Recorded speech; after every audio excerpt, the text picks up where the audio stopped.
It's the NFL on EA Sports, where we'll see two of the NFL's oldest and most storied franchises. It's the Chicago Bears and the Detroit Lions, and it's kicking off next on Madden NFL 24. First opened in 2002, there's a look inside Ford Field here in downtown Detroit, the Motor City. Tonight, we've got a good NFC matchup on tap, as it'll be the Chicago Bears taking on the Detroit Lions.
The punter, Jack Fox, has us ready to go, and we are underway here at Ford Field. Oh, good return up past the 30. And they're going to be set up beautifully. A heck of a return down inside the 40-yard line.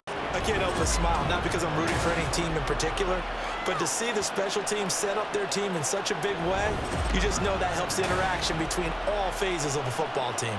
So now here are the Bears with excellent field position to start off. They'll be led out by a first-round pick back in 2021 from Ohio State. It's Justin Fields. Coming out of Ohio State, one of the top prospects in the NFL draft, and it was so big that they moved up in the draft to get him, to make sure that they had him. And, boys, he got the full package. Loves the game, big-time arm, 4.4 speed, so good that another quarterback prospect said to him, "What's it feel like to run 4.4? Everybody wants to be that fast." They'll start with the option. And they move this all the way down to the 9. A big-time gain there on the keeper, using his legs to hurt him. First down. It looked like almost a miscommunication defensively, because once he decided to keep it, he had pretty smooth sailing. Yeah, it became a question of, wait a minute, who's got the quarterback? And when you talk about miscommunication, it's supposed to be called assignment football on the defensive side of the ball, but the assignment gets mixed up. That's the end result. And he maneuvers his way down to the 3-yard line. A nice pickup of 6 there to get him closer to the end zone, and it'll be 2nd and goal. Hat tip to that offensive line. They're clearing some holes, even down here deep in the red zone. And that's a nice pickup on the ground on 1st and goal. So the ball position now at the 3. Here's 2nd and goal. Herbert will get down close to the goal line, but not in, as he'll be marked down at the 1. Calling a gain of 2 as they're knocking on the door now. 3rd and goal. 2 straight shots on the ground. Now on 3rd, do you go to the air? I think the possibility exists, and if you're doing it, you're probably going play action since you ran it twice. But I often think that 2nd down is a time you go play action and throw the ball. I say commit to the run and think of... Open man, he finds Komet. Touchdown, Chicago. A 1-yard touchdown pass. And the Bears put the night's first points on the board as they take the early lead. This is where, as a tight end, you've got to really sell that this is a run. They're going to fake the give, hope the linebackers bite, and here they do just enough. That split second, that's all it takes for that tight end to leak out into the end zone. Touchdown.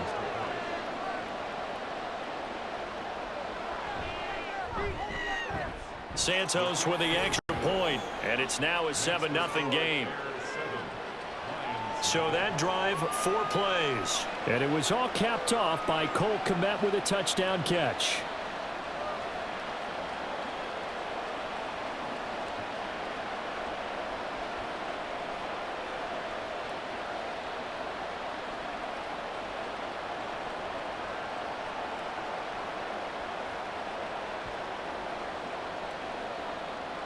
Well, after the touchdown, here's the punter Trenton Gill to kick it away.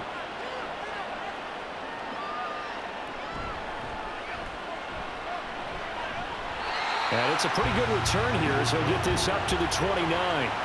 So here are the Lions now as they get set for their opening drive. They're led onto the field by the former Cal Bear and the #1 overall pick in 2016, Jared Goff. And at one point, the ascension of Jared Goff was really, really strong. Back-to-back Pro Bowls, took his team to the Super Bowl, and came really within 1/4 of winning it. But since that time, he's had bouts of inconsistency, and that's been the struggle for him as he tries to get back to the form he showed earlier in his career. Goff and this Lions offense set for a 1st and 10. Just shy of the 30. Well, he gave one defender the slip, but others waiting in the wings and dropping him behind the line. After one, 7-0 on EA Sports. Second quarter action now from Detroit, and it's the homestanding Lions who have the football, as they've got it with a 2nd and 13 forthcoming. Now Goff. He's got it complete to Gibbs.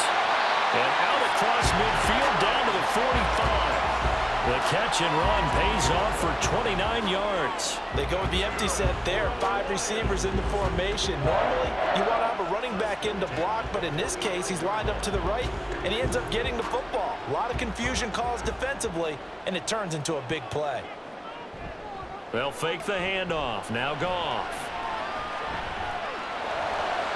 The throw here right sideline falls incomplete. Oh, they'll certainly be on the tablets going over that one for sure.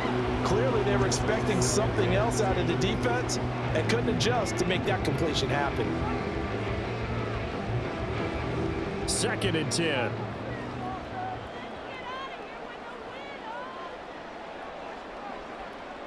Back to throw. Goff. Reynolds with a catch out on the right side. And he is out of bounds inside the 35. He's got his first catch here before halftime, and it goes for a 1st down. I think that's a big pickup for a 1st down, because when you run a drag route against zone, you're sometimes asking for trouble because you might run into a defender. Yeah, well, there they ran into a 1st down. Executed it to perfection. Goff throwing again. Setting up the screen. This is Gibbs. And he's got this down almost to the 20 before he's dropped. Another nice gain, 13 yards that time, and another 1st down. And when you're throwing the ball downfield really well like they have been on this drive, it's really a nice time to work one of the screen plays in. One of my favorite play callers in the game has always told me he starts every game with 10 to 12 screens, because if he starts feeling the pressure from the defense, he uses their aggressiveness against them. They'll set up the screen to Montgomery. And able to get this down inside the 15, either the 13 or 14 before he's out of bounds. 7 yards there on the 1st down screen play. Good call there on 1st down. And Brandon, I'm getting better over the years and not screaming out screen, screen, screen with my defensive training. They want to keep those pass rushers honest, and they did so there, and they wind up picking up positive yardage. Out of the gun, Goff. He gets this out wide to Gibbs. The Lions will use the first of their timeouts as they'll stop it with just over 40 seconds to go in the 1st half.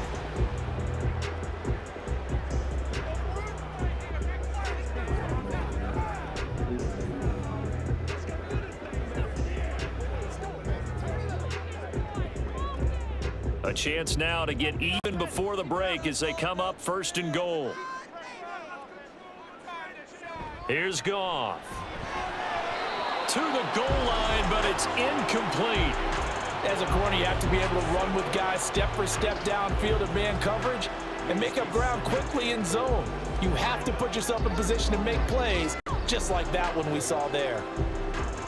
They'll try again here from the 7 on 2nd and goal.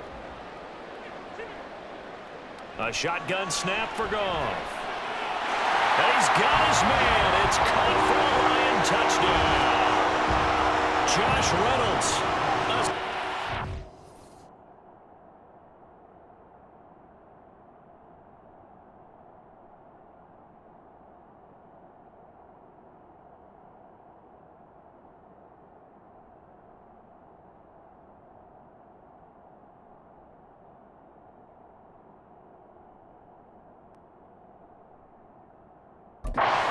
touchdown ground. And the Lions are an extra point away from tying the ball game here in the final minute of the first half. After nearly 30 minutes of football, that touchdown puts us in a position where if they make the extra point, we're right back to even before we start the second half.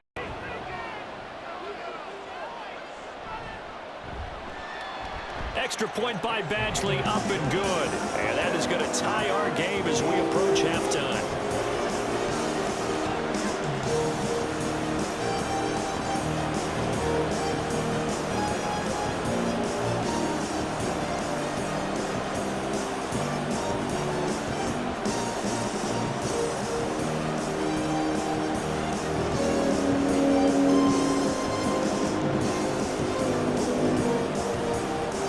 Team's had it. Each team has scored. 7-7 here as the kick's away. Tyler Scott now from his end zone. And he's able to get this across the 20, but not by much as he's marked down officially at the 21. Now the Bears going to take over now late in this first half as they will take over here with a little more than 30 seconds remaining.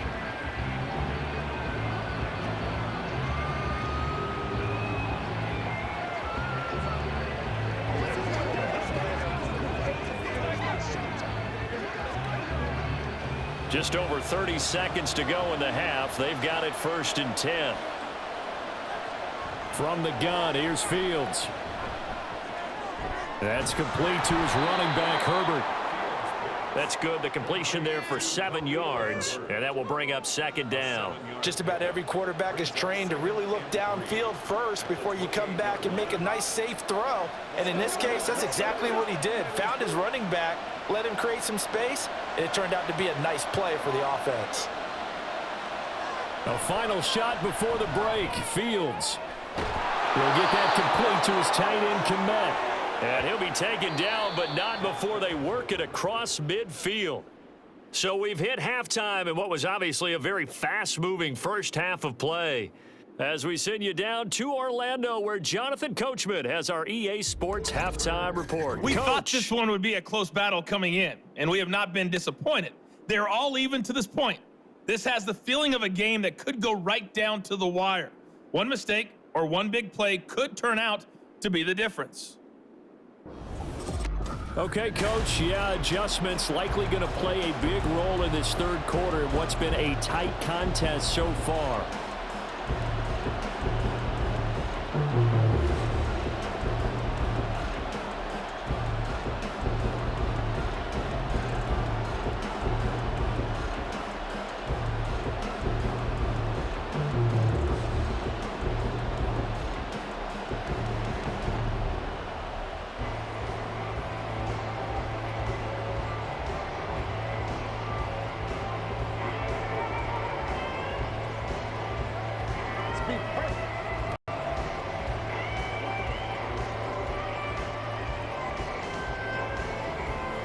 Set and ready to go for the second half. One touchdown apiece, 7-7 our score.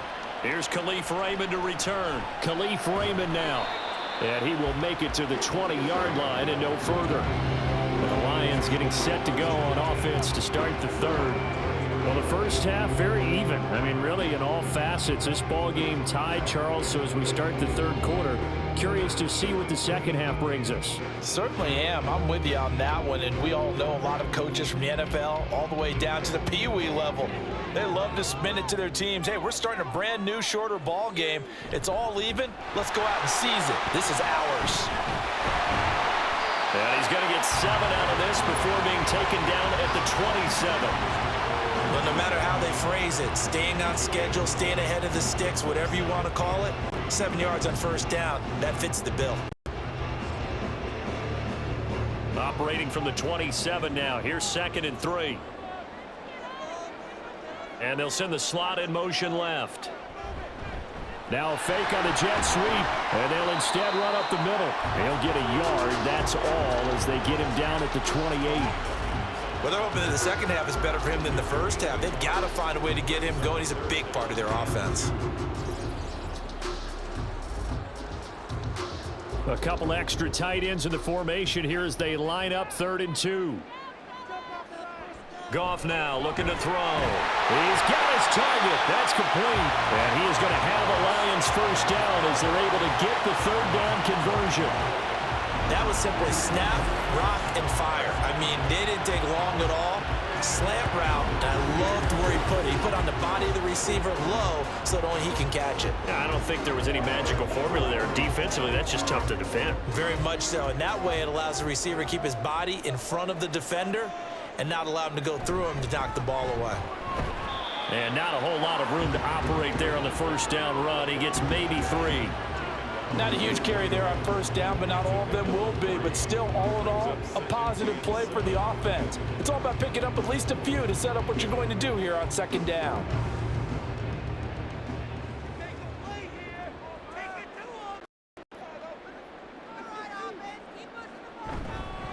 On second down, here's Gibbs. And he'll be brought down on what's going to turn out to be the final play of this third quarter. So the scoring dried up here in the third. Nothing that quarter for either side. We'll return with more after this. This is the NFL, and it's on EA Sports. Back now at Ford Field. 7-7 is our score. Pretty even matchup so far as we start quarter number 4.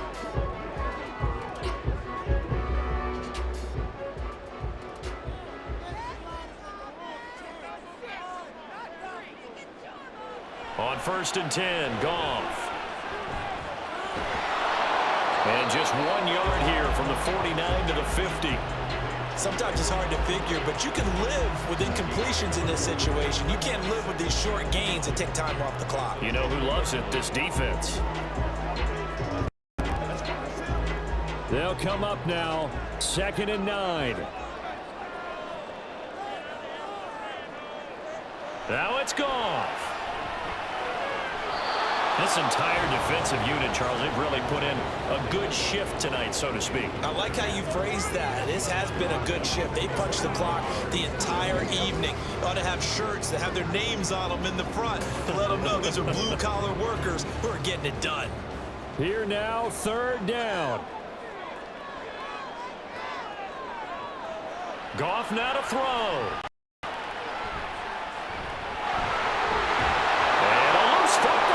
And this is picked up by the Bears. And his guys are going to get the football at their own 47-yard line. A disappointing end of the sequence there. He was starting to turn nothing into something, and then he lost the football. And sometimes things get lost in the transition. And what I mean by that is you go from being a passer to a runner.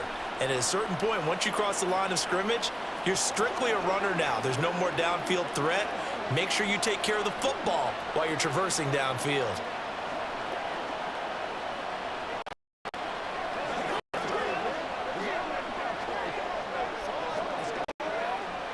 They'll come up 1st and 10 here. Now Fields.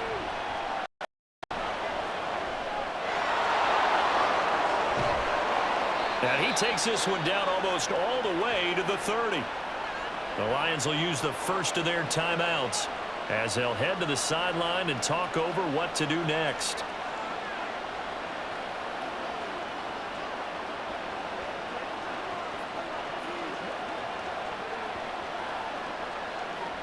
Plenty of time. All 3 timeouts still remain. Here's 1st and 10 now. They'll run it here. This is Deontay Foreman. And he gets this one inside the 15, just a yard or 2 shy of the 10.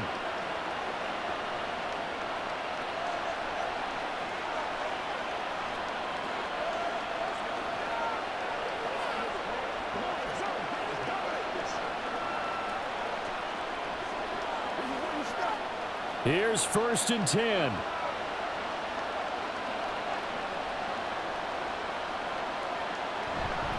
Herbert powering. And he'll get this one down to about the 10-yard line.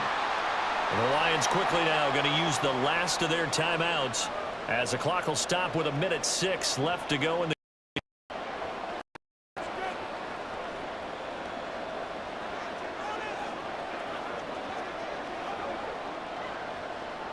Here comes 2nd down.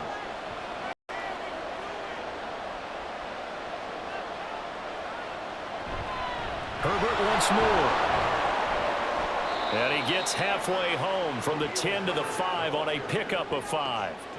Now, what's the thinking here? Because a touchdown would be nice, but you've ensured yourself a chance at 3 in the lead. So how worried are you about the 6? You're not very worried about it if you're confident in your kicker. And if you got a kicker who can put it through the post, you feel really good about trying to bleed that clock down. In an ideal scenario, your kicker puts it through the post as the clock hits zeros. He didn't get the touchdown, but he did get the first down as he's tackled at the 1. Now the Bears going to call the first of their timeouts as they'll stop it with 11 seconds remaining in the game.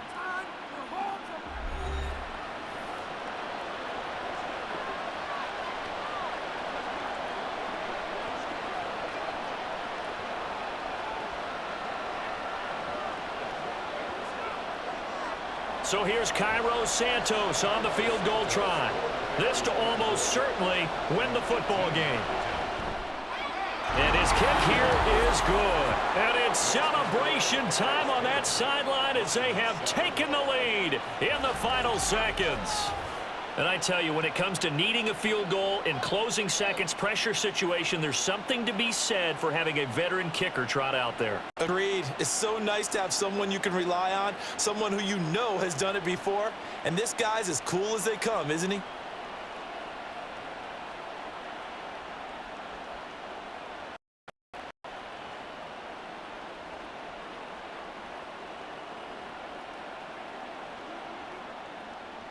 Following the made field goal, out instead is the punter, Trenton Gill, to kick this away.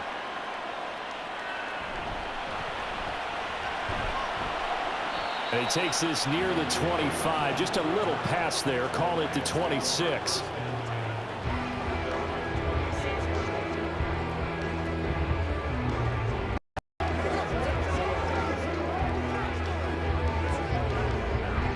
This is 1st and 10. One last throw here for Goff. Now a desperation throw deep downfield. And it's incomplete. So their final drive comes up empty. And with that, the ball game is over. And a fun, close ball game comes to an end. That last play, Charles, they were on the wrong side of midfield. They needed something near a miracle, and they couldn't get it done. Yeah, the effort. That was good. Very good, in fact. They were just a little too far out to get a decent look at the end zone for that last opportunity. Couldn't get it done, but a nice game overall. So that...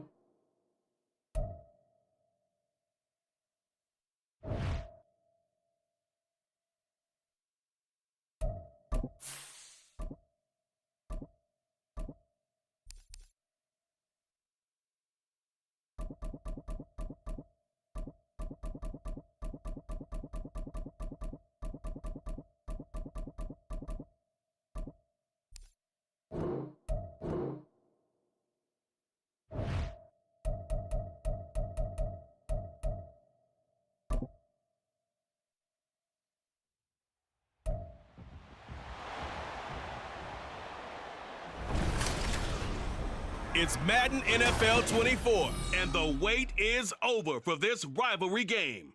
It's the New York Giants and the Dallas Cowboys. Coming up next.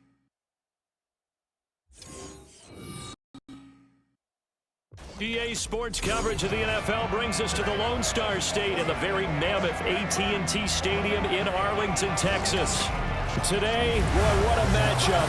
Two NFL franchises with so much history, so much tradition, getting set to do battle here, as it'll be the New York Giants taking on the Dallas Cowboys.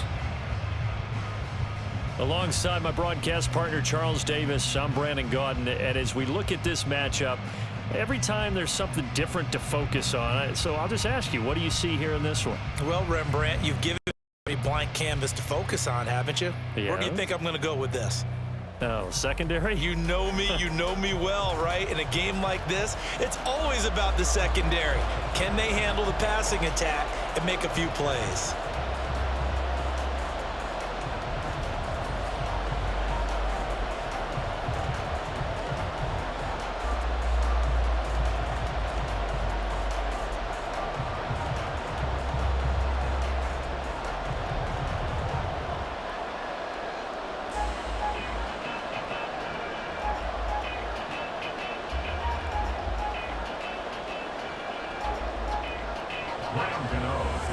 The kicker, Graham Gano, put his foot into this one, and we are underway from AT&T Stadium. And a nice return sets him up pretty good here right at the 30-yard line. Now we'll see what the right arm of Dak Prescott has in store as the Dallas Cowboys sets up shop. And how about the toughness of Dak Prescott? We see it all the time on the field. And remember when he had that serious ankle injury, would he return to form? Boy, did he ever. And he was better than ever, and that's great for the NFL. Terrific resilience, playing at a high level, capable of winning a championship with his arm and his legs. So 1st and 10 now from the 30.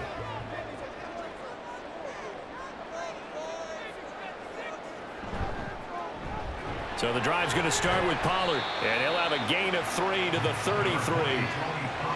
Give credit to the defense for stringing that play out, and they gave up no cutback angle. You know he was trying to dart through. No place for him to go. A nice job there, only giving up a 3-yard gain. From the 33, here's 2nd down and 7.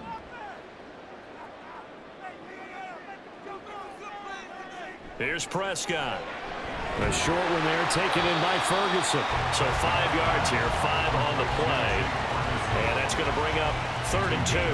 That's a staple of this offense. Drag route to the tight end. Yeah, he's unable to use his size to break off much more yardage after the catch, but still an effective gain nonetheless. An early task, 2 plays in. This is 3rd and 2. Trying to run for it with Pollard. And some strong running. And down he goes, but the stiff arm utilized effectively there. And it helps him move the sticks. It's a 9-yard gain, and it keeps the drive moving.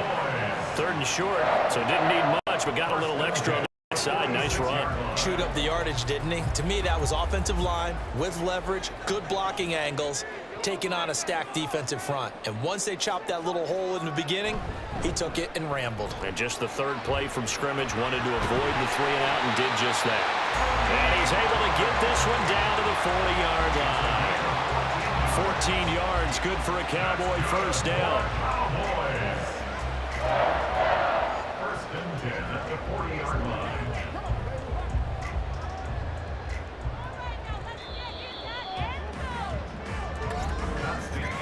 We're scoreless after 1.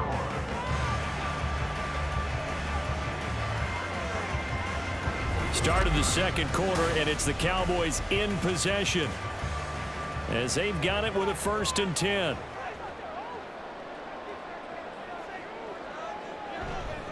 Here's Pollard again. And he gets this to the 35. Good for a gain of 5. If you're a coach, you'll absolutely take that run every time on 1st down because it really sets you up to go in a number of directions here on 2nd. Ball on the 35. Here comes 2nd and 5. They'll try to throw now. Prescott. That is caught by Lamb. And they're going to have another 1st down as the tackle's made at the Giants 16. 19 yards to pick up there. Move the chains. And this is exactly the kind of drive you're hoping for out of the gates. They're mixing the run and the pass well, keeping this defense on balance early. And they're on the march here with another 1st down. Could we get a touchdown in this 1st half after all? It's 1st and 10. From the red zone now, Prescott. And that's complete to Cooks. 2 yards on the pickup there, and it'll be 2nd down. I do have to admit, I like it when it all comes together.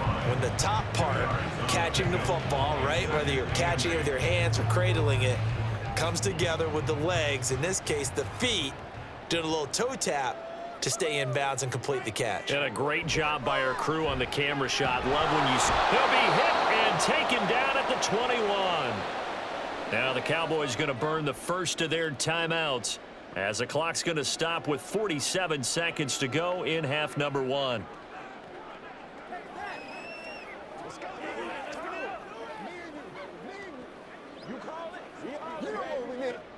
They'll need a big play here, will Dak and the Cowboys after the sack. It's 3rd and long.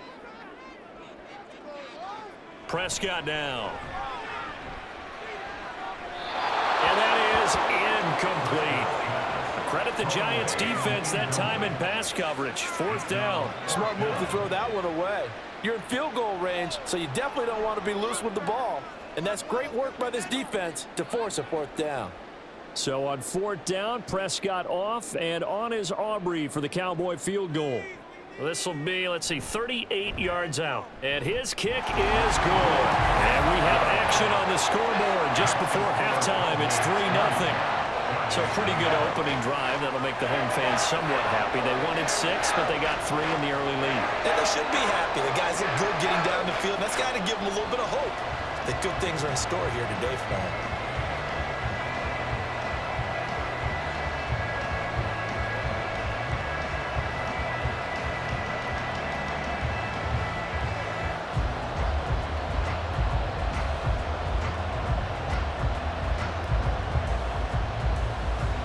So after the made field goal, back out is Aubrey to kick this away.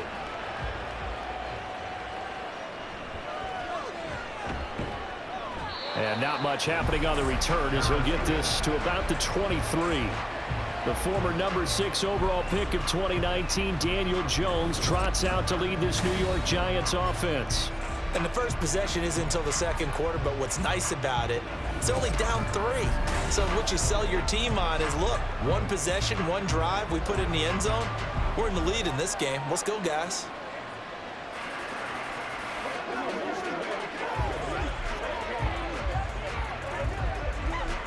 "35 seconds, all that remains in the first half as they come up on 1st down.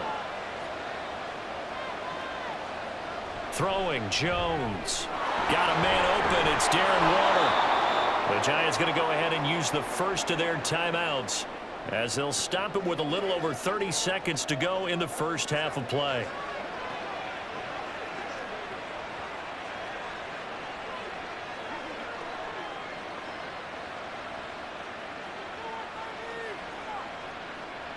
One play has him up past the 40 already, and another 1st and 10. Now Jones.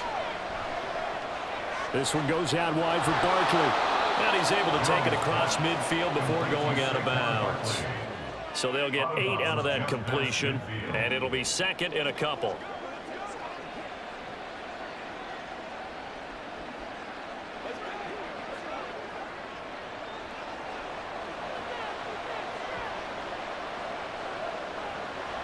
Back to throw. Jones finding Sterling Shepard for his first catch. Now the Giants will use the 2nd of their 3 timeouts as the clock will stop with 21 seconds to go here in the first half.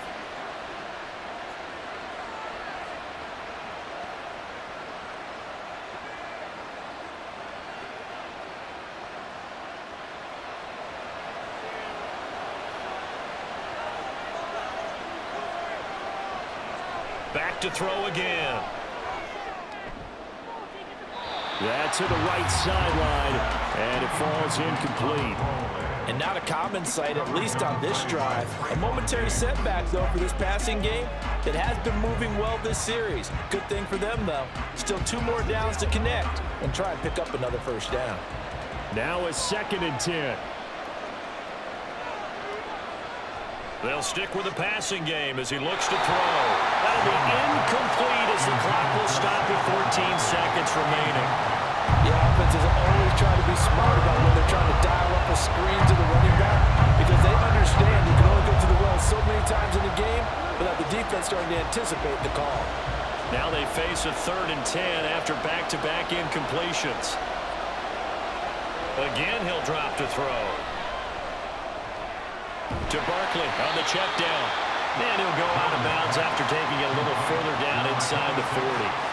5 yards, not enough, and it'll be 4th down. We can make this one pretty simple. Locked up all his progressions downfield, forced to get it to his running back. But how about the way they ran to the football and knocked him down to force a 4th down? A 54-yard attempt. And that's off the right upright, and it bounces away no good. And instead of tying it up, they'll remain down by 3. Man, that is deflating going into the break. You're in a position with a chance to tie the game, but this kick is off the mark, and they're going to remain 3 points down heading into the break.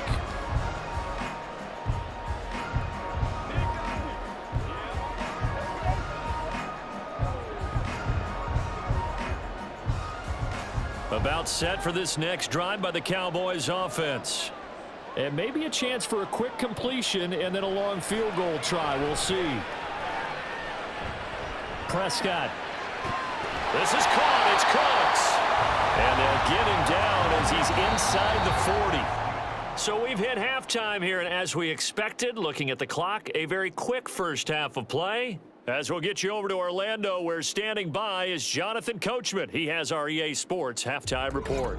All right, Brandon, thanks very much. Welcome everyone to our brand new studios here in downtown Orlando in the EA Sports Halftime Report. If you missed the first half, there's not much to get you caught up on. Just the lone field goal accounting for the entirety of the scoring. A 3-0 game to this point, as both defenses have been strong so far. Okay, Coach, thanks as always. This one's still anyone's game as we welcome you back for quarter number 3.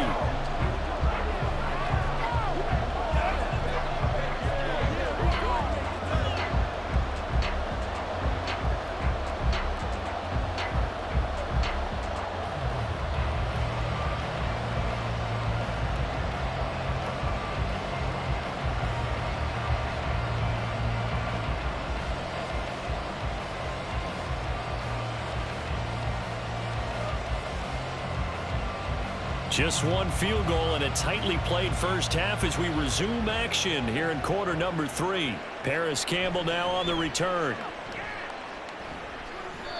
And he'll get it up across the 20 to the 21-yard line. So the Giants getting the football back here for their second drive.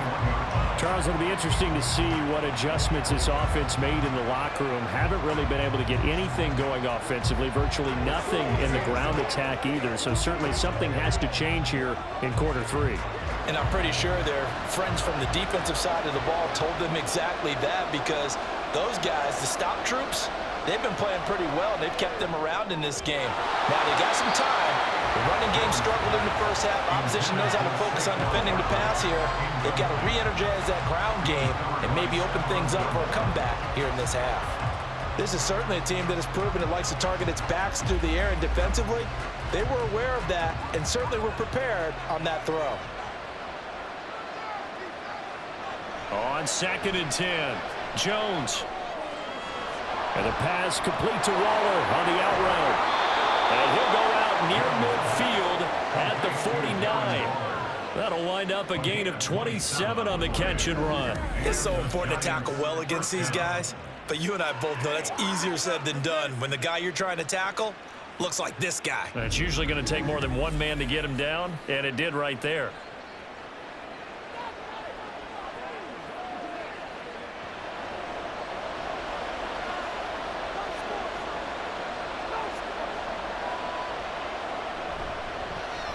First down carry for Barkley. And he is met in his tracks behind the line of scrimmage.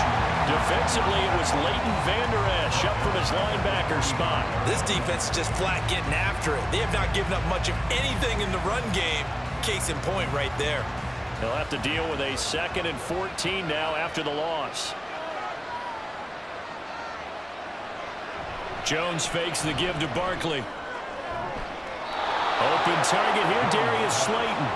And he's going to have another first down here as the tackle's made at the Cowboys' 38-yard line. A nice pickup of 17 yards. I don't know what they talked about at halftime. Whatever it was, it worked. They look like a different team here in the third quarter. Yeah, I doubt that there were very many trash cans that got kicked over, that type of a speech. I think what they did was they analyzed what worked in the first half, what didn't, and figured out a better game plan. And a short gain there down to the 37-yard line. J-Ron Curse in on the tackle. I have to think a major focus of the halftime meetings had to be figuring out how to create space for the running game to get operating. Well, what you pointed out to me at half seems accurate. That line has struggled to sustain blocks. Yeah, I would agree with that totally. They've got to focus on staying on their double teams at the first level, make sure that block's secured before they slide off and try and chip someone at the second level. And he'll go down, and that will do it for the third quarter of action. 3 quarters in the books. We'll return with more after this break. You're watching the NFL on EA Sports. Back now in Arlington. It's been a very hotly contested game to this point. Just a field goal separating these two teams as we get set for the 4th quarter. And he can't get a throw off. He's taken down. What a huge play at this point in the game. Osa Odighizuwa in there to take him down, and the clock will roll. Exactly what they were looking for. They've been giving up yardage. They've been letting them drive right downfield, but they got a sack right there. How about that for a little bit of revenge?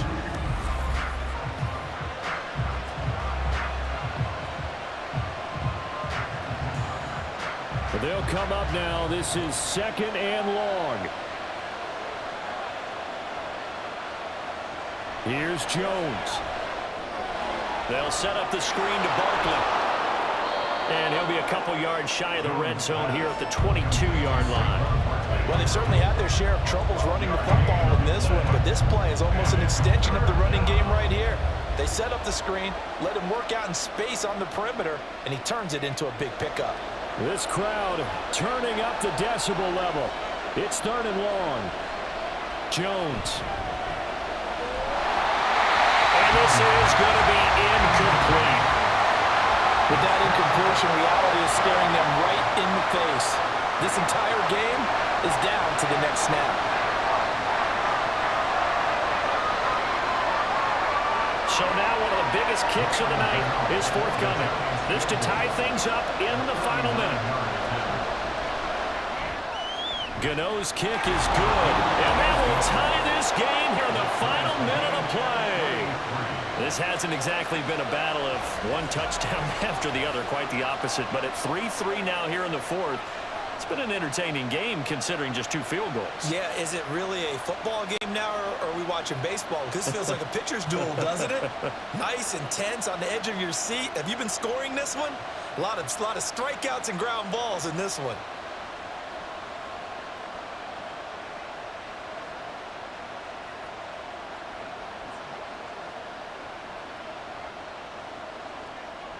This one, all we could have asked for. All tied, final minute as the kick's away here. And a good return as he'll be stopped just shy of the 30-yard line. And now Dallas gets set to take the field. Well, partner, here it is. They've got the chance to win the game. You'd have to think they need to get it near the opposite 40 to have a chance to kick a game-winning field goal. We'll see what they can do. And you're right about that, because if we look at it in macro, that's what it looks like. But I think in micro, the head coach has already asked the special teams coach, what is he feeling? What does he think? Where does he want the football? What's the yard line we have to get? And he's already relayed that to his quarterback and his offense. They know what the goal is. Now the key, can they get there?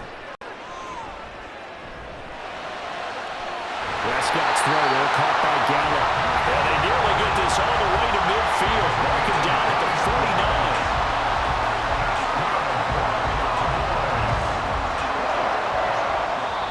Now the Cowboys going to burn the first of their timeouts, as it'll come with 36 seconds to go in half number 2.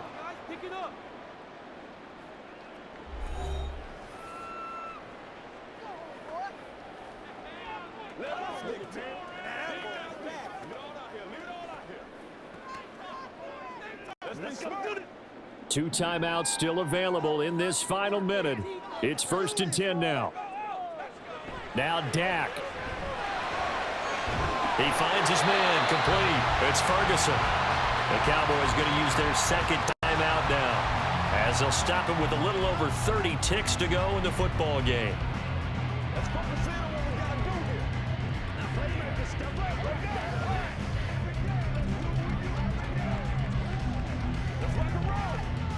Here's 1st down.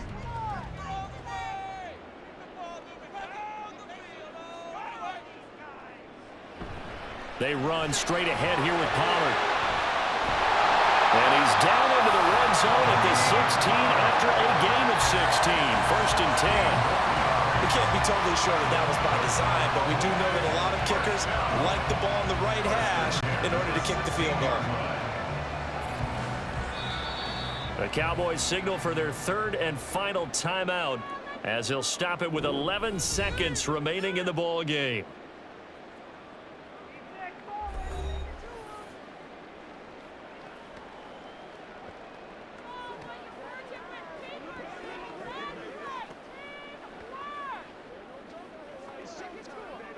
So the field goal unit is on the field as this is a big spot right here. The Giants going to go ahead and use the first of their timeouts. That'll leave them with 2 remaining. We'll be back after this. So on 4th down, Prescott off, and on is Aubrey for the Cowboy field goal. This to almost certainly win the football game. And this one is right through. And it's celebration time on that sideline as they have taken the lead in the final seconds. And you know, in an era of cost-cutting and maximizing your roster, this is a club that does not skimp on special teams, and in these situations, it pays dividends. And that's great vision by the organization. When the difference between winning or losing depends on who you have kicking the ball, would you rather have a street free agent out there or a solid pro like this? Answer's pretty evident to me.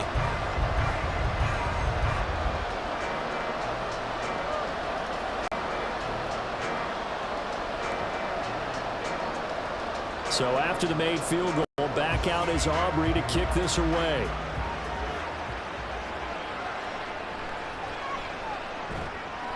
And he'll be brought down right on the chalk of the 20. The Lions take over 1st and 10 at their own 20-yard line.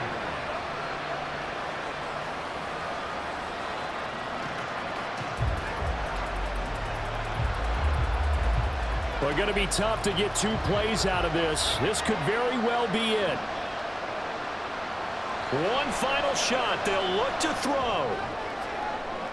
The throw out wide going to be incomplete. Well, it took us until the final play, Charles, to officially decide a winner. Although on that last play they were so backed up it would have taken a miracle, and they couldn't get that miracle done. Well, I like how you stayed with it because we both knew that this had to go down to the last play, and neither side was going to exhale until that play concluded because we've seen the improbable before. A couple of laterals, maybe some poor defense on the back end. They might have gone all the way to the end zone. In this case, though, it didn't happen.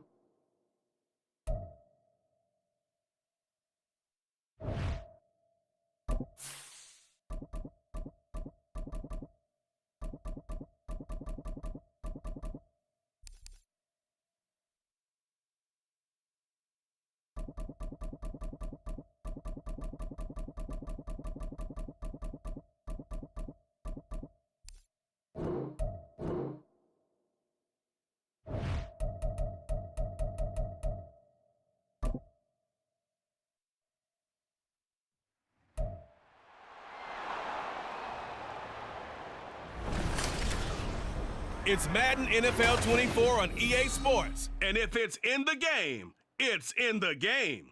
It's the Miami Dolphins and the Green Bay Packers. And it's all up next.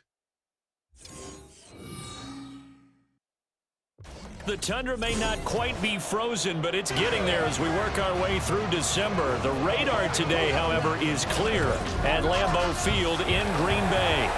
Coming up, we've got what should prove to be a good one, as it'll be the Miami Dolphins taking on the Green Bay Packers. Brandon Gaudin alongside Charles Davis. Before kickoff, Charles, quickly your keys to the game. Well, partner, I could give you the standard ones, turnovers, special teams play. But here's one that doesn't get talked about much anymore, and that's time of possession. Whoever controls the football, gives their defense a break, and takes care of business, that's the team that's going to win this ball game.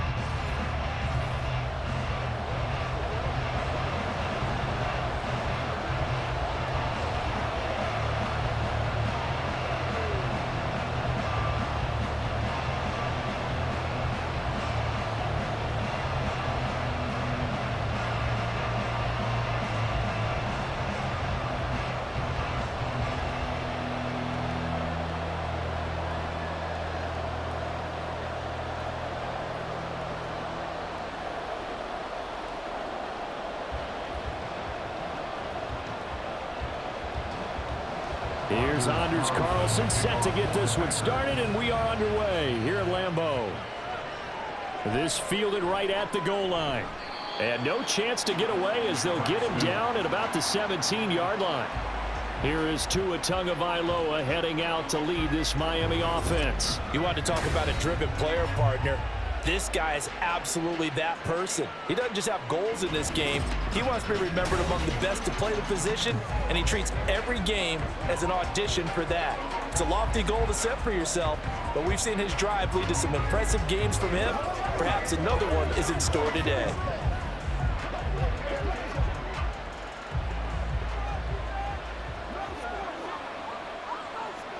Throwing to start here is Tua. This one complete to Jalen Waddle. 5 yards on the game's first play, second down. I think defensively you're okay with that. Here in the first quarter, he's going to get some catches, but they rallied to him quickly. And that's what you count on, and I like what you just said. First quarter, can you do it all game long? They catch it, you tackle them, they go down on the spot. Because when you're able to do that and you don't give up big chunks of yardage after the catch, now you put the offense in a position where every series they have to work hard to pick up first downs, and you tend to stall them out when you do that. No coverage bust by the defense here. They did a nice job accounting for everybody, and that led to an incompletion. Third play here, this opening drive as they're up against a 3rd and 5. Now Tua. And this pass broken up. Excellent coverage there on 3rd down, as that was not an easy one to hold on to. Anytime he reads man coverage, I don't think it's going to be the only time he'll try and hit that route to the outside in this game. He'll test the perimeter, but that time, they were up to the challenge. So on 4th down, here's Jake Bailey to punt for the Dolphins. Jaden Reed is deep for Green Bay. Fielded just inside the 20. A big kick there. We'll call it 56 yards on the punt. And it'll be Packer football here. First down and 10. 6'4" Jordan Love taking the field for the first time. The 2020 first-round pick from Utah State set to lead Green Bay. And at the start of Jordan Love's NFL career, he had one of the best seats in the stadium watching Aaron Rodgers work. But now he's looking for more than that. Rocket arm, big play potential, and he wants to show this organization that he's capable of being a dependable starter for the foreseeable future.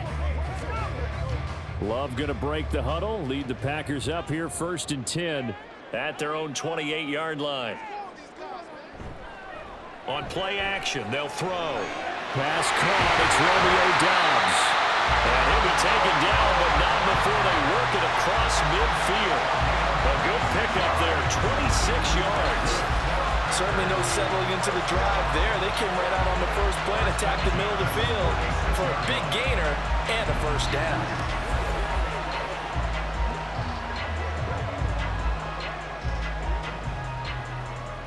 So now 1st and 10 as they've crossed into Miami territory at the 46. Off the play fake, Love. He has it complete to Christian Watson. Will go down as a gain of 6, and it's 2nd down. The goal for any offense versus his own defense, find the holes where guys are available and put the ball on the receiver before any defender can step up and fill it. They did it well there. Perfectly executed crossing route.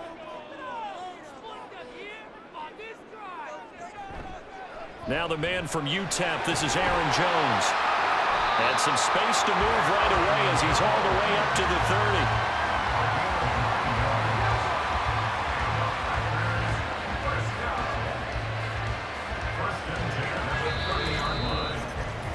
30. No score after 1 on EA Sports.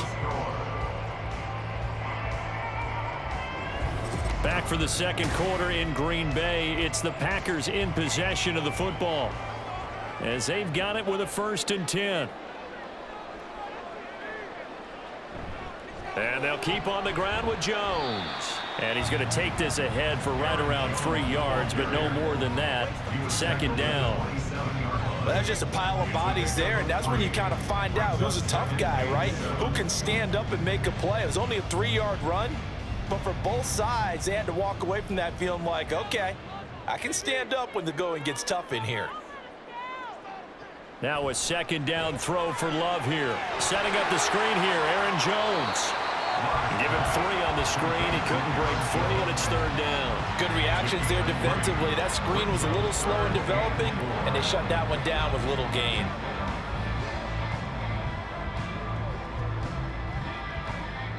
Here is 3rd down and 4. To throw now. Here's Love. And the throw there going to be incomplete. The Dolphins do the job defensively there, and now it brings up 4th. Well, the other day they told us when we've got 3rd and 5 or less, we have to be able to convert. And I guess every team would say that, Charles, but an opportunity missed there. What they were trying to tell us is they believe it's a matchup game at that point, and they liked some matchups that they had, thought they could exploit them, unable to do so on that play.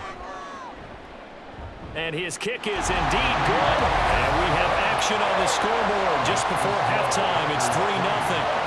So an opening drive field goal maybe doesn't whip this crowd into a frenzy, but I think that they will take the early lead. There's no doubt about it. They will always take the early lead, and maybe that celebration comes later if they play well and they can break things open. But right now, this is all about letting the offense just get settled in.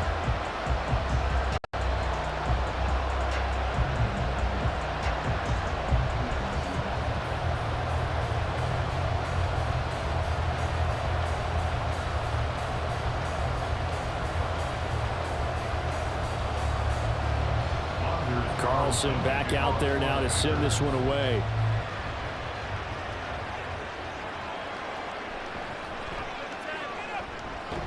And he'll go down as this drive will start at the 25-yard line. The Dolphins taking over now late in this first half. And with a little under a minute to go, they may try and work their way into field goal range and try to tie up this ball game.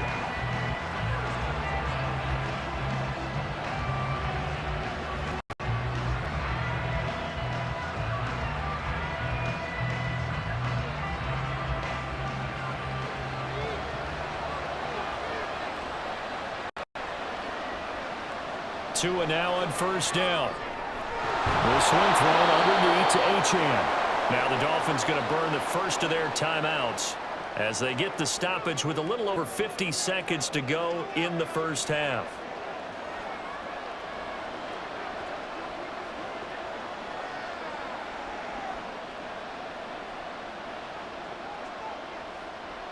They'll come up 2nd and 7.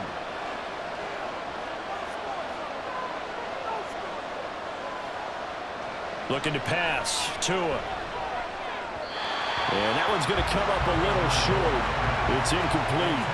They've given him some different looks here defensively in the early going. He's only hit 2 of his first 5 passes.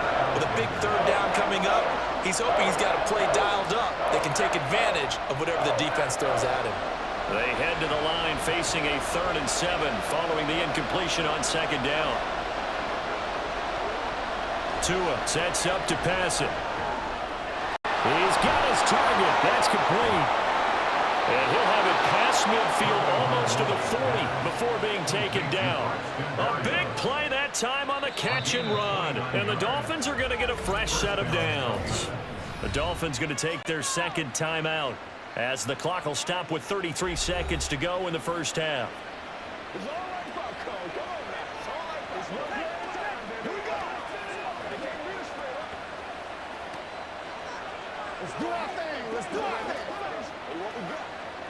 Could we get a touchdown in this first half after all? It's 1st and 10. Tua to throw again. And it's incomplete. Well, the incompletion, yes, but maybe here not the worst thing in the world? No, not on 1st and 10. Actually gives them a chance to regroup, relax just a little bit. They huddle up, talk it over. Then they get a chance to continue their drive. Here's 2nd and 10.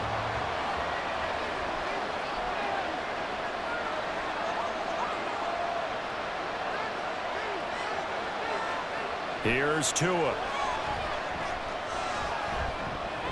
That one complete to Hill. Now the Dolphins will use the last of their timeouts as they'll stop the clock with 24 seconds to go in this first half.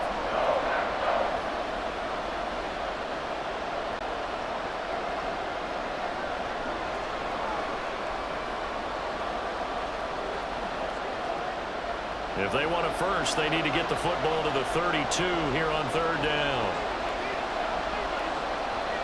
Throwing now is Tagovailoa. Oh, he had him. He was open, but he couldn't get it to him. It's incomplete. Certainly looked like someone was very confident in his ability to fit that one in. I would say he was overconfident because there wasn't a whole lot of separation there. Had that one covered pretty well downfield and knocked it away.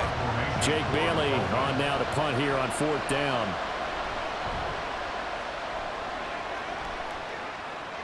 And it's out of bounds. Now we'll see what the side judge says. He says out at the 8-yard line. The field position game, such an overlooked facet, Charles, of an NFL game, but this offense, they're going to be pinned back. What an ideal punt. An ideal punt, and it leads to that term complementary football, because them doing that puts their defense in a great spot, doesn't it? Gives them a chance. If they want to be aggressive, try and maybe get a safety out of this whole thing, it puts them in that position. About set to get this drive started, the Green Bay offense at the line. And they'll begin inside their own 10, so field position certainly not in their favor here. And an anxious moment or two there, but they do get him down. 11 yards and a Green Bay Packer first down. So we're at halftime here at Lambeau with the Packers taking the lead to the break. As we'll head down to Orlando, that's where we find our man Jonathan Coachman at our EA Sports Halftime Report. Coach. All right, BG, thanks very much, and welcome one and all to our beautiful new downtown Orlando studios for this EA Sports Halftime Report. If you missed the first half, there's not much to get you caught up on. Just the lone field goal accounting for the entirety of the scoring.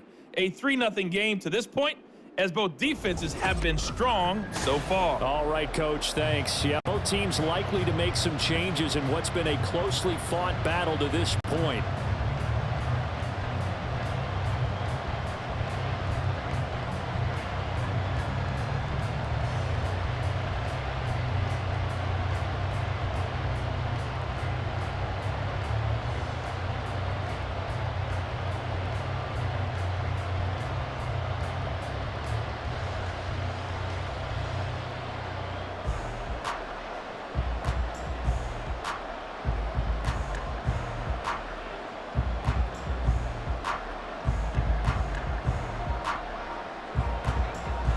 These offenses seemingly still back at the hotel for the first half. 3-0 our score as the second half gets underway. And able to get this out to the 25. The Packer offense ready to go to begin this third quarter. Their defense has pitched the shutout. Now they probably need to deliver a little breathing room, maybe make it a 2-score game as they've got it 1st and 10.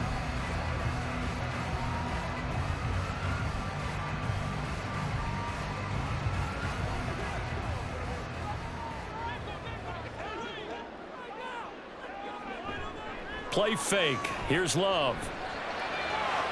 He finds his receiver, Watson. And he takes us beyond the 35 before going out of bounds. Just his second catch of the game so far. This one moves the chains. Doesn't matter whether it's a zone coverage or man coverage. The drag route can be effective when it's run well. So from the 36 now, 1st and 10.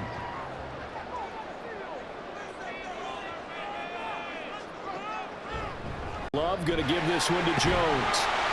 And he'll take this ahead for about 4. 2nd down coming up. In the first half, he was held in check on the ground, but despite that lack of production, they still have the lead. And they've got to feel fortunate about that. If they could actually get production from their lead horse, that would help open up this offense and widen this margin too.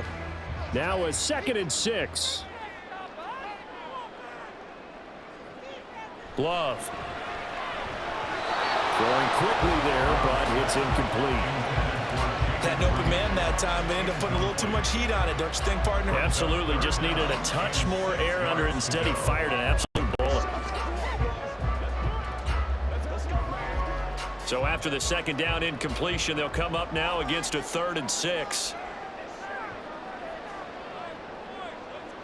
Love from the gun. And the Dolphins rush gets home. Down he goes. Christian Wilkins able to get him down for a loss of 11. And it brings up 4th down. That's be exactly what they were looking for coming out to start the third quarter. Get a sack, get off the field, get the momentum going in their direction. Get the ball back to your offense, right? Get that momentum because, hey, This lead is very, very slim. On now is the Packers punter, as he's on to punt for the first time this afternoon.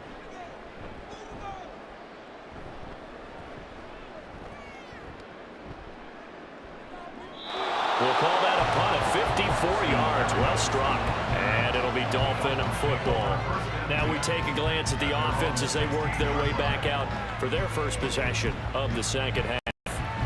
And Charles, we've seen almost 3 full quarters now, and neither offense can really get it going. Neither has hit the end zone, and neither side seemingly can make that big play.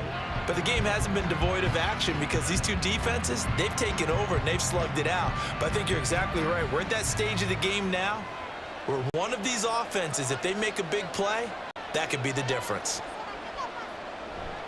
Now a man who tore up the Packers in the NFC title game a few years back. It's Raheem Mostert. Just a yard on the pickup there, and it'll bring up a 2nd and 9. Brings up 2nd and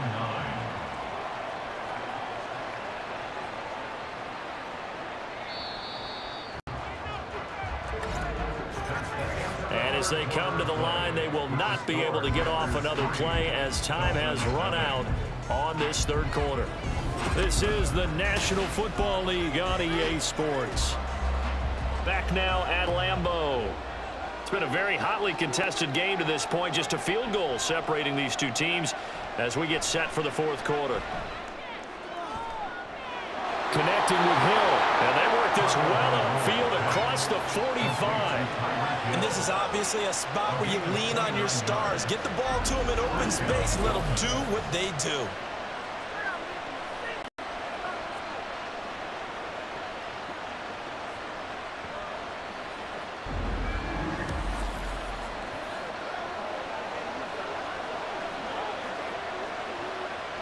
Plenty of time left, plus all 3 timeouts. Here's 1st and 10. Now Tua. Now H.N. on 1st and 10. And this will be taken across midfield and into Green Bay territory. That play wasn't quite as big as the play that preceded it, but still, gotta like the way they're moving the football, partner. Absolutely. Pretty good room to run on that last play. Yeah, they didn't get a first down, but still, you'll take runs like that each and every time, won't you? They come up now on 2nd and 2. Tua. This one left side caught by Berrios. And he's going to get out of bounds with the first down. So that's going to double their pleasure for sure. They get the first and save a timeout. Well, they got the yardage they needed there. Picked up the first down, got out of bounds. How about the urgency that they have as well as they understand where they are on the field? Throwing Tua. Got a man. It's Berrios complete. A pickup of about 3 yards as he's taken down at the 31. Now the Dolphins going to burn the first of their timeouts as the clock stops here with 46 seconds left to play.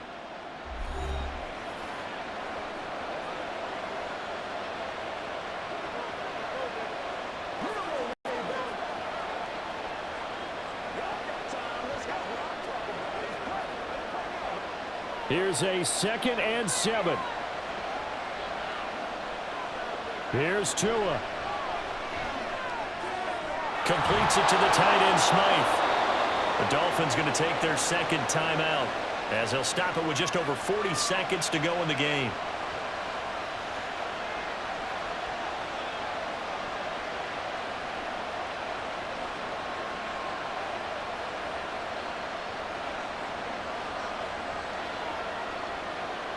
Final minute, 1 timeout remaining. 1st and 10.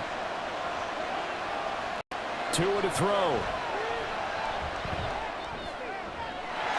And this is caught. Touchdown. And they've taken the lead here in the final minute.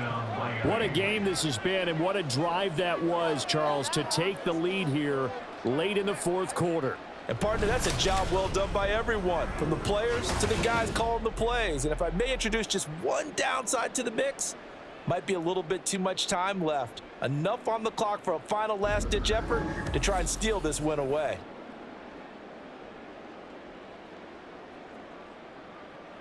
Jason Sanders now for the extra point.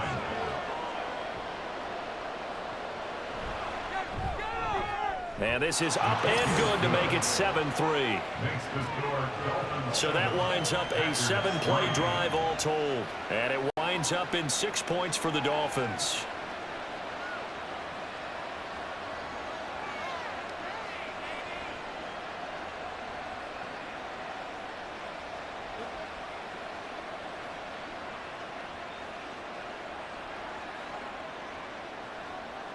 Now after the touchdown, ready to kick it away is Sanders. Keyshawn Nixon now going to bring it out of his end zone. And he'll be brought down shy of the 20, so the decision to bring it out of the end zone, not a good one. So here's Love and the Packers. Down 7-3, 33 seconds to go. Needing to go pretty much the length of the football field as they have it 1st and 10.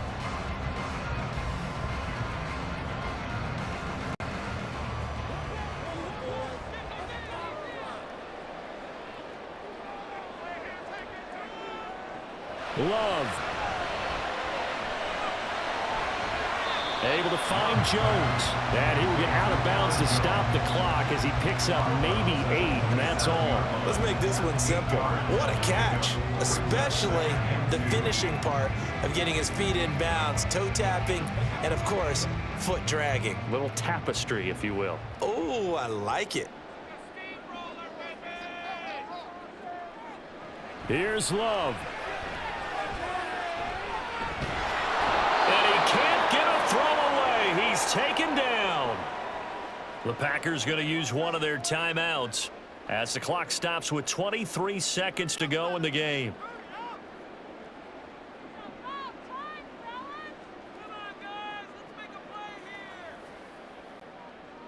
Let's go now. This definitely 4-down territory at this point, but a critical 3rd down here. Now Love. That's complete to Wicks. He's got space past the 25, and they will rally and stop him short of the 1st down. They get him to the ground at the 26.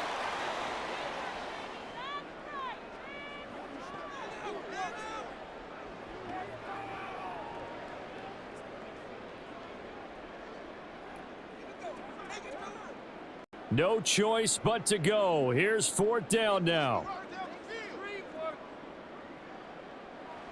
Love looking to throw it. And it's incomplete. They cannot convert, and they turn it over. They had to go for it with such little time remaining, and it's looking like the Dolphins are going to win the football game.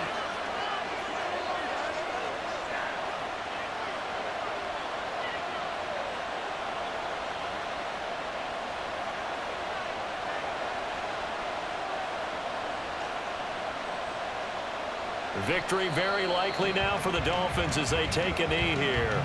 Now the Packers going to burn their 3rd and final timeout as they'll stop the clock with 12 seconds to go in the football game.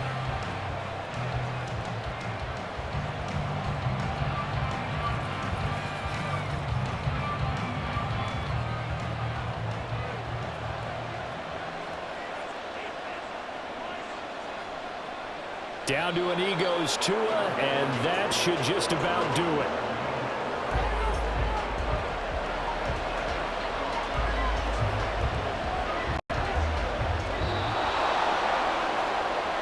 Well, that second half, Charles, a little bit different from the first. Not only did we have the lead change after intermission, but they were able to pitch the shutout in the second half and get an impressive victory.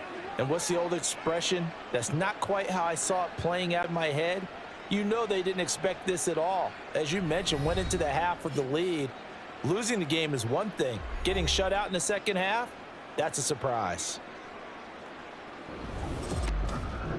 That'll do it for us. For Charles Davis and all our hardworking crew, I'm Brandon Gaudin. You've been watching the NFL on EA Sports. For more, find us on Twitter at EA Madden NFL.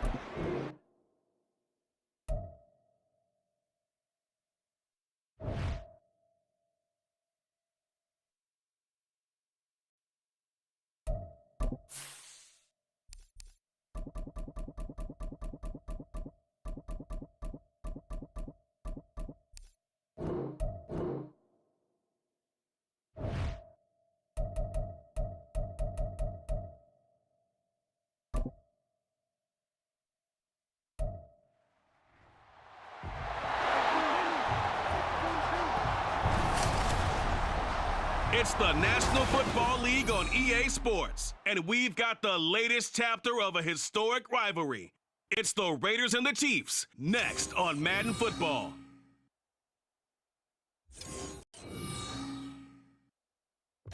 It is perhaps the best home field advantage in all of football, and certainly the loudest, as we welcome you to GEHA Field at Arrowhead Stadium in Kansas City. Coming up, we got a good matchup on tap here, as it'll be the Las Vegas Raiders taking on the defending Super Bowl champions, the Kansas City Chiefs. Up in the booth with Charles Davis, I'm Brandon Gaudin, and kickoff straight ahead, CD. What's one thing that you're going to have your eye on? I think about what the great coaches of the past always said, the key to any ball game. Can you rush theirs and protect yours? Well, in this case, both of these teams get after the quarterbacks. I'm watching the pass rush.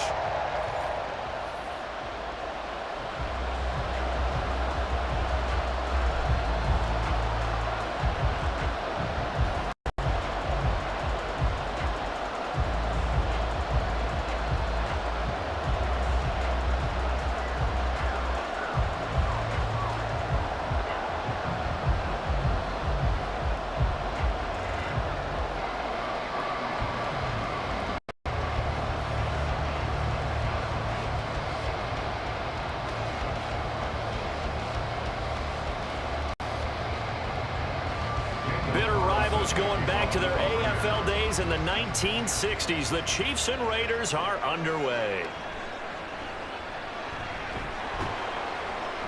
And he'll take it up past the 25 to the 26-yard line.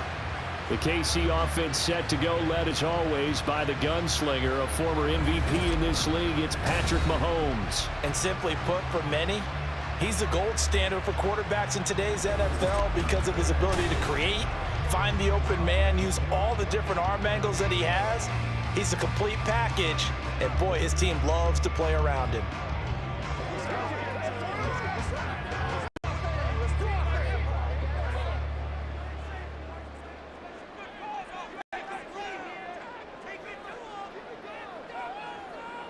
Throwing at the outset, here's Mahomes.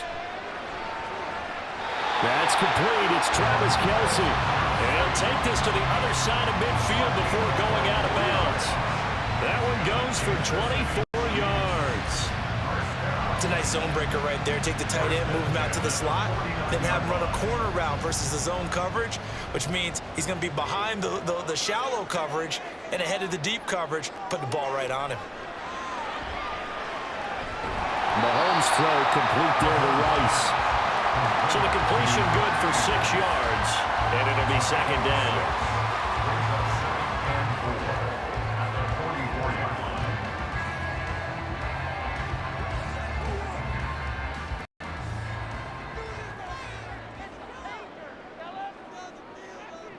From the gun, it's Mahomes. Connection made on the out route to Valdez-Scantling. And he'll go out of bounds after taking it a little further down inside the 40. Mahomes to MVS there for the Kansas City first. A little football 101 there. You just see the receiver trying to run down the defender, meaning he goes right at him and really trying to move him a little bit towards the center of the field so he can put his foot in the ground and break to the out, to the sideline, and make a catch. And not a lot of daylight. Any daylight inside as he's going to be stopped right at the line of scrimmage. Brings up second down. And as a defensive end, getting off the ball quickly, swarming to the football, making a tackle. That's what we saw right there. Yeah, that's what their job is. And really, a lot of the time, they have to throttle back a little bit in the run game because you know those defensive ends, they're like in a sprinter stance. They're just headed straight for the quarterback. That was good recognition on that play. Throw them to no gain. And he's going to have another first down as the tackle comes at the Raiders' 19. Give him 17 yards that time as that'll move the chains. Well, they clearly wanted to come out aggressive throwing the football, and they've been pretty efficient along with that aggressiveness. He's now 4 of 4 on this opening drive. Yeah, and that's led to a fresh set of downs. I like what he's doing back there. You can tell he's at ease, feels good about what he's doing. And I think if I'm the play caller, I'm reading that, I'm continuing to let him throw the football. Second quarter from Arrowhead, it's the Chiefs in possession as they've got it with a 1st and 10.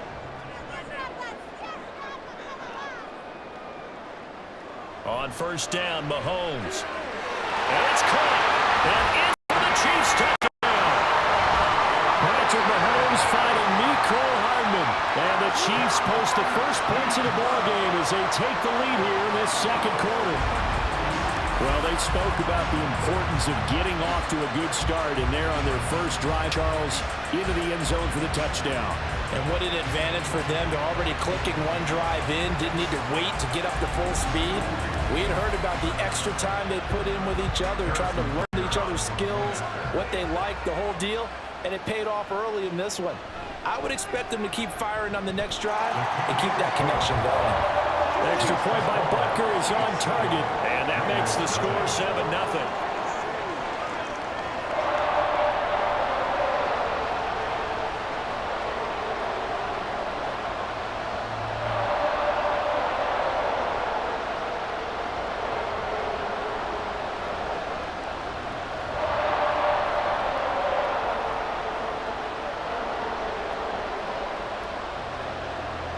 Now after the touchdown, here's Butker on to kick it away.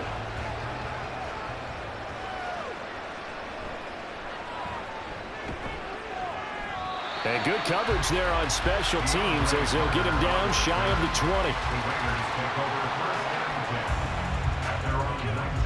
20. So now it's the Raiders' turn to go on offense for the first time. And they will be led out by their 6'3" quarterback. And his task in this situation is making sure that his team knows that there's a sense of urgency, yet somehow still stays calm. Because your natural impulse, your first possession is not until the second quarter, is you got to attack right away. Throw something big at them right away. Yeah, you got to move the ball, but maybe be a little bit careful in doing so.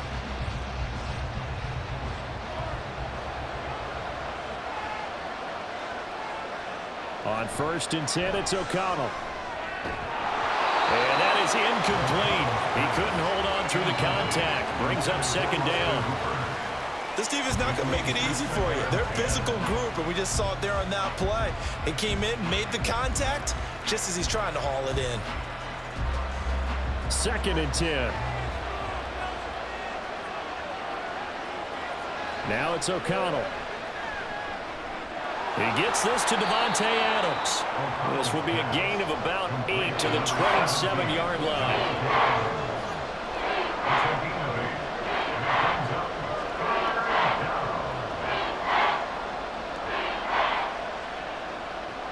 They'll get to the line here, but remember, it's also 3rd down.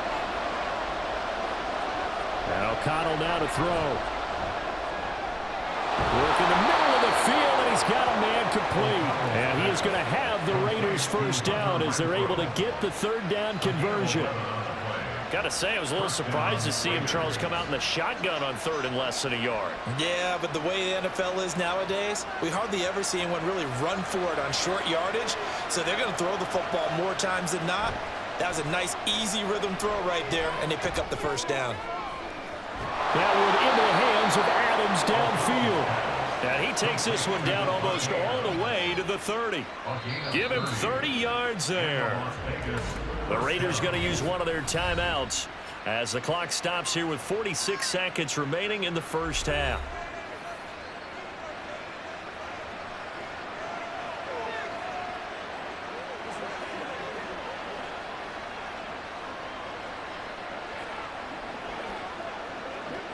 So the big play changes the complexion of things. Here's 1st and 10 just outside the 30. And once again, O'Connell back to throw. He goes right back to Adams. That's complete. And they will have a 1st down as they are definitely in field goal range now down at the 20-yard line. That's the 3rd time on this drive that these two have connected with each other. They've got a real rapport going. And right now, it's paying off with big chunks of yardage as shown by that last play.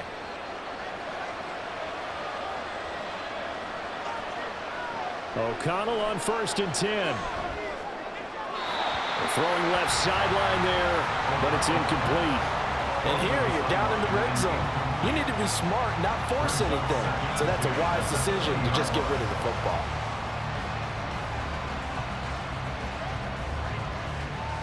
After the incompletion, here's 2nd and 10 from the 20. Here's O'Connell. Incomplete on the deep ball. Well, every point certainly counts at this stage of the game, but after driving so far, you absolutely know they want to finish it with 6 instead of 3. This offense was on the move. Now 2 straight incompletions have them looking at 3rd and 10. O'Connell looking to throw yet again. Pressure applied, and he's going to be taken down. They sack him back at the 33-yard line. And with just 4 seconds left in this first half, a timeout call.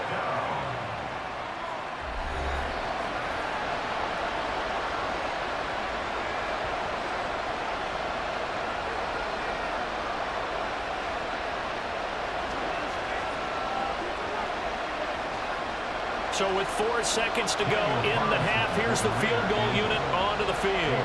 From the left hash, it's an even 50-yard attempt. Carlson able to put this one through. And they are on the board, but still trailing. It's 7-3. Well, still trailing here, but they do get the late field goal. Now their defense will try to keep this score right where it is heading into the locker room. Yeah, and trailing it to break, you obviously don't want to go in off of a negative play. Give them credit for that one. Finding a way to put points on the board. Give them any type of a spark, anything to build off of as they try and plan a comeback.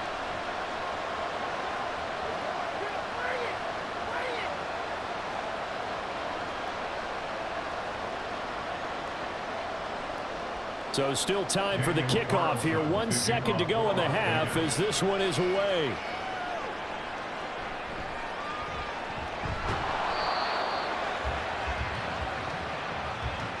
So we've reached intermission here in a low-scoring game. 7-3 is our score. As we'll send you down to Orlando, and we check in with Jonathan Coachman for our EA Sports Halftime Report. Coach.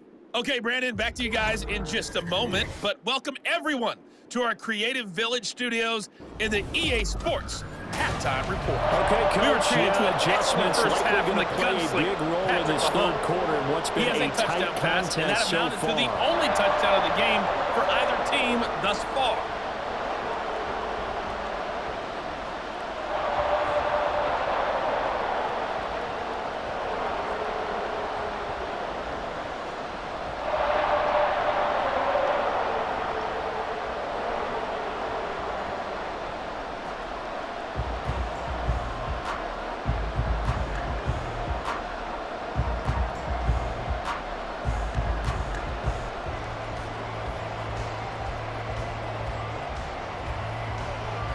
The Raiders are going to have it first, and they trail here as we get back to it in this third quarter of action. Taken at the goal line. And he'll take it a yard or so past the 20, call it the 21. Now comes the Raiders offense. They'll go on offense first to start quarter number 3. Well, Charles, we saw pretty entertaining first half, close ball game. Remember there toward the end of the second quarter, the opposition scored to take the lead. Now we'll see if these guys can get a score of their own to regain that lead. Yeah, they want to have that type of a response, don't they? Because they want to find a way to take control of this ball game one more time. Gauntlet's been thrown down. They want to see if they're ready to answer it. O'Connell looking to throw on first. A short throw, and that's hauled in by Mayer. Now that's staying ahead of the chains. Really good pickup on first down, hitting the tight end there. Now brings up a second and manageable. Just found a hole in that zone. Ball on the 28-yard line. Here's 2nd and 3.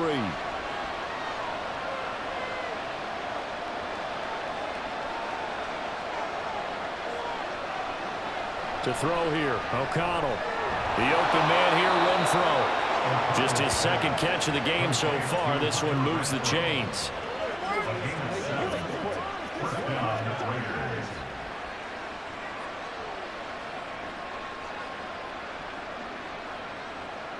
Under a minute to go in this third quarter as they come up 1st and 10.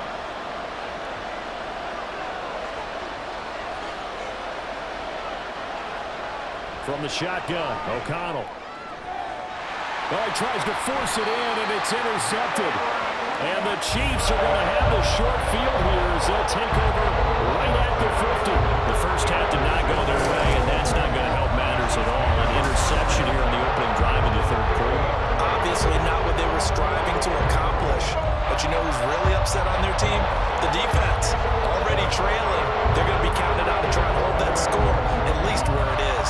Kansas City taking the field for their second drive. They'll have good field position at midfield following the turnover as they start with a first down here.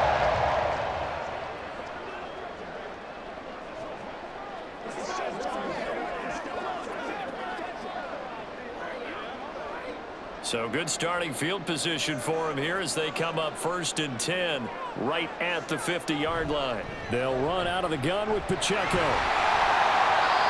It's a 6-yard gain on the ground, and that'll make it 2nd and 4.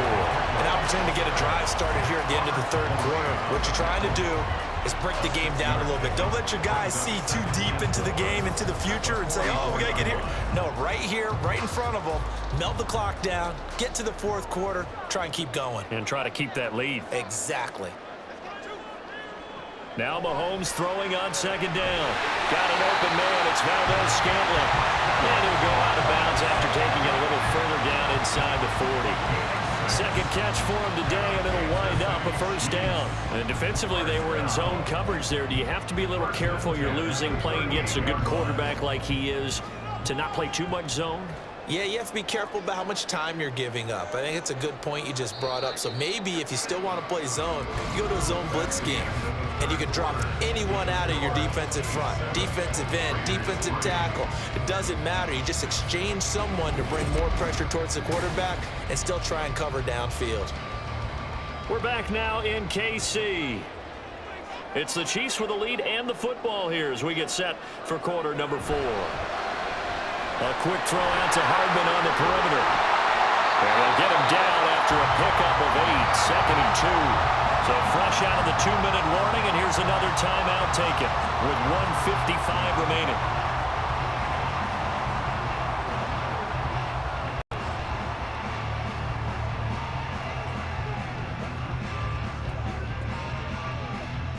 So they come up on 2nd down. If they can get another run like we just saw, would likely put an end to this thing. Locates Hardman for another catch. Now the Raiders going to go ahead and use the second of their timeouts. That'll leave them with just 1 remaining in this 4th quarter of play.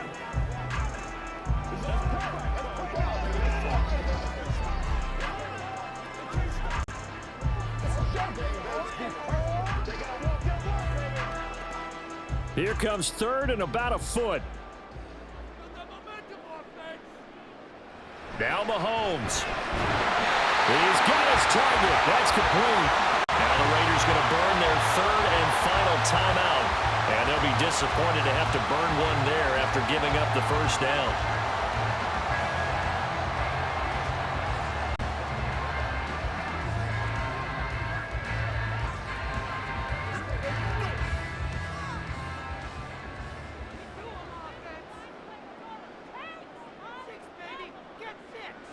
And they will take a knee here.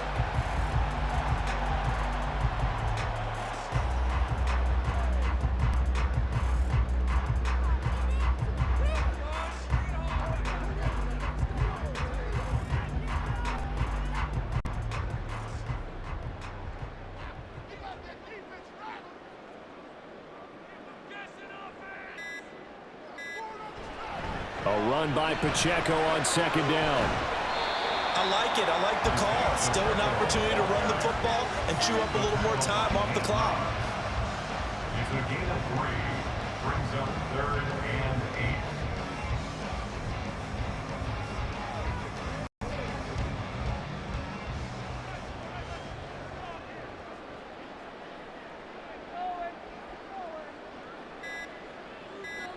8. Mahomes down to a knee, and that should just about write a finish to this one. I don't know about you, partner, but watching them take the knee there and finish this one off, I feel like I'm going to be sore tomorrow. This was one bruising affair. Low scoring, but my kind of football.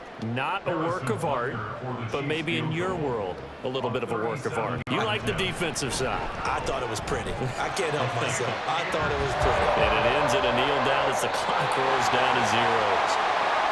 Well, obviously, Charles, this was by no means an offensive track meet. I mean, the defenses were the story in this ball game. But, hey, they got enough points to get the job done. And at the end of the day, that's all that matters. You're absolutely right about that, partner. In such a low-scoring game, it completely changes everything you had planned to do out there. Fortunately for them, they got just enough scoring to bring home the win. And in this type of a game, to play their defense, that became one of their biggest keys. So that'll do it for my partner, Charles Davis, and the best darn crew in the industry. I'm Brandon Gaudin. This has been a presentation of the NFL on EA Sports. The Chiefs victorious here as we say so long from Arrowhead.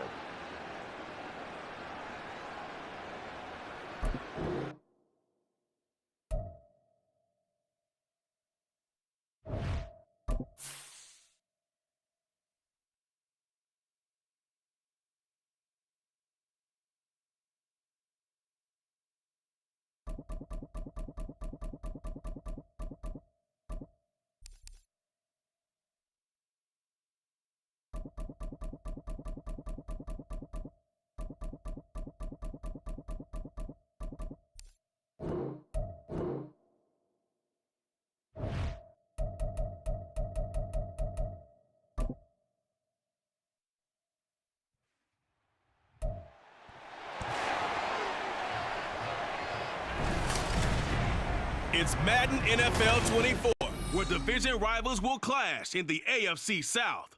It's the Houston Texans and the Jacksonville Jaguars, and it comes your way next. Our NFL friends up north are busting out the sweatshirts and blankets, but not us. TIAA Bakefield is pretty idyllic tonight, almost perfect, as we say hello from Jacksonville. Today it's an intra-division matchup in the AFC South, as it'll be the Houston Texans taking on the Jacksonville Jaguars. Brandon Gaudin and Charles Davis with you from our broadcast perch. And Charles, as we get this thing started, what are you going to be keeping your eye on? Special teams. Field position is always a big determiner in a ball game. Who sets their offense up for success the best, that team will win the game.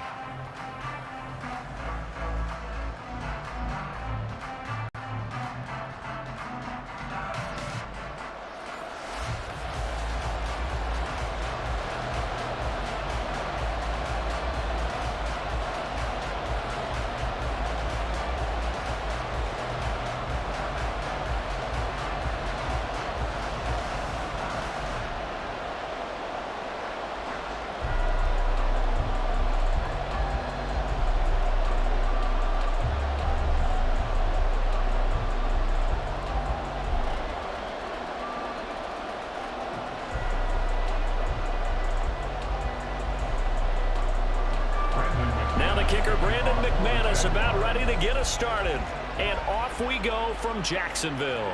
This taken in at the goal line, and up to about the 26-yard line, just across the 25. At their own 26-yard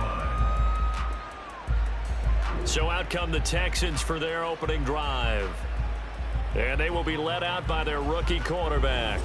I tell you what, when he's on schedule for that week, secondaries take notice because you've got to stay alert back there on every snap. A truly powerful arm, one is capable of challenging any level of the defense on any given play. That's why so many scouts preach arm talent when preparing for the NFL draft. A quarterback with arm strength to make every throw in the book, he's an asset to have in any offense. Ready, break!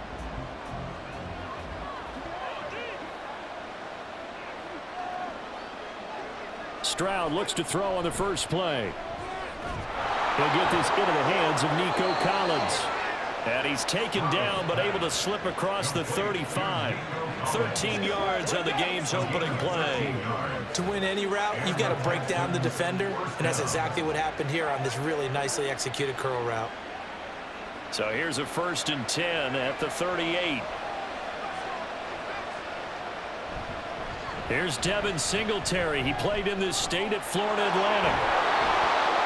And good vision there as he's across midfield and down to the 45-yard line. Another nice gain. That's now 30 yards between those last two plays. Well, no slow start here. A couple nice chunk plays back-to-back. I love the momentum that they're showing here early because they did it both ways, right? Threw the ball on first down for a nice chunk of yardage. Came right back and ran the ball. Looks like they've got the defense set back on their heels. Let's see if they can keep this moving. Meanwhile, Stroud's throw taken in by Collins. Yeah, that's good for a gain of 6, and it's second down. So pick up the 6.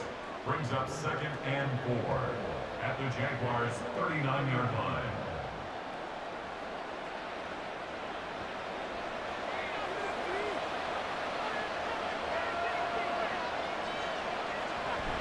They'll run out of the gun with Singletary.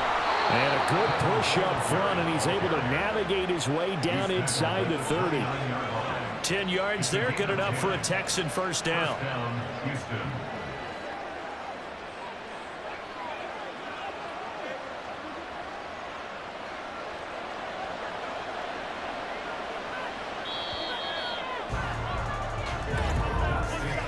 We're scoreless after 1.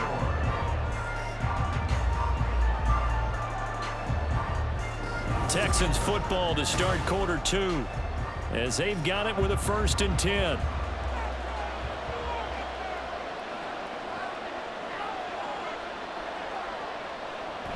On first down, they stick with Singletary. And down he goes, taking it inside the 10, just shy of the 5 at the 6. 50 yards rushing for him here. What a start to the ball game. It's 1st and goal. He had his eyes on the end zone once he hit the secondary, but they're finally able to slow him down. Yeah, and I've got to look at this one from the defensive point of view. You just mentioned finally able to slow him down. They've got to figure out a way to make that at the point of attack, at the line of scrimmage, because once he gets through, he's shredding them. Stroud looking to throw. Touchdown, Texans! Dalton Schultz from 6 yards away. And the Texans post the first points of the ball game as they take the lead here in this second quarter. Those are the drives that prove a lot. You got a rookie quarterback, Charles. You're on the road, takes him down, throws the touchdown pass. And in a game like this, with, as you described, a rookie quarterback, the team usually says, okay, we got to take care of this guy. We got to protect him. But when he goes out and plays like this on the first drive on the road, he doesn't have to say, I'm here to be your leader. They just need to follow him. Fairbairn good with the extra point, and it's now a 7-0 game.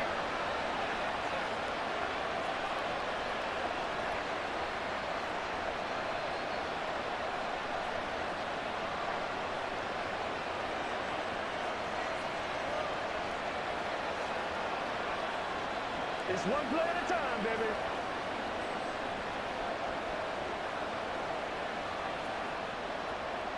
So after the touchdown, here's Fairbairn now to kick it away.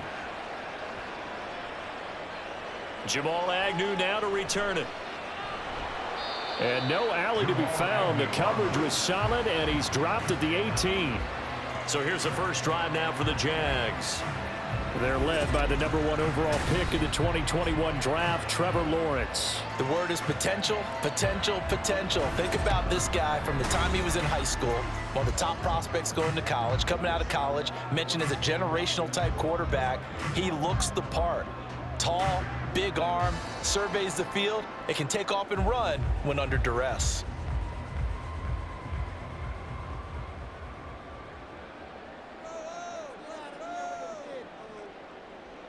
Now Lawrence on first down. They'll try and set up the screen to Etienne.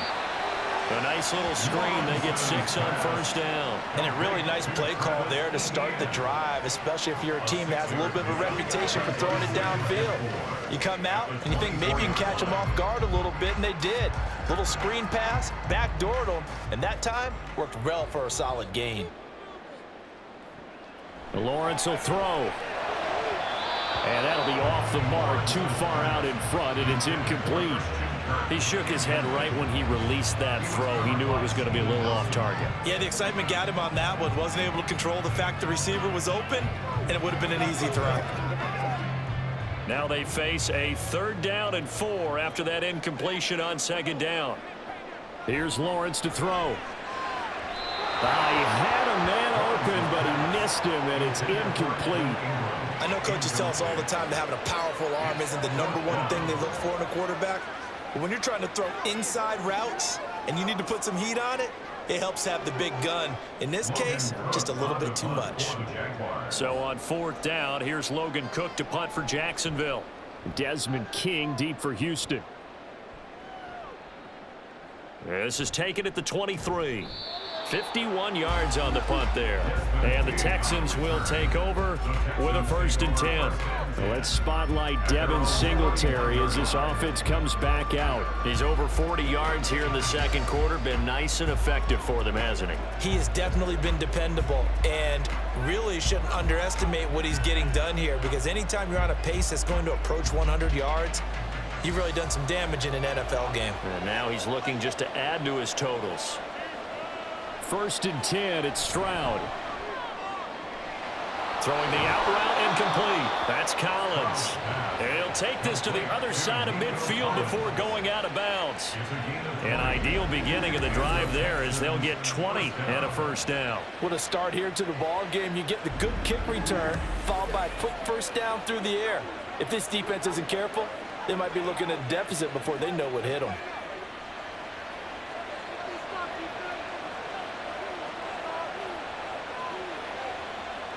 Stroud to the air on 1st and 10. And the Jags get to him as down he goes. Now the Texans will burn the first of their timeouts as they'll stop the clock with 24 seconds to go in this 1st half.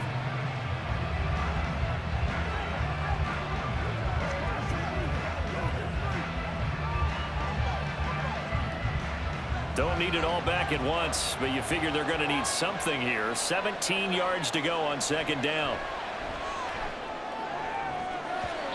Throwing there, but this pass is going to wind up incomplete. Let's give some credit to the defensive guys on that play. Able to bat that one away. Sure looked like they were trying to hit the corner route.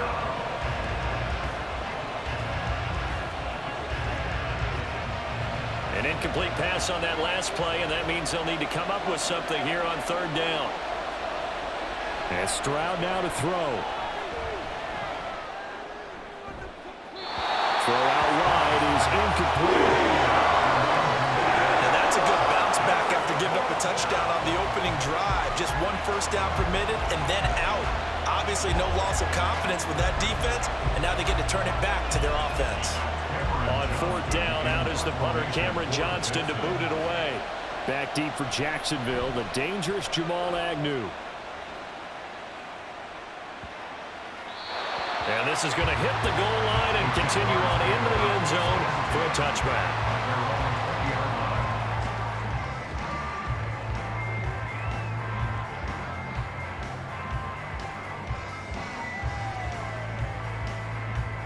The Jacksonville offense set to begin their next drive.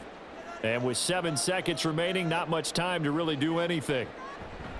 They'll indeed try to run it out as they start on the ground. And he'll just push his way forward for a few as the clock will run. So we have reached halftime with a touchdown. That's the difference on the scoreboard. As we send you a couple hours south of here to Orlando, that's where we check in with a coach and our EA Sports Halftime Report. Okay, Brandon, thanks very much, and welcome in everyone to our downtown Orlando studios and this EA Sports Halftime Report.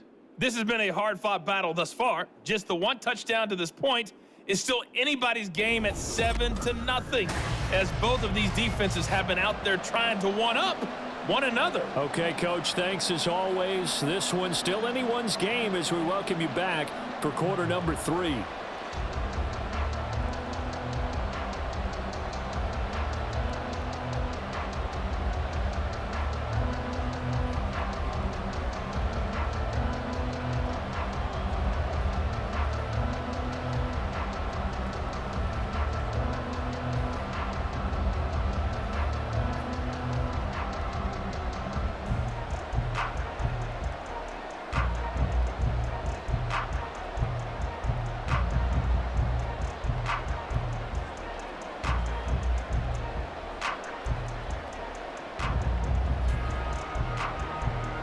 Just the 1 touchdown in that first half. 7-0 our score as we get going in quarter number 3. To return, here's Agnew. And makes it across the 20 as his guys will set up shop at the 23-yard line. The Jaguars ready to get going to start quarter number 3. It's been a tight game to this point. What do they need to do, Charles, to break through in the second half and take the lead? Well, I think the first thing they need to do is thank their defense for keeping them in this game. And you know what I think the defense is saying back to them? Why don't you guys focus on getting some first downs, put some drives together, give us a little bit of a break here. If we can get some rest, we'll play even better for you. And oh, by the way, pay off a few of those drives with some points too. And he'll get it up to the 33-yard line. That one good for 10 yards. And that'll bring up a second and just about a few inches here. On any explosive run, you can almost feel the ground shaking, and that's from the offensive linemen creating space for their runners. I had an old coach tell me before, they always told his runners, run around the offensive line in pregame. Get used to the ground shaking so you don't trip and fall when it happens in a game.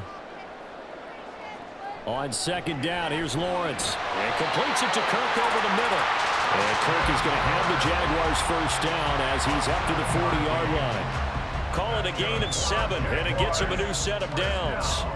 Good throw, good catch, but I really like the route. The drag and being able to run away from defenders, hard to stick with them for that long. Yeah, better against man than zone, or? Better against man, because now you're running away from someone and you're not running into a defensive player in another zone. To the 43, second down. I'd say they've got to find a way to get him going. He's such a big part of their offense. I wonder if they might throw it a little and come back to the run. Anything, because you're right. He's pretty much been completely neutralized. 2nd and 7.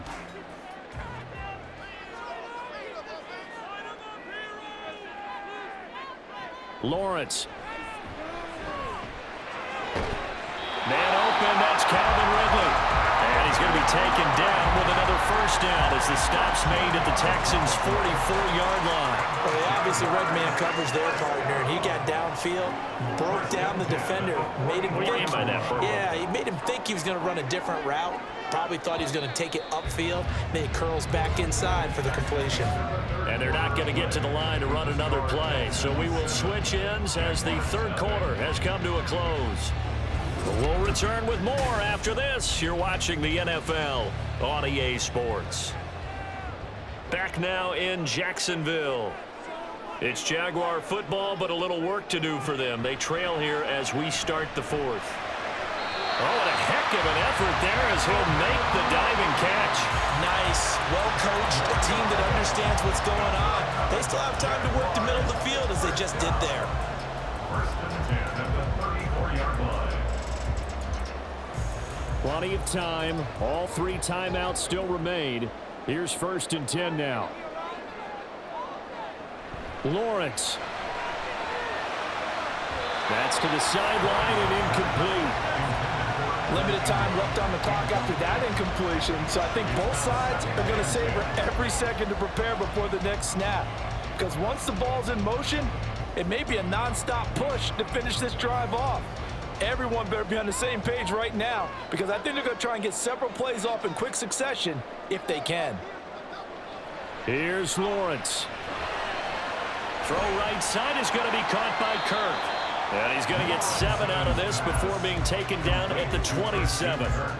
An incompletion, now a short pickup. That's not going to do it. Yeah, you've got to get to the line of scrimmage quickly, get set up, and aim downfield. They'll come to the line. This is 3rd and 3. Back to throw. Lawrence. And that is incomplete.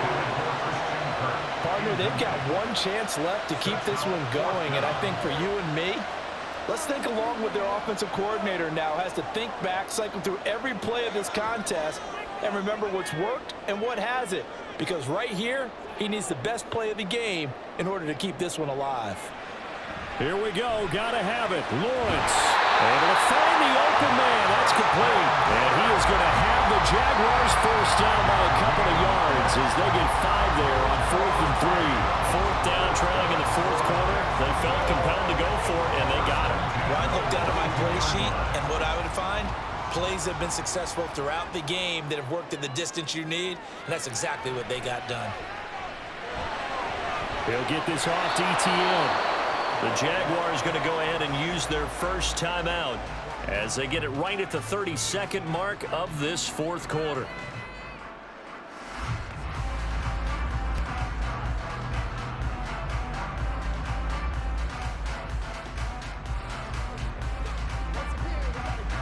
Here's second down.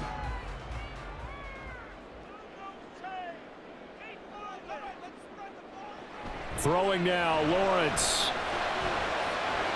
He'll connect on the out route with Ingram. And he's out of bounds. Almost gets to the 10.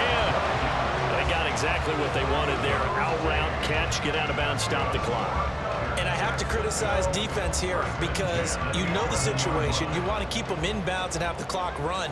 So I'm sitting on the outside portion of the field and not letting them throw an out route. Throw anything inside and I'll make the tackle. An out route? Oh, and that's going to sabotage their comeback plans. It is intercepted. Jalen Petrie picks it off. And the Texans have just about sewn up this football game. Scoring has really been at a premium. And, Charles, you got to tip your cap to this defense coming in here. Their offense, too, but this whole team coming in here on the road, getting a hard-fought win. I think the way that they're finishing this one up, an exclamation point on a terrific game. As you noted, hard for them to put points on the board, and they hold them down one more time and finalize things.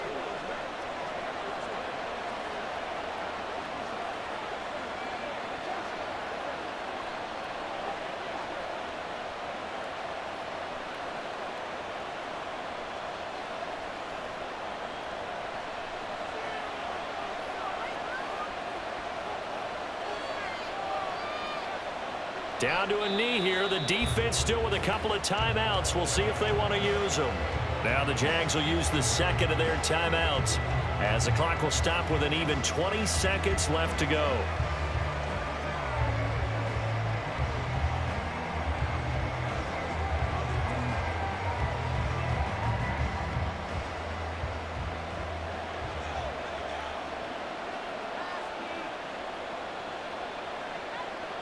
Down to a knee here as the Texans look to let the clock roll. The Jaguars now will use the last of their timeouts. That'll be their third and final stoppage here as we step aside.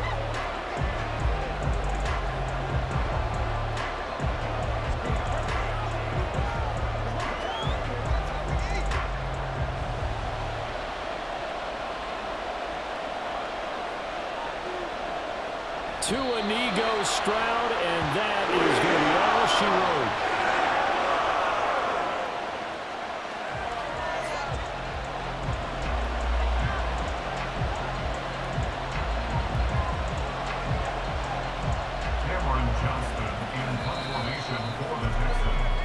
So Houston going to come away here with the victory. And not all W's are created equal, CD, and this one came in shutout fashion. Well, their offense certainly didn't need to do anything, right? They could take the day off, and they did.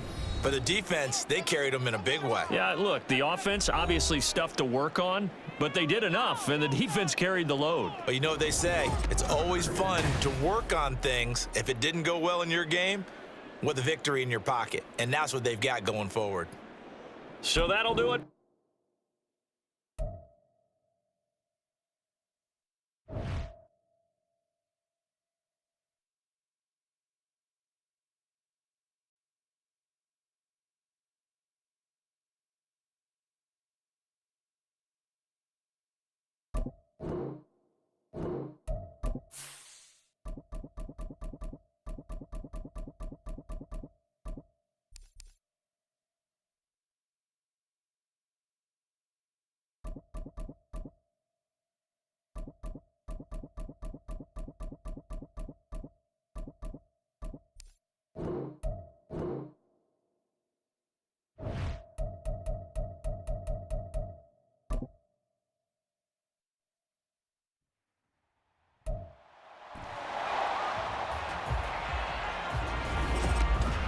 It's the NFL on EA Sports. And if it's in the game, it's in the game. It's the Indianapolis Colts and the New England Patriots. And it comes your way next on Madden NFL 24. It is clear, but it is cold here today as EA Sports takes us to Gillette Stadium in Foxborough. Straight ahead, we've got a pretty good one on tap here, as it'll be the Indianapolis Colts taking on the New England Patriots.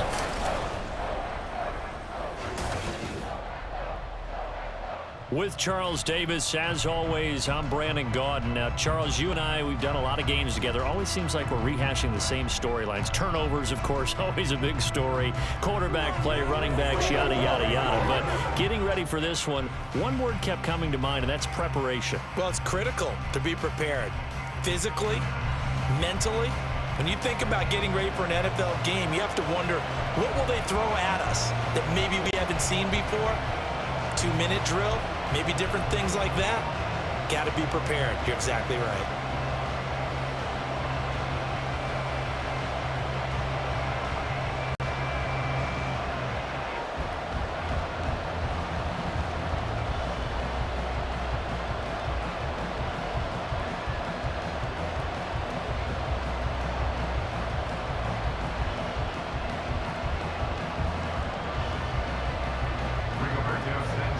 Here's the punter, Rigoberto Sanchez, on to get us started. And we are underway in Foxborough.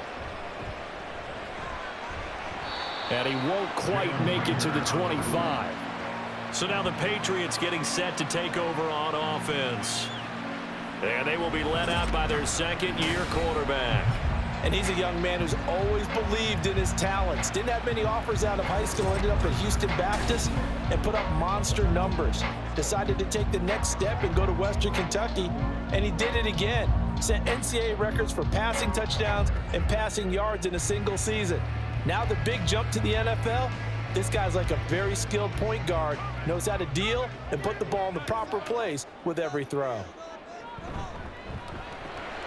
Open man is Kendrick Bourne. And up to the 35 before they're able to knock him down. That's a pickup of 11 and a first down on their first offensive play. If you're these receivers, you got to be ready, because when he's going to throw it quick on that RPO, he's going to throw it quick. And this is why you spend time with your guy either in the offseason, during the week, the whole bundle. Because sometimes it's just telepathy. You both see the same thing, and he knows get the ball to him right away. And they're going to have this across midfield and inside the 45. Back-to-back receptions for him, and it's another first down. So we just called his name on the previous snap, and they go right back to him, Charles, for a second consecutive completion. Yeah, I think what we're discovering on this drive is that he feels like he has answers no matter what defense you throw up there. He reads it, finds the open spot, and is available for the completion. Now from Colts territory, here's a 1st and 10 at the 43. Zappi back to throw. And this one almost intercepted. Not a good throw there. Nearly an opening drive, INT. Well, he certainly thought he had a window to push that ball downfield, but as soon as he released the throw, the corner was there to slam that window shut. So second down, still 10 yards to go. Ball on the 43. They'll run it. This is Ramondre Stevenson. They do get a couple, but they'll be left staring at a 3rd and 8 coming up. Early down stuff to put this offense in a precarious position. We know that securing the point of attack, especially against the big-bodied guys in the middle of this D, has got to be priority one. The line to gain is the 33 on 3rd down.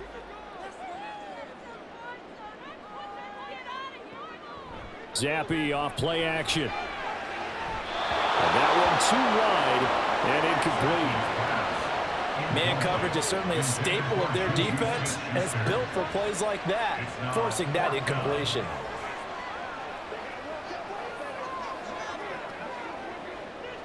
So on 4th down, here's Bryce Behringer on to punt for the Patriots. And deep to return is Josh Downs. And he'll get this away into the icy winter air. And this will be out of bounds. Now it's a question of where they'll mark it. And they'll say it crosses at the 11-yard line. So now the Colts backed up to start their initial drive.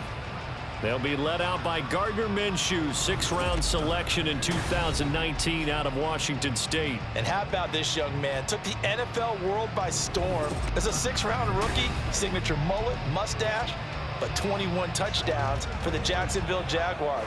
Great personality, and everyone gravitates towards this guy. Teammates love to win with a quarterback who leads them like that, and fans love to root for a guy who seems just like them. Minshew and the Colts going to come up here 1st and 10 at their own 11. They'll run with Taylor to begin the drive. And he'll take this one only up to about his 13-yard line. There to stop him, Jawan Bentley. A gain of 2 brings up 2nd and 8. No score after 1 on EA Sports. Start of the second quarter, and it's the Colts in possession as they've got a 2nd and 8 forthcoming.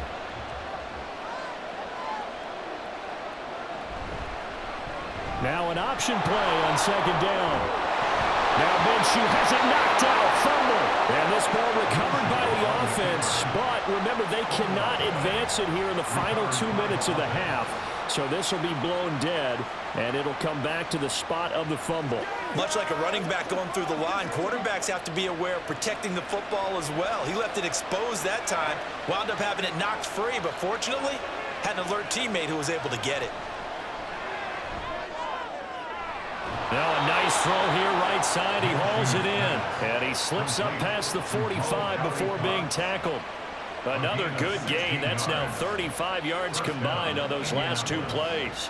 And that was good protection there. No, that was great protection there because it allowed him to lock in on his receiver. Although I think he was looking for his tight end on the corner route all the way. Nice connection there for a really nice gain. Now here's a pass on 1st down that's knocked away and incomplete. I like the calmness of how he played the ball here. No panic in his eyes as that throw arrived. Tracked it from the moment it left the quarterback's hand, and that's just where he needed to be to knock it away. An incomplete pass on 1st down. That leads to a 2nd and 10. Minshew sets to throw. This one completes Alec Pierce. The Colts going to use the first of their timeouts as the stoppage will come with a little under a minute to go in this first half.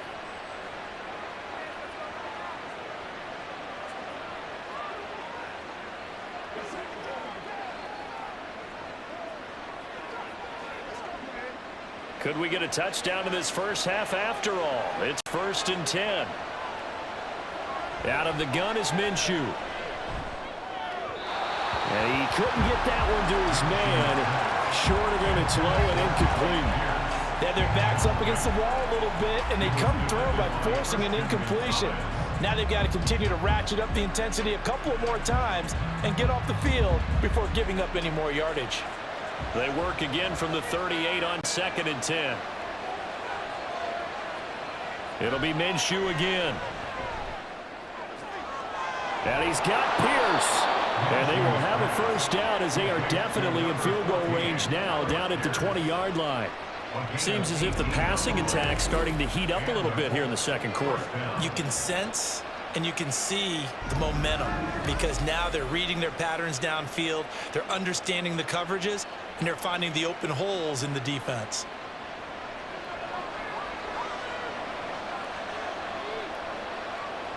Minshew, 1st and 10. And that one to the right side and incomplete.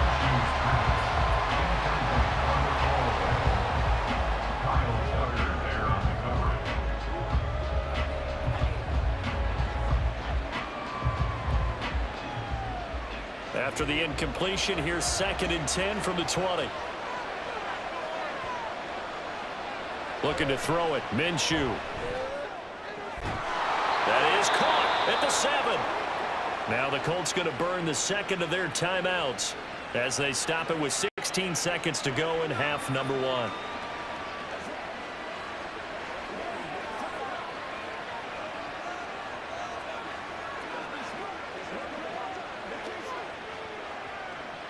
Here we go now on 1st and goal. Again, Minshew looking to throw. This is caught. Yeah, he'll work free from one tackle, but that's about all as he's taken down. Now a timeout signaled for, and they'll get it with 10 seconds to go before halftime. at the 2-yard line.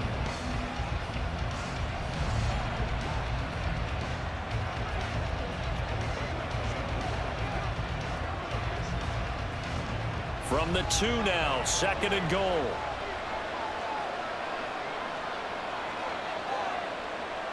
From the gun, Minshew to throw. He's got it. Not able to get a single yard there, and it'll bring up 3rd down.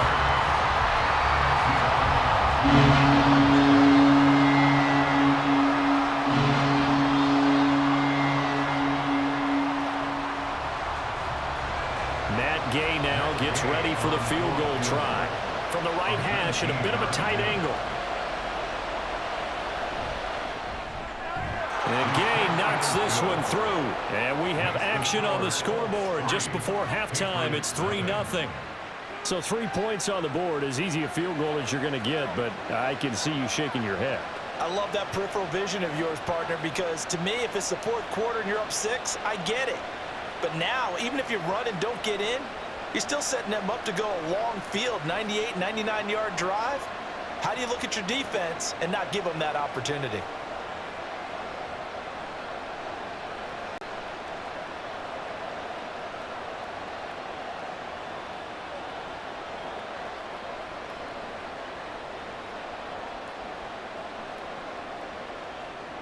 Four seconds, all that remain here this first half as the kick gets away.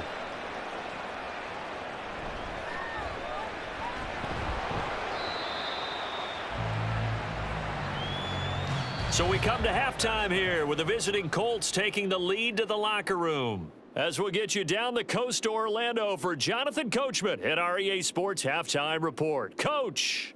Okay, Brandon, thanks very much. Back to you guys in a bit. But first, we welcome everyone to our EA Sports Halftime Report. This one's been all about the defense. Just a lone field goal in that first half. And as a result, not too much available in terms of highlights. But that's okay. We've got a full half to go. And to bring it your way, let's get back out to Brandon and Charles. All right, Coach, thanks. Yeah, both teams likely to make some changes in what's been a closely fought battle to this point.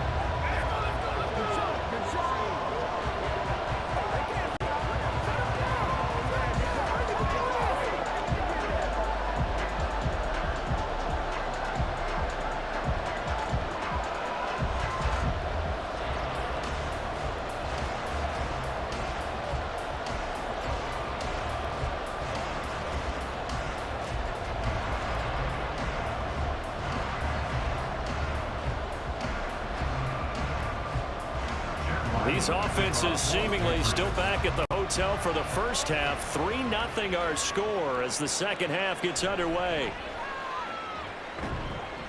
And he'll be stopped up at the 25. Second drive coming up here for the Indianapolis Colts.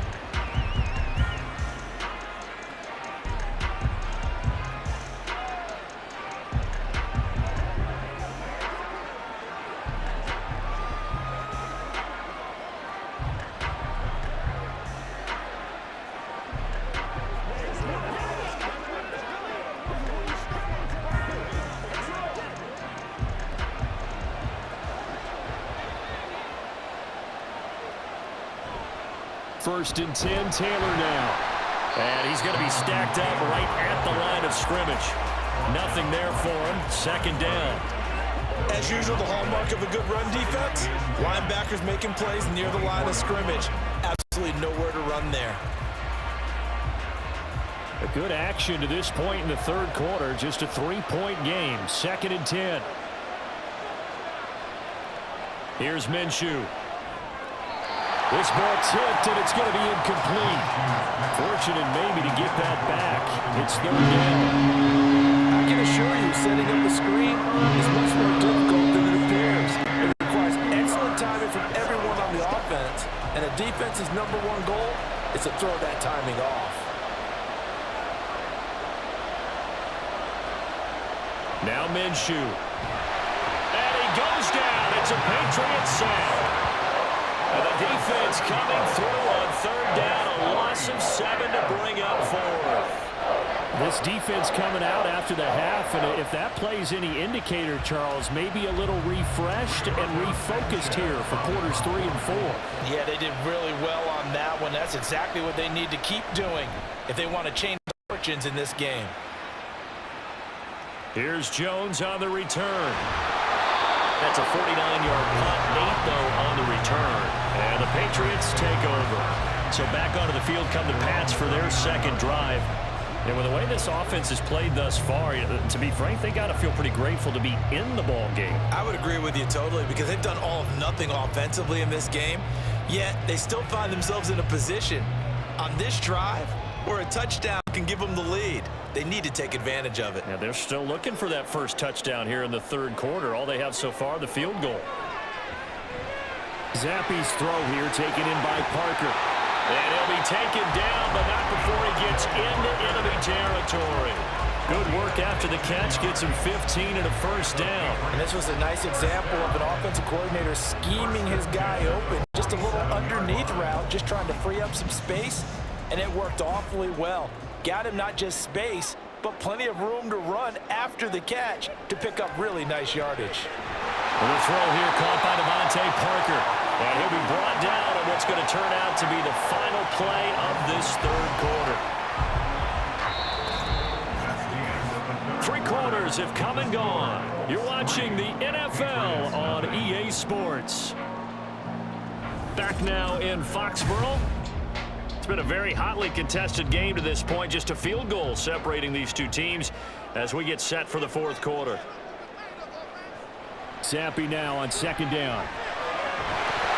And that falls to the ground, incomplete. A nice job of bodying him up defensively, and now it brings up third down. Now we're in the situation where the quarterback's got to take full charge of his huddle. Got to totally command it, make sure all eyes are on him. All focus is locked in. Going to call multiple plays and go over different situations and scenarios to make sure everyone is on the same page. To the sideline, wow, what a catch there. He doesn't get a lot, but he was able to get the feet down complete.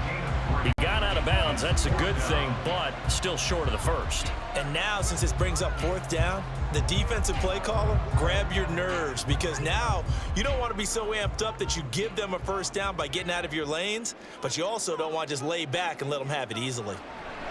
Fourth down now. Here's Zappe. Pass taken in by his big tight end. And he is going to pick up a Patriots first down. Good work there on 4th and 1. They get 7 to move the chains. Well, they did the part they had to do. Quick throw got the first down. But that doesn't allow them to relax. They still have plenty of work to do. They'll come up 1st and 10 here. Here's Zappe to throw. Throwing the out route. He's got Parker. Inside the 20 before he's brought down. Well, they picked up a little bit of yardage there, and now, in this situation, should be in no hurry to run a play really fast. Let the clock wind down. Plenty of time left, plus all 3 timeouts. Here's 1st and 10. Zappe.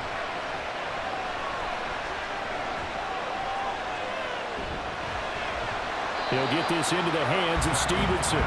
And he'll get him inside the 15 down to the 14-yard line. Nothing open downfield. They went underneath. Yeah, see if you can get it to your running back. See if he can make someone miss in the open field. Here comes 2nd down. Now Zappe. And this is caught. Touchdown. And they've taken the lead here in the final minute. What an outstanding drive right there to take the lead. And also, Charles, didn't leave their opposition with a whole lot of time on the clock.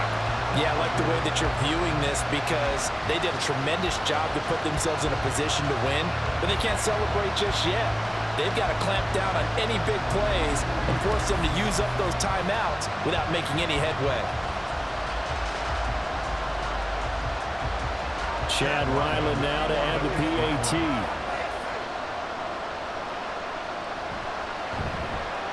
And this is up and good to make it 7-3. So that drive takes him down the field in 8 plays. And it's capped off by the late touchdown that puts him out in front here in the final minute of the contest.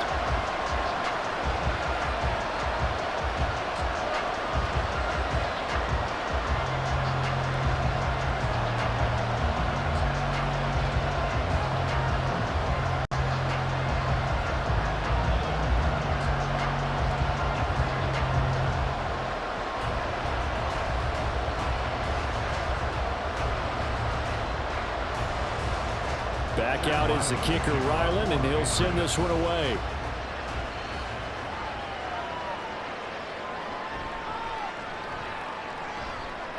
And it's a pretty good return here as he'll get this up to the 29.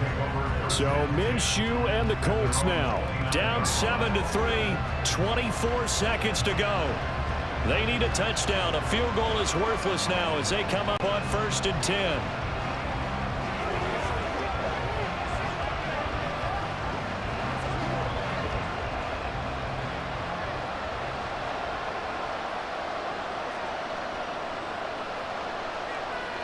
Now Minshew. A throw left sideline falls incomplete. Probably time for 2 more shots, and ideally, they'd like to get the midfield or so they have a chance at a Hail Mary on the final play.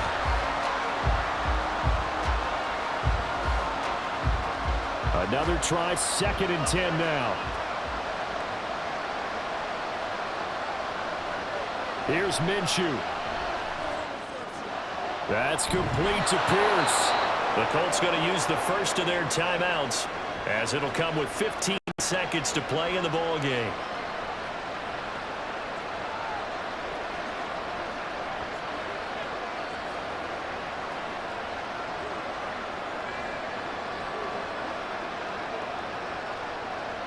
Two timeouts still in their back pocket. It's 1st and 10. Minshew. Delivers another one to Pierce. Now a final chance to stop it here as a timeout comes in with 10 seconds left in the game.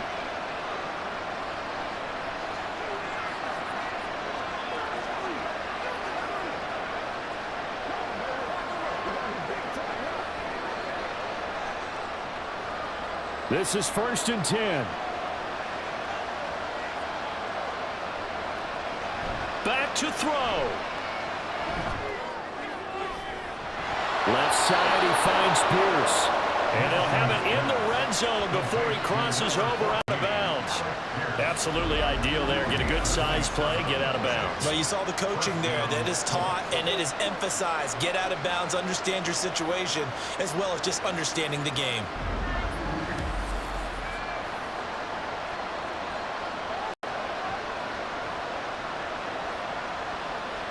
Well, going to be tough to get 2 plays out of this. This could very well be it. One final shot. They'll look to throw. That one finds Pierce right side. And now we'll get a timeout here. They're able to stop it with 1 second to go in this game.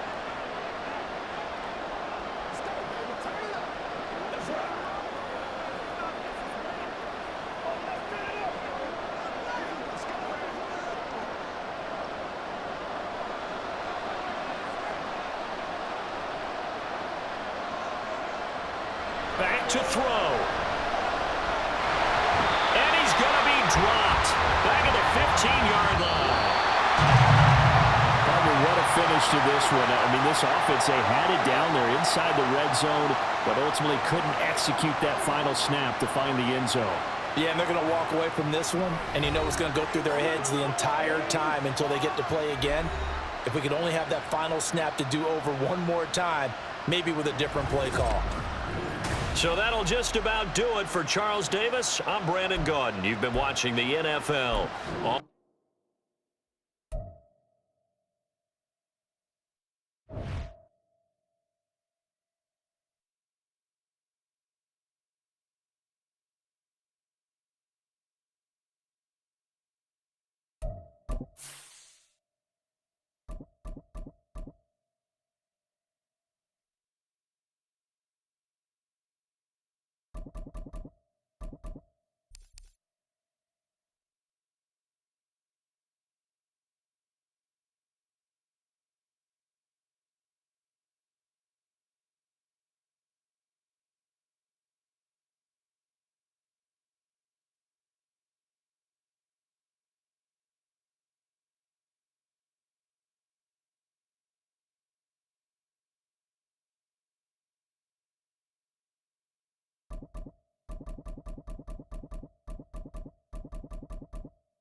It's Madden NFL24 on EA Sports. And the question is, are you ready for some football?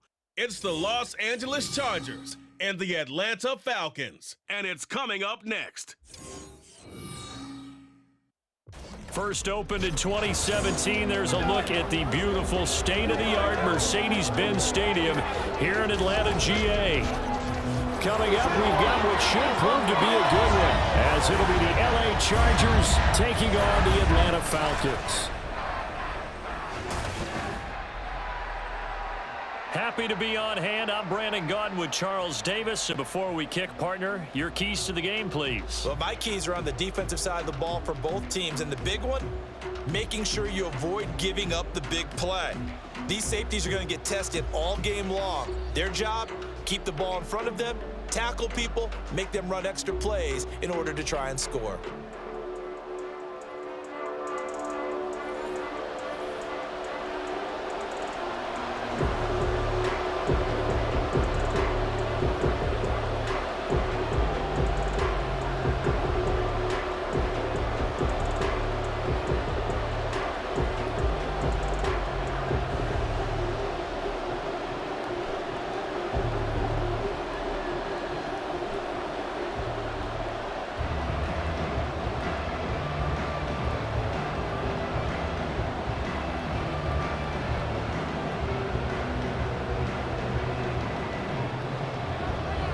Now the kicker, that's Cameron Dicker, set to get us started. And we are underway from Atlanta.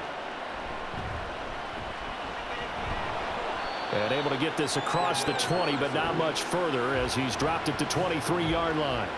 So here come the Falcons now to get the football for the first time. And they are led out there by their mobile quarterback. And you know how scouts always talk about checking all the boxes? I think this young man does exactly that when you're looking for an NFL quarterback. Proven leader, teams went 43-6 while he was in college, has speed, dual threat ability, and the production off the charts while he was in school, and also did a nice job of limiting turnovers. When you put it all together, there's a lot to be excited about for this young quarterback.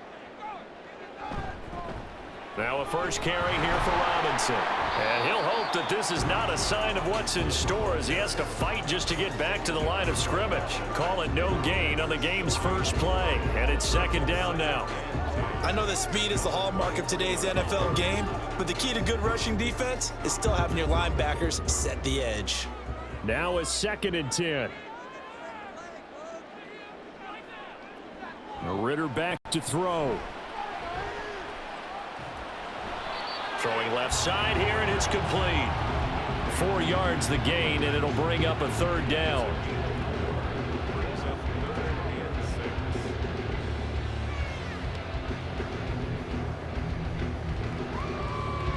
They are in need of 6 yards here if they hope to move the chains.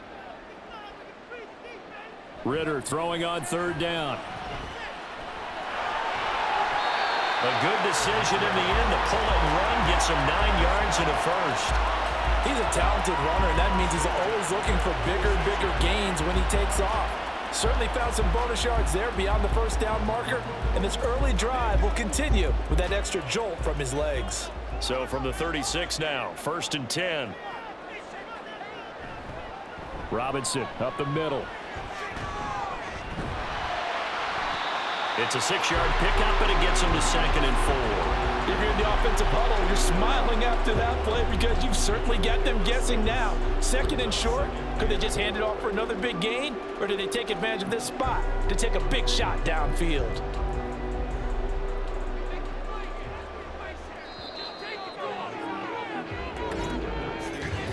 We're scoreless after 1.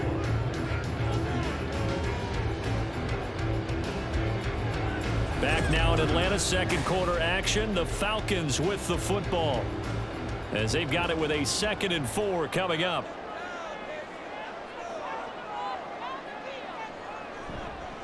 On the counter, this is Robinson. And he will be brought down at about the 43 that time.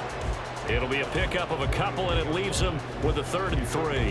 Whenever we talk about the best strong safeties, one word constantly comes up, and that's instincts. Being able to diagnose run or pass and make the appropriate moves. He crashed down hard there. He was ready for that running play. 3rd and short. Ritter. Forced out to his left. And he will slide to a stop. He does have the first down. It's a pickup of 15 and a fresh set of downs. Certainly not a positive sign if you're the D coordinator and you see your guys give up that space so early in the game. 3rd down, that's when the clamps are supposed to come out, but his ability to create things with his legs makes things difficult. Ritter now looking to throw it this time. And this is incomplete. Not only did he have a chance to scan the field there, it felt like he had a chance to scan it twice. The protection was that good. Unfortunately for him, the coverage downfield, equally good. Ball on the 42 as they come up 2nd and 10. Ritter will set up to throw it. And this time he's got the hook up. It's complete. Now the Falcons going to use one of their timeouts as the stoppage will come with a little under a minute to go in this first half.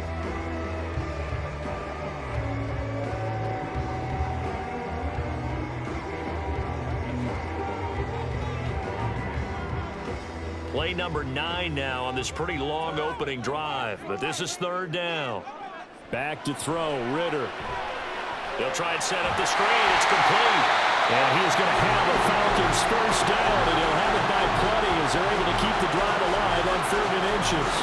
And that's a gutsy call there on 3rd and short, because that's a play that's got a good chance of being blown up in the backfield for a big loss of yardage. But nice job out wide to gather in that screen pass, use his blockers well, and pick up the first down. To the air again, it's Ritter. Another completion right back to Patterson. The Falcons going to use the 2nd of their timeouts as they'll stop it with 25 seconds to go here in half number 1.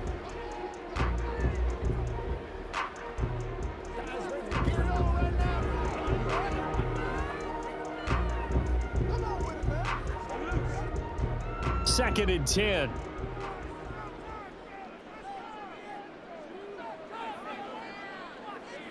Ritter.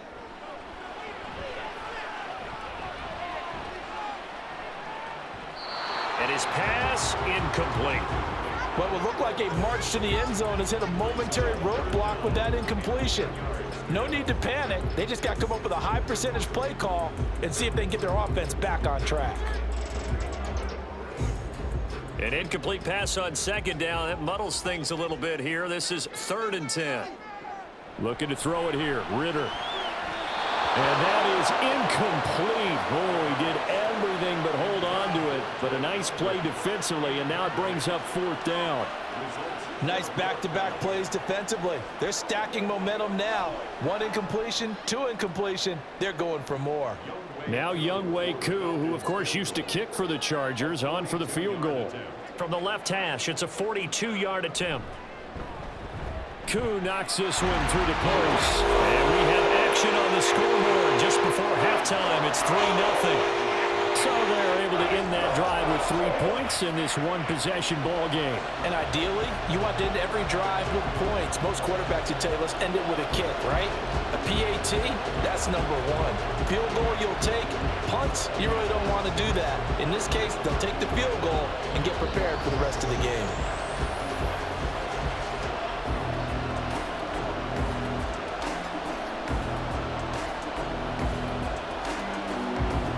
So not much time to speak of remaining in this first half as the kick's away. And he takes this near the 25. Just a little pass there. Call it the 26. Here are the Chargers ready to go on offense, led by their first-round pick in 2020.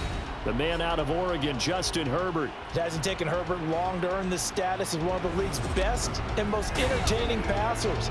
He's locked and loaded on every snap, and the second he sees an opening, the ball's soaring downfield. You've got to be on your A game at all times against him. The second you slip up, he's liable to burn you. 9 seconds to play, likely the final snap of the first half as it's 1st and 10. And they're just going to run it here up the middle. And he'll work this forward for about 3 at 2nd down. And this offense going to elect to burn a timeout with 5 seconds remaining in quarter number 2.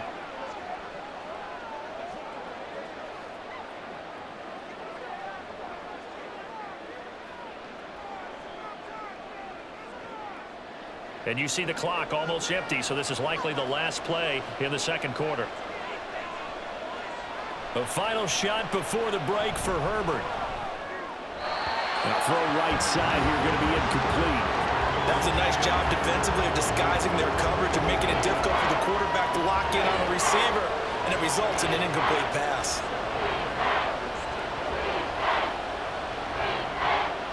They head to the line facing a 3rd and 7 following the incompletion on 2nd down. A final shot before break. Herbert, that's caught by his tight end Gerald Everett. And he gets this up across the 35 before he's out of bounds. So we are at halftime here in Atlanta with the Falcons out in front. As we send you down to Orlando, where Jonathan Coachman has our EA Sports halftime report. Coach. All right, Brandon, back to you two in just a bit. But first, welcome everyone to downtown Orlando and our EA Sports halftime report. If you missed the first half, there's not much to get you caught up on. Just the lone field goal accounting for the entirety of the scoring. A 3-0 game to this point, as both defenses have been strong so far. Okay, Coach. Yeah, adjustments likely going to play a big role in this third quarter in what's been a tight contest so far.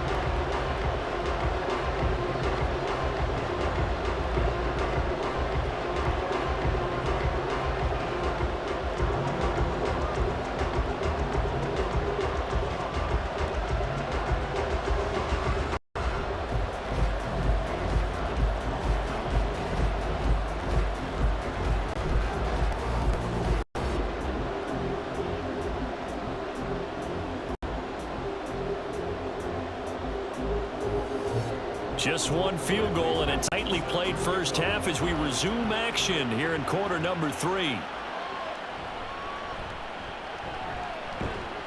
And he'll be tackled just shy of the 25. The Chargers get set to go here for their second drive. And they're on the losing end of things here. What do they need to do if they're going to turn things around, CD? Partner, it's awfully close to being a must drive here, I think, for them, because I think a touchdown here in this opening drive is something they absolutely have to have. They only managed 3 points in the first half. They know that's not going to get it done. So without adding pressure to them, they already know the stakes. They need a touchdown here to get things started. They started on the ground with Eckler. And a short pickup to about the 27. It'll be second down. Oh, that's a real nice job there by the defensive front. They just engaged and held their ground. But how about the guy who made the play? We often talk about whether they take a good first step or not. Many times you just don't take any step. Just get your feet moving, get your body going, and then once he made the read, he was able to make the play. Meanwhile, Herbert's throw there complete to Allen. And he's taken down but able to slip across the 35. That his first catch so far. They've held him under wraps, but he's got a first down there.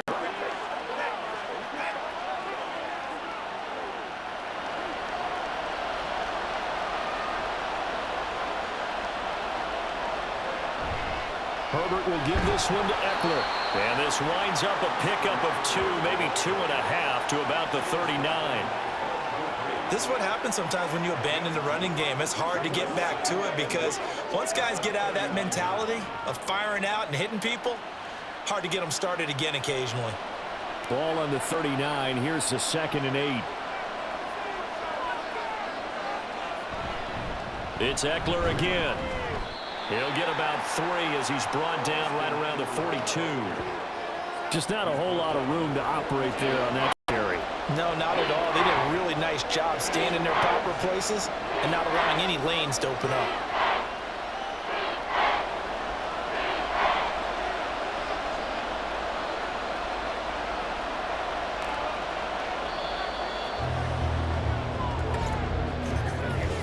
So they'll get a little extra time to come up with his third down play as we played 3 quarters. You are watching the NFL on EA Sports. Back now in Atlanta. It's been a very hotly contested game to this point. Just a field goal separating these two teams as we get set for the 4th quarter. Work in the middle of the field, and he's got a man complete. And that's going to be good for another first down as the tackle's made at the Falcons' 38-yard line. That's a nice job right there, partner, because they were able to work down the middle of the field, working in the seams, because I think defensively they were guarding the sidelines, trying to keep them from getting out of bounds. They took what they gave them, and it was successful. Here's 1st and 10.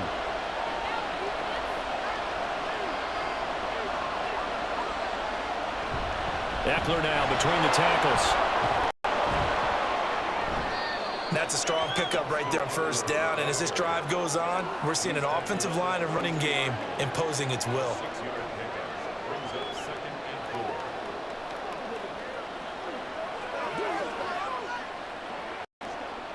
They'll come up now on 2nd down.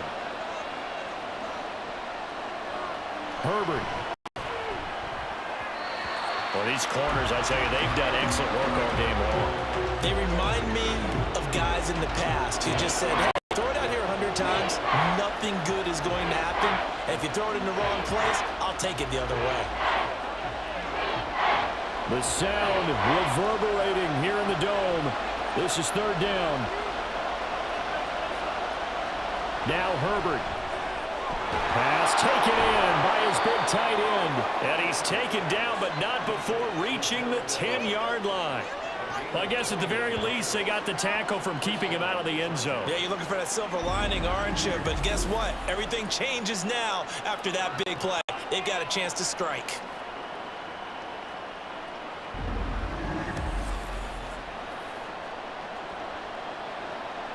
All 3 timeouts still at their disposal.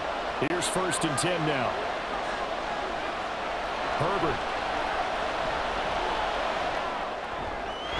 And this is caught. For the moment, it's a touchdown, but multiple flags down, so let's sort this out. Illegal touching, offense. Late game, that hurts. Take the touchdown off the board. No doubt about it, and this is where you make a great movie scene, right? Go in, rally the team. Okay, we lost points there. Let's get it back and go out and score again. Can he get it done?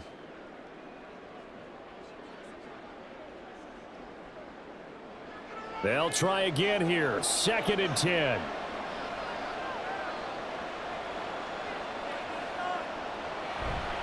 They go back to the ground now with Eckler.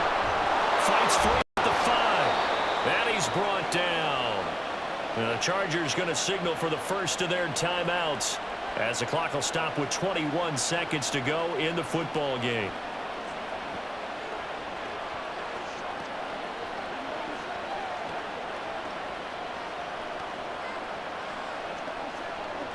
Here we go. 1st and goal.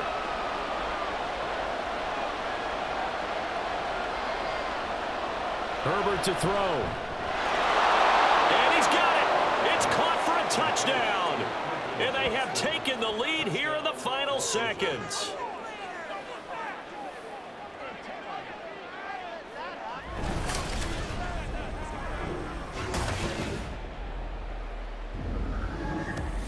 Well, that is the definition, Charles, of delivering under pressure. The game-winning potential. There's still a little time left on the clock, but the potential game-winning drive, and it was well executed.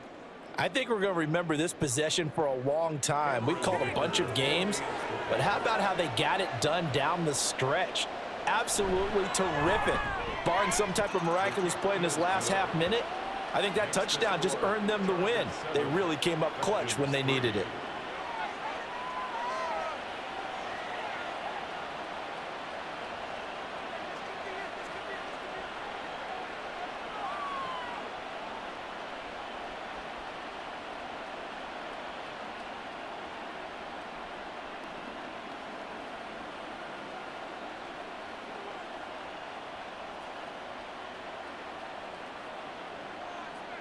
Here's Dicker now as he'll send this one away.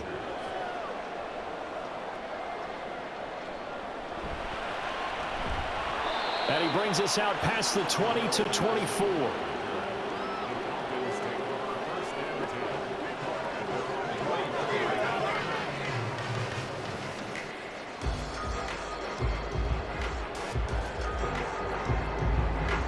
Here's first down.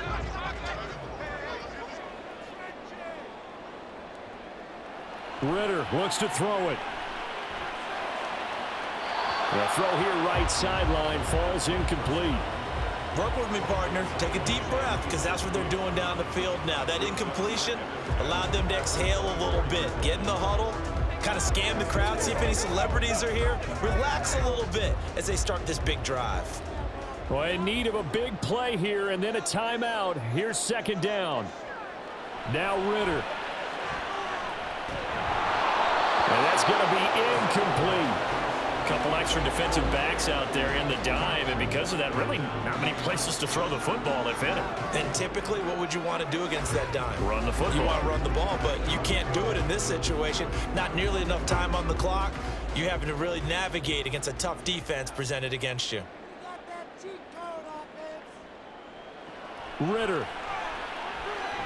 He's going to let it fly. And that's caught inside the 35. Well, it took us until the final play charge to officially decide a winner, although on that last play they were so backed up it would have taken a miracle, and they couldn't get that miracle done. Well, I like how you stayed with it because we both knew that this had to go down to the last play, and neither side was going to exhale until that play concluded because we've seen the improbable before. A couple of laterals, maybe some poor defense on the back end. They might have gone all the way to the end zone. In this case, though, it didn't happen. Perhaps next time.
It's the National Football League on EA Sports, and we'll see who rules the skies in today's battle. It's the Seattle Seahawks and the New York Jets. All that and more coming up next. From the stadium that hosted Super Bowl 48 back in 2014, there's a look at MetLife Stadium here in East Rutherford. Coming up, we got a good matchup on tap here, as it'll be the Seattle Seahawks taking on the New York Jets.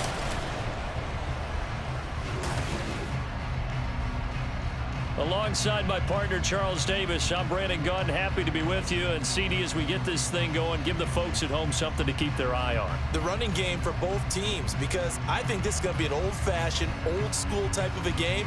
Physical, who wins up front, who runs the ball the best and controls the clock, they will come out the victor.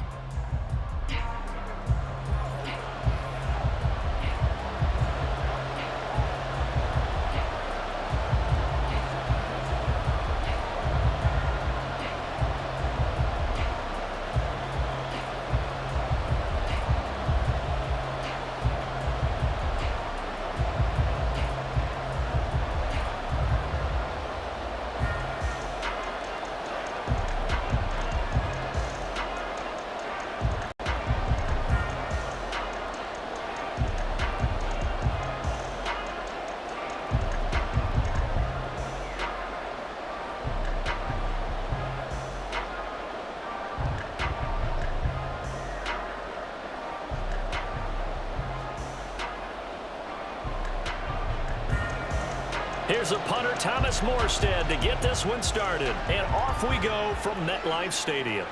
This fielded right at the goal line. Oh, good-looking return set up here. And they got to be pleased with this. He brings it all the way up to the 40-yard line. So out come the Seahawks now for their first possession. And leading him out, the former Jet, playing against his ex-team, the 39th overall pick in 2013, drafted by those Jets, Geno Smith. Didn't exactly cover himself in glory during his time with the Jets, 11-18 as a starter. Almost wonder if not going in the first round and having to come back that second day at the draft was a precursor about what was going to happen with him with the Jets. Plenty of talent, great mind, a football gym rat, but it never came all together while he was in New York. And now he's on the other side. And he'll manage to pick up about 4. It's second down. Well, on every play call, you realize it's not going to go for a touchdown, so a lot of your calls are setting things up for maybe later in the game, trying to establish the inside run with toughness now, hopefully get to the perimeter later, and let's face it, you could do worse than a 4-yard run on first down. To throw on second down is Smith. That's complete to DK Metcalf. And they'll get him down as he's inside the 40. That'll pick up the first down for Seattle on a gain of 18. Well, that was a fun one to watch right there. A nice in-breaking route and plenty of room in the middle of the field. And he was able to get behind the linebackers and grab the completion for a really good pickup. Now a first down throw. It's Smith. Open man, that's Noah Fant, the tight end. Back-to-back nice gains. That one for 14 yards and another first. Well, the first drive here and the first time that we've called a big tight end's name, but I can assure you this, Charles, it won't be the last. No, it won't, because when he gets going, now it opens up opportunities on the perimeter because that'll draw the defense towards him in the middle of the field. Now your wide receivers will get involved as this game goes on. Walker now on 1st and 10. And they take him down, losing yardage back at the 27. Officially, it's a 1-yard loss. That's going to bring up 2nd and 11. An interesting and intriguing decision there defensively because they kept extra DBs on the field despite seeing the multiple tight end look that came out for the offense. I thought they were going to switch out of it. I didn't know if they felt they didn't have time or what the case was. Well, in any event, the extra speed allowed for great penetration as they stuffed that one behind the line of scrimmage. And it'll be a minimum pickup here as it will take us to the end of the first quarter. No score after 1 on EA Sports. Seahawk football here to start quarter number 2 as they've got it with a 3rd down coming up.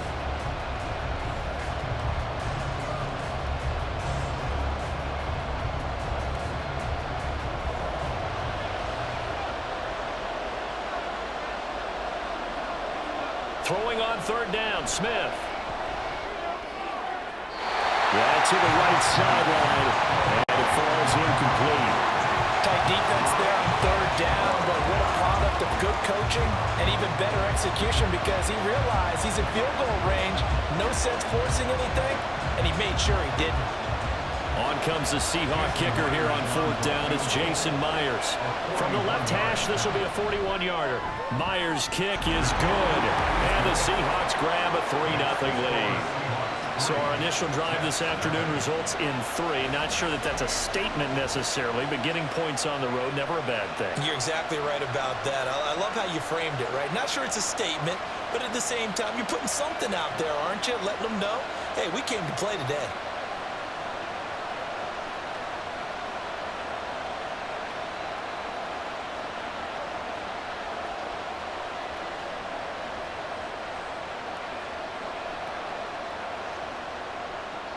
Myers now converted on the field goal try. Now he's on to kick it away.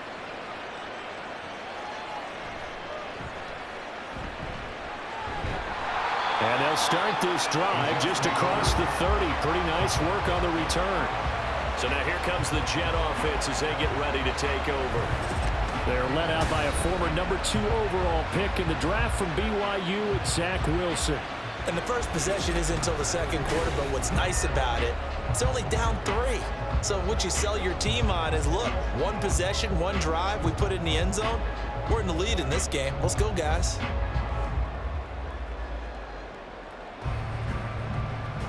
Line of scrimmage, the 31 now on 1st and 10. Wilson. Caught left side by Kyle. And he's out of bounds, able to take this one up to the 35. 4 yards on the pickup. 2nd and 6. 2nd and 6.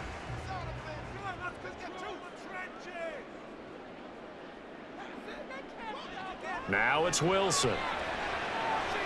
That's complete, and once again it's Cobb. That one a 1st down pickup of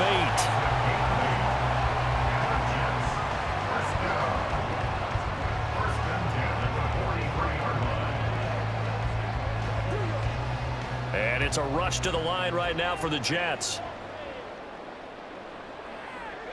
On 1st down, Wilson. A short throw to Conklin, the tight end. It's vitally important to wrap him up immediately, because if you let that big guy get ahead of steam up, boy, then you've got real trouble trying to get him down. But they're able to hold him to a short gain on 1st down. Now they got to get to the line quickly. Throwing again here, Wilson. And able to find Alan Lazard. The Jets are going to use the first of their timeouts as the clock shows 50 seconds to play here in half number 1.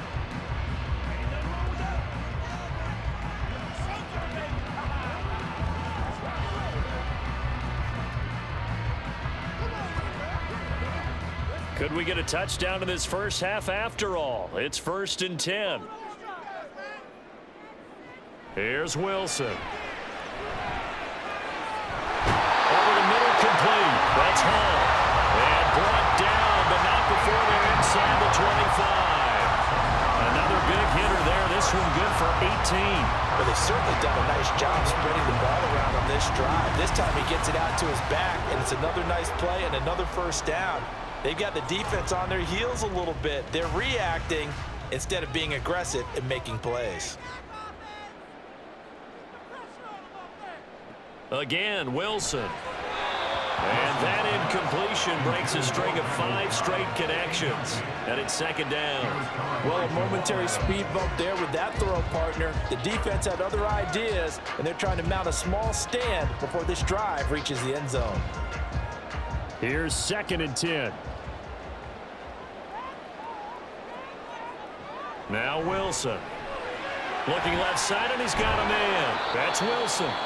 Now the Jets going to use the 2nd of their 3 timeouts as they'll stop it with 14 seconds to go in this first half.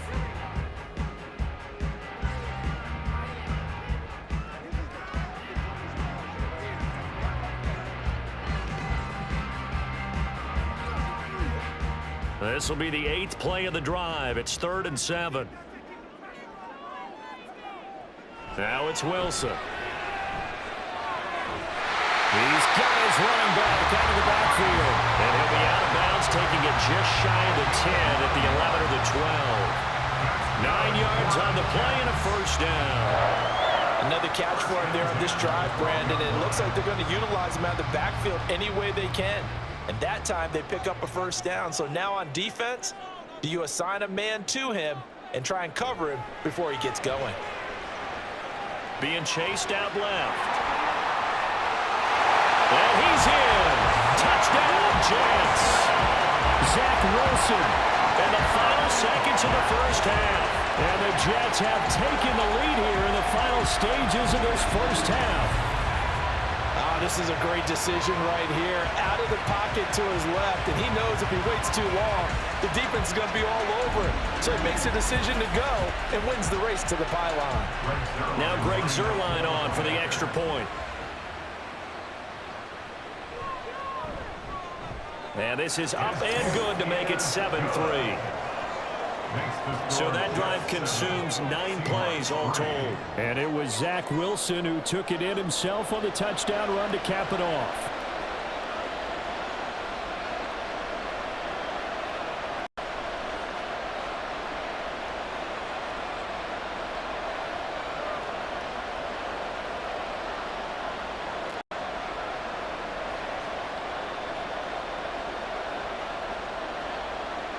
So with 3 seconds remaining in the half, they will line up to kick this one away.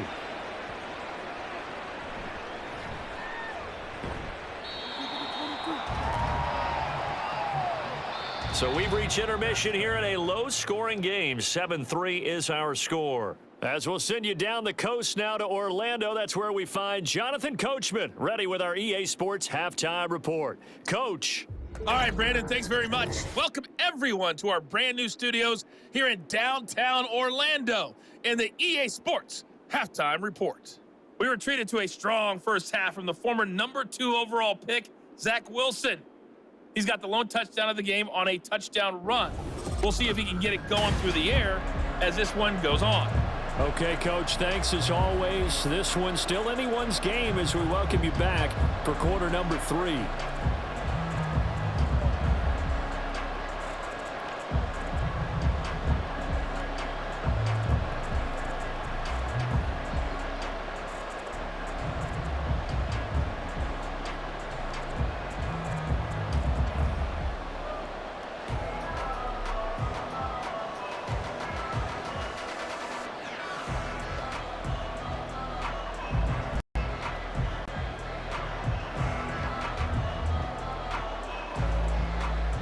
The Jets set to receive this third quarter kickoff, and they have the lead as well as we are underway in the second half. And we will not have a run back here as the second half starts with a touchback. Back onto the field come the New York Jets for their second drive. And both of these defenses have been stifling these last few drives offensively. Just not able to get anything going, so what needs to change? I think a lot of the guys will go back and review, so to speak, because everyone has someone assigned to how did each play work. Okay, what did we use that kind of worked for us during this game? Try and get back to some of those plays, as well as the possibility of showing something you haven't shown already in this game and trying to change things up. We'll see if they take the advice of Mr. Davis. And he can only manage to get a couple. 2nd and 8 coming up.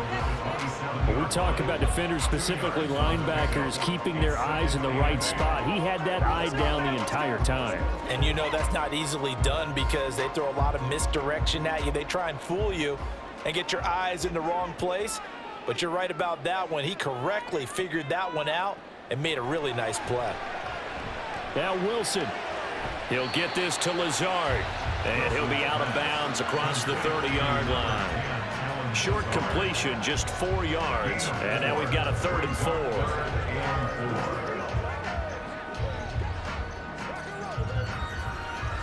4. In search of 4 yards here to pick up the first down. From the gun, it's Wilson. He's going to get that to his running back out of the backfield. And he gets this up across the 35 before he's out of bounds. Calling a gain of 7, and it gets him a new set of downs. 3rd and 4, he did just enough. I mean, just enough to move the chains. And that's all you're looking for, right? Just want to keep the drive moving. You don't need the big play there. Just get to that marker that you described, and he was able to do just that. Now he's going to swing this one out to his running back. And he's able to break out of one tackle, but then quickly brought down.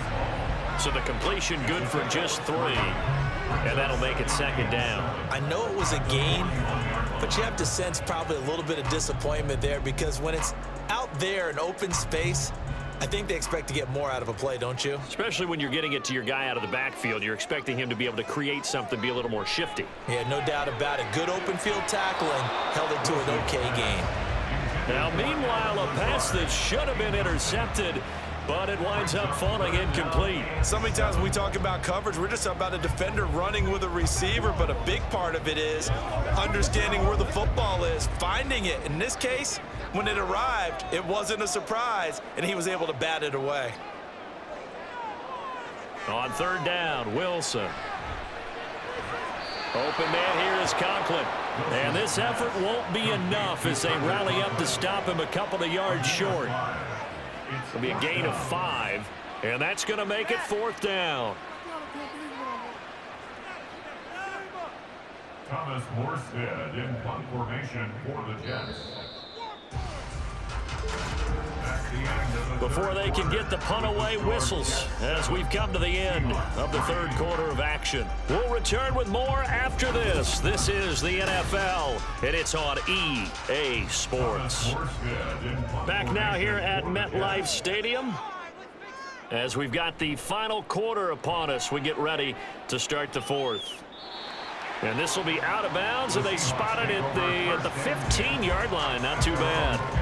So Geno and the Seahawks down 7-3, a minute 56 to go.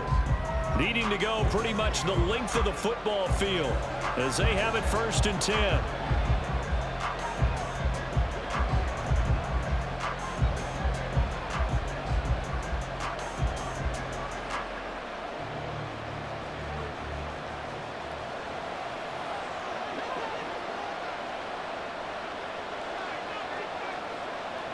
Smith to throw. And they certainly have trouble knocking this defense through 3.5 quarters, so I don't expect it to get any easier now. You know they're going to be sitting back and waiting on everything, and they force an incompletion there. Time not an issue just yet, but we'll be watching the clock for sure. Here's 2nd down. Here's Smith. That'll be caught by Bobo. And he'll be out of bounds right around the 20. One thing you're hoping for when you run drag routes, you're able to hit a receiver in stride, and he can pick up a lot of yardage after the catch. But in this situation, the defense was effective, able to stop him before you get a good head of steam going. Well, this crowd doing their best to make a lot of racket. It's 3rd and 5. Able to find the open man. That's complete. And he is going to have a Seahawks 1st down as they're able to get the 3rd down conversion. They were down to their final 2 plays. They needed something to get them started. That was the one. And it was a big one indeed, and so now they get a chance to continue to go downfield. Let's see if they go for a big one here. Plenty of time left, plus all 3 timeouts. Here's 1st and 10. Smith. And Walker with it over the middle. And they'll get it up just short of the 45 at the 44. Okay, there's 3 timeouts left, right? I think you got to use one here, don't you? No doubt about it. I'd use one right here.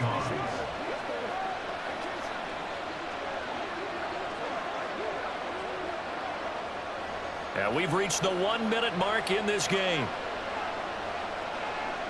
Smith's going to throw it.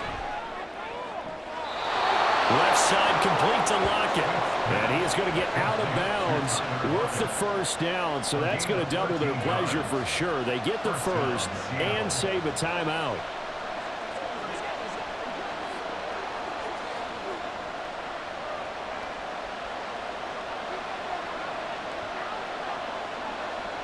Smith now to throw. Going for Metcalf on the deep ball. And this one is incomplete. This defense has been so stingy all game long. No reason to think it's suddenly going to open up now. They took their shot, but this, like many others, falls incomplete. 46 seconds left. Second down here. Now Smith. Has it complete to Jackson Smith and Jigba. Now the Seahawks going to use the first of their timeouts as they'll stop it with just over 40 seconds to go in the game.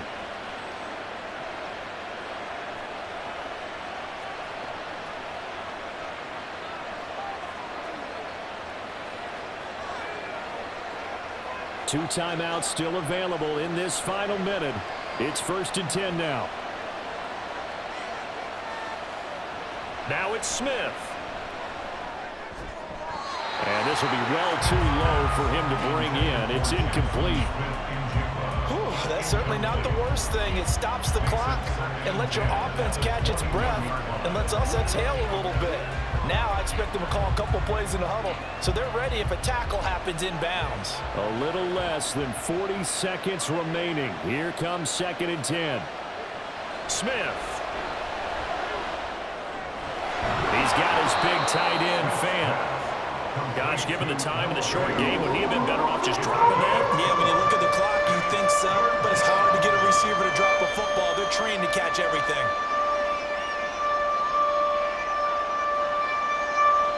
Well, the noise got to be an issue now offensively.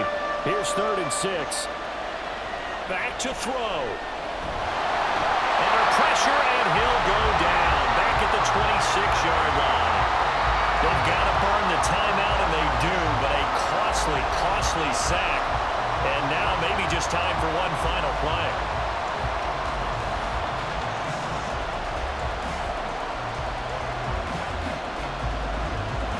No choice but to go. Here's 4th down now. Here we go on 4th. Smith. Oh, no, lost the football. Oh, and one of the linemen on the other side has got it. And they will take over at the 26-yard line. Well, that simply is a missed opportunity. They're in position. If they take the ball downfield and score, they've got a chance to win the game. Instead, they cough it up. I don't think next week at practice is going to be a whole lot of fun for him. On the other side, no bigger time to force a turnover when you've got that small lead. Yeah, and when you look at it from the offense's perspective, taking care of the ball, so important. I know they're going to have all kind of ball security drills in practice all next week.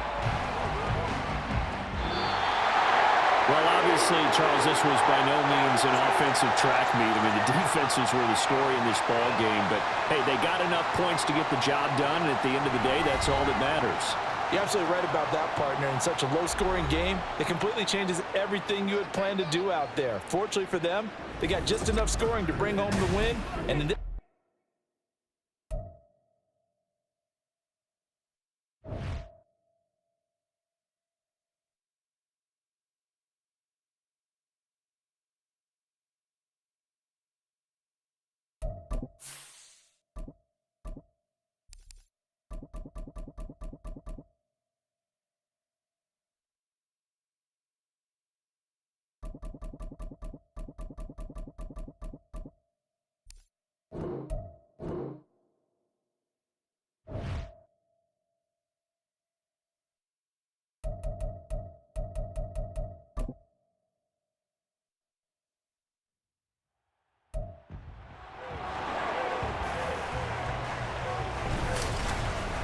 It's Madden NFL 24, and it's presented by EA Sports.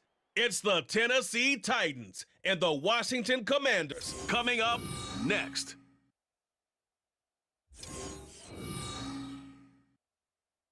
We are just inside the Beltway, about 10 miles east of the Capitol Dome as we come to you from FedEx Field here in Landover.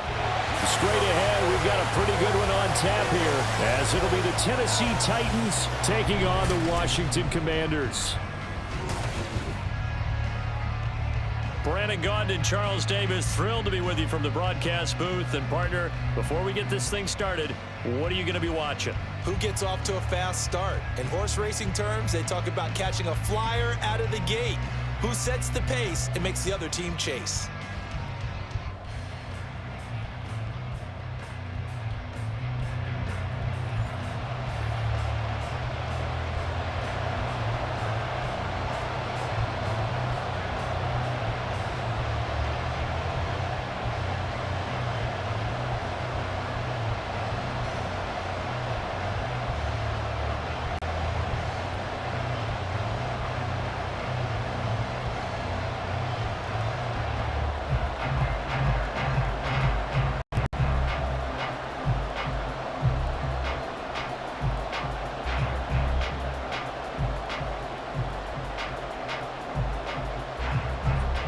Set to go now on a beautiful sunny afternoon. And we are underway from FedEx Field.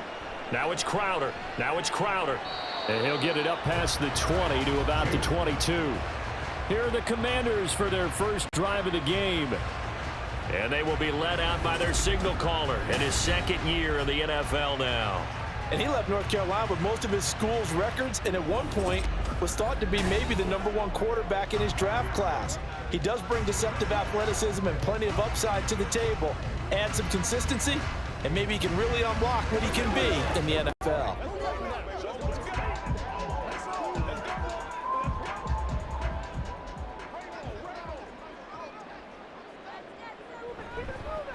Now a handoff to start it out. Robinson. And he finds some space past the 25 to the 27. 5 yards on the game's first play. Second down. A quick burst there, and he nicely bit off a pretty decent gain. Ball on the 27. Here's second down and 5.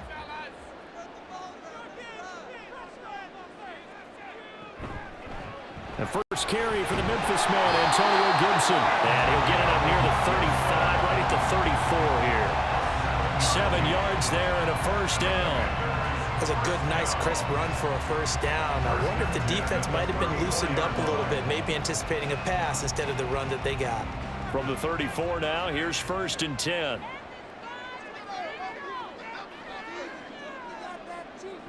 And Howe will throw it. That's complete. Terry McLaurin with it. And they're going to have this across midfield and inside the 45.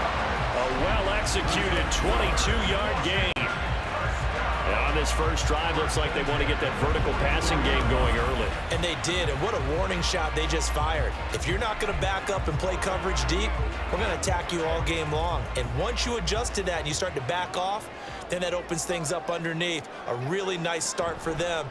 Great way to get the game going. Howell's throw into the hands of McLaurin. And he's going to be out of bounds down around the 35-yard line.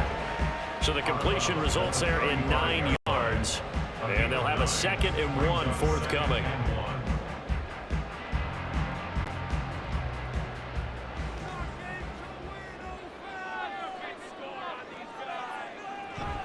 With a play fake, and now here's Howell to throw it. And an off-balance throw there, and it's going to wind up incomplete. Nice job there forcing that incompletion. This is going to be a fun battle throughout this game, watching him try to take away that area of the field. They tried to throw on second down, unsuccessful. Now it's 3rd and 1. Robinson will try to pick it up. And he's able to get it to the 33. Good enough for a first down.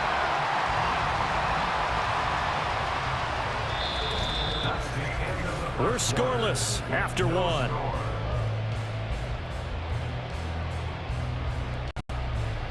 Second quarter now from our nation's capital, and it's Washington in possession of the football as they've got it with a 1st and 10. Back to Robinson now on first down. And able to get this to the 31. Well done to sniff that out defensively. He had it diagnosed pretty quickly. I love that description because diagnosed is perfect on that one. Read his keys, made the play, and he couldn't even get going moving the football. 2nd down and 8. Now Howell. incomplete. I don't see more of them trying to get him the football out of the backfield. They love what he can do in open space, and they believe that he creates mismatches they can exploit. 8 yards to go.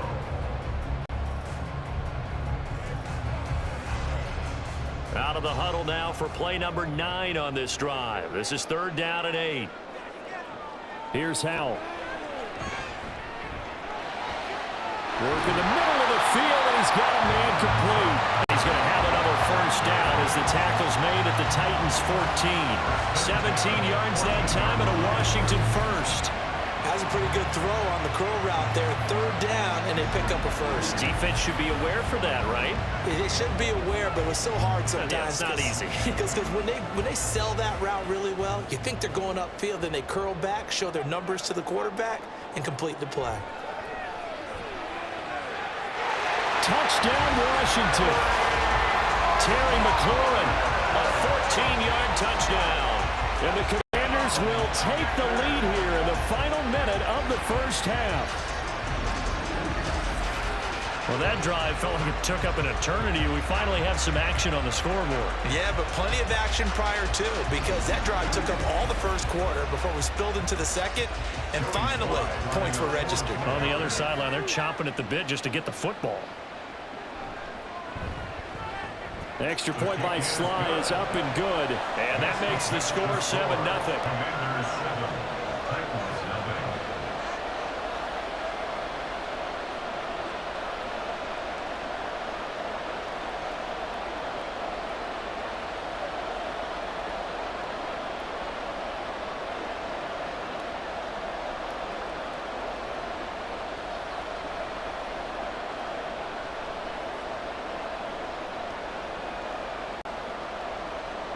Joey Sly now to kick off after the touchdown. From a couple yards deep, he'll bring it out of the end zone. And he's up past the 20 to the 22-yard line. So now the Titans get their first shot on offense. And they will be led out by their rookie quarterback. For every rookie prospect, there are always nerves involved in this moment. Running your team out to start a game. But there's a reason they brought him in. We're willing to make him their starter today. They believe he can overcome those nerves and lead his team to a victory. We saw him do it at the collegiate level and really make himself into a leader and someone you can envision doing the exact same thing here in the NFL.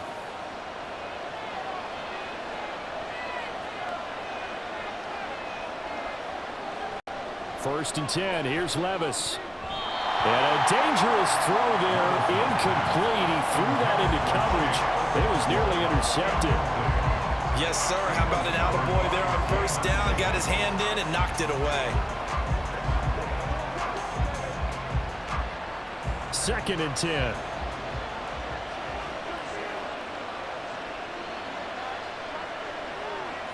Here's Levis. DeAndre Hopkins. And he'll take this to the other side of midfield before going out of bounds. That goes for a gain of 31. Now that certainly solidifies how to attack this 2-minute drill right before the half.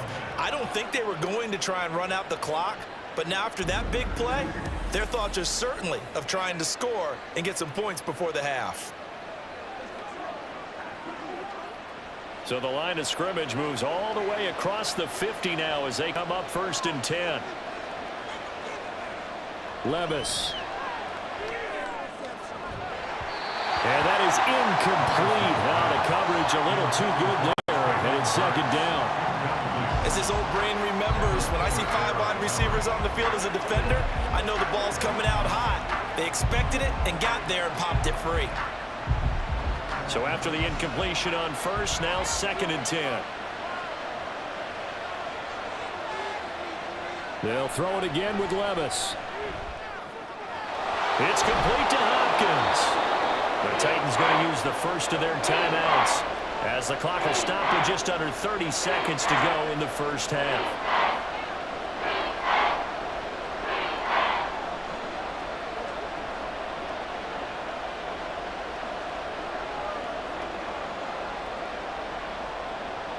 This is 3rd and 1. Very likely 4-down territory, even if they don't get it, though. Levis back to throw. And he cannot avoid the pressure as the Washington pass rush gets home. Jonathan Allen, he's the culprit, causes a loss of 5, and it brings up 4th down.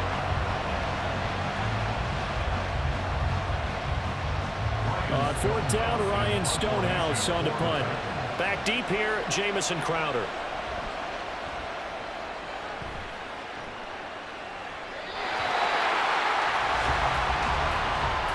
So we've hit halftime here in what obviously is a very fast-moving first half of play.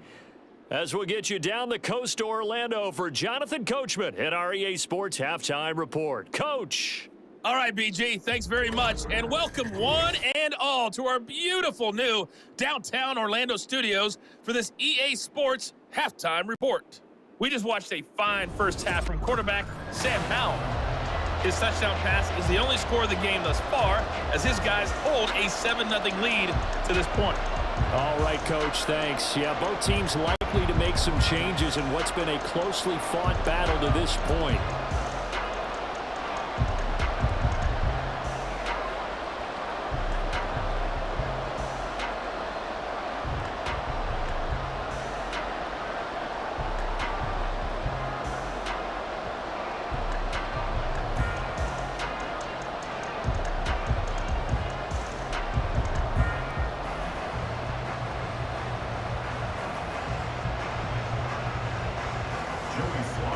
Just the one touchdown in that first half. 7-0 our score as we get going in quarter number 3.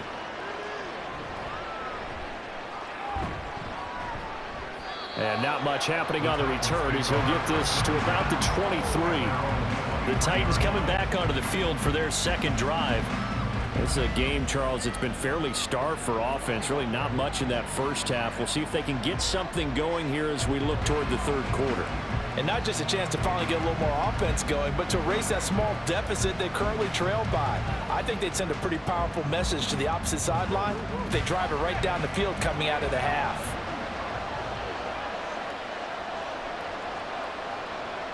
On first down, Levis going across the field. He finds Phillips.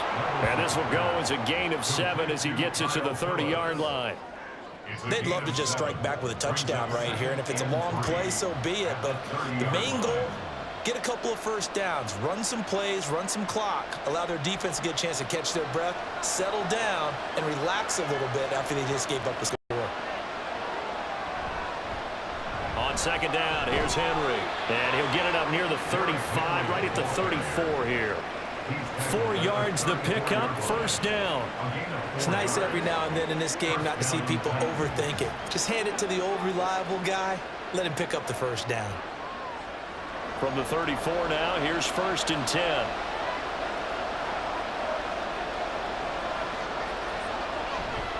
Again, it's Henry.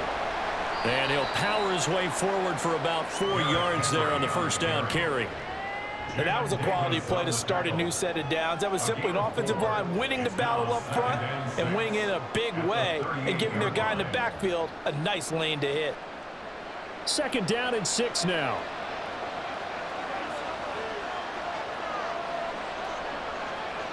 Back to throw, it's Levis.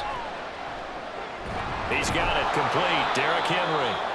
They'll give him 4 yards there. And now that sets up 3rd and 2. Well, offensively, that's the mismatch that you want. You want to force a linebacker to try and cover your back out of the backfield, out in some open space.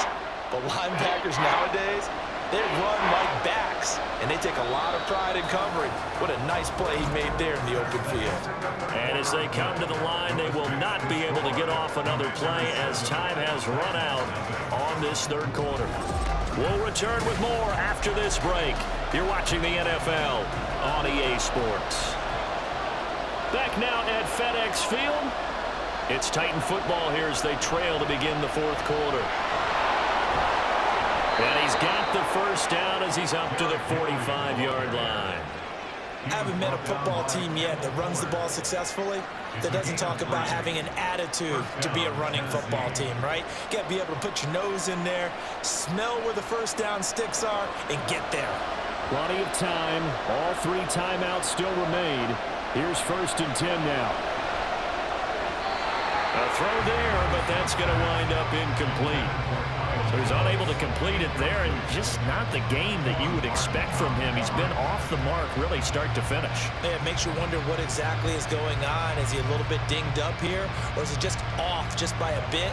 Maybe he can get it back in this situation. He'll need to. Here's Levis. And his throw is incomplete. So back-to-back incompletions, now 3rd and 10. And first things first, before you think about marching the ball down the field, you got to move the chains. You're exactly right. Got to get back into focus here. Get the first down. That's what's vital to them. Well, this crowd is making an impact right now. 3rd and 10. Levis, he'll look to throw it. It's incomplete. Took a shot, couldn't connect. This defense looking impenetrable now. 3 straight incompletions. They're giving him nowhere to go with the football. Maybe a little frustrated back there. Oh, there's no doubt about it. When you've missed on 3 straight, there's going to be some frustration. But now he's got to make sure that that frustration is temporary, not lingering. Big throw coming up. Now Levis. Able to find the open man. That's complete. And he is going to pick up the Titans' first down, as that'll be a gain of 15 on 4th. And there's a chance for them to end the game. An incompletion, it's probably over. But how big was that one, though, to keep this game going? That's the conversion of the game right now, no doubt. This is 1st and 10. Levis. That'll be complete to Okonkwo. Pardon, you got to like what they're doing right there. Little by little, they're getting closer. Another good pickup. The Titans going to use the first of their timeouts as the clock stops here with 46 seconds left to play.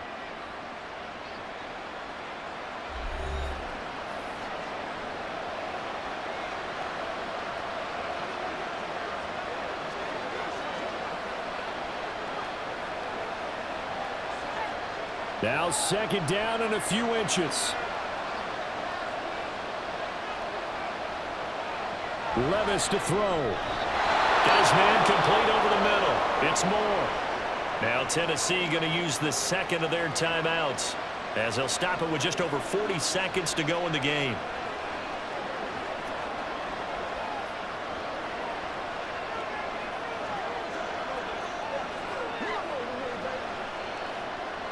Final minute, 1 timeout remaining. 1st and 10.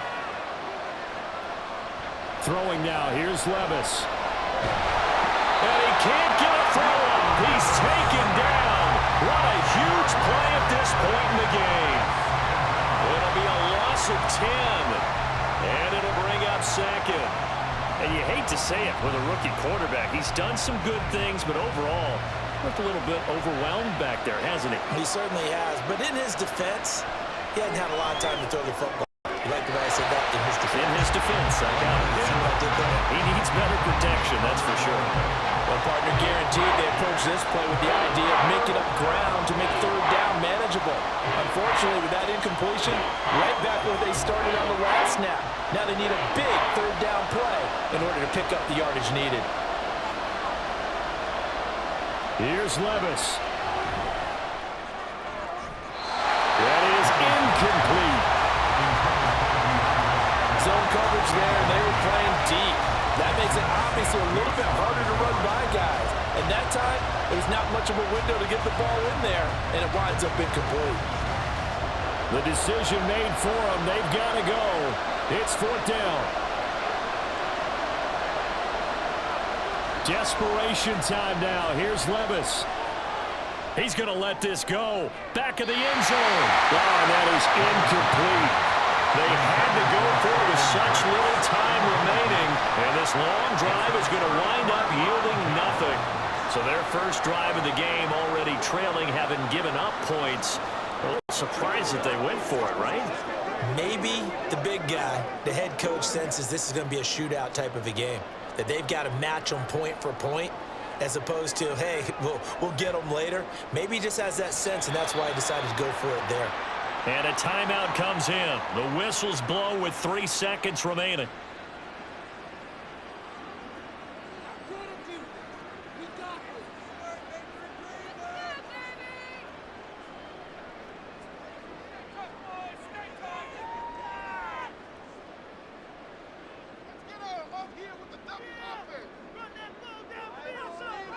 Howell going to go down to a knee, and that should just about wrap this up. So it's Washington getting the victory here. And not all W's are created equal, CD, and this one came in shutout fashion. Well, their offense certainly didn't need to do anything, right? They could take the day off, and they did. But the defense, they carried them in a big way. Yeah, look, the offense obviously stuff to work on, but they did enough, and the defense carried the load. But you know what they say, it's always fun to work on things. If it didn't go well in your game, with a victory in your pocket. And that's what you got going forward. So that'll do it for us. For my partner, Charles Davis, and all the hard-working men and women on our crew, I'm Brandon Gaudin. You've been watching the NFL right here on EA Sports. The Commanders pick up the victory as we say so long from our nation's capital.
It's Madden NFL24 on EA Sports, and there's no love lost between these AFC North foes.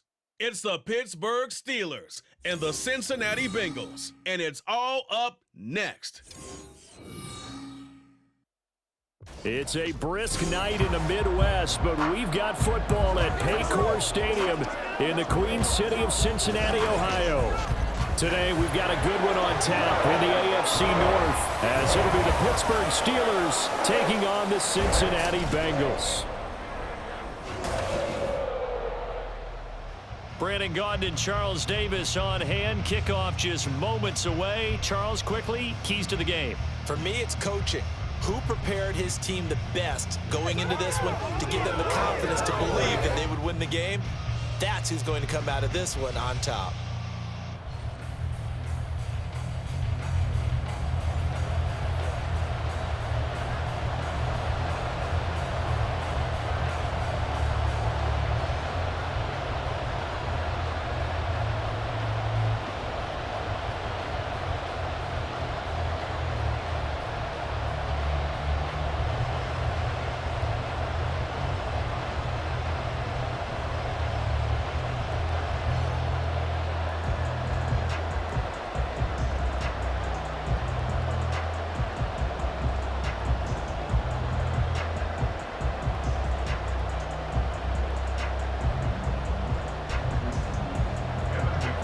Set to go. Evan McPherson to do the honors, and we are underway from Cincinnati.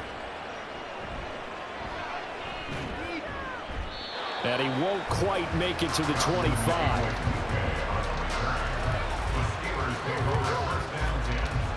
So the Steelers offense getting set for their first drive.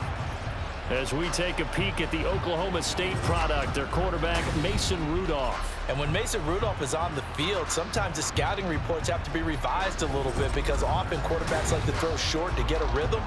For Mason Rudolph, he loves the deep fade and he loves the deep post pattern. Anything over the top, those are his favorite shots downfield, and that's what gets him comfortable.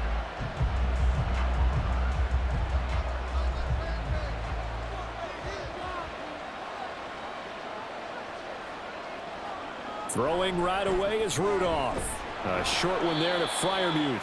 4 yards the result on the first play from scrimmage. Second down. And there's a completion to the tight end. And look at the size of these players nowadays. At that spot, 6'4", 6'5", and up. A lot of guys used to be basketball players, somehow came back to football. And that's really good for the game of football. You're getting better athleticism, great hand-eye coordination, guys who know how to control their bodies when they run their routes. Open man, there's Darnell Washington. And they get him down, but not before he takes it across the 40-yard line. It's a Pittsburgh first down, a gain of 13. So much goes into a successful play, doesn't it? How about that play action there, freezing the defense just enough to bring the tight end free downfield for the completion. They'll fake the handoff. Now Rudolph. Rush coming, and he's taken down. They came with a safety blitz, and Daxton Hill got home. But defensively on the previous play, they gave up a pretty good chunk of yardage, but right there, they got a good portion of it right back. And if we just flip it around from the offensive perspective, took a nice step forward, and how about a couple of leaps backwards after that play? They've got to figure out a big call coming up here to try and gain that yardage back. Got to imagine the pass rush will be equally intense here on second down following the sack. It's 2nd and 18. Here's Rudolph. This is caught by Robinson. So give him 5 yards there on the pitch and catch. And it's going to be third down and a ways to go here. 3rd and 14. When you decide to run a hitch route, it really helps to have a guy who can turn it loose. And boy, he rifled one in there on that one. Not much run after catch, but it worked really well.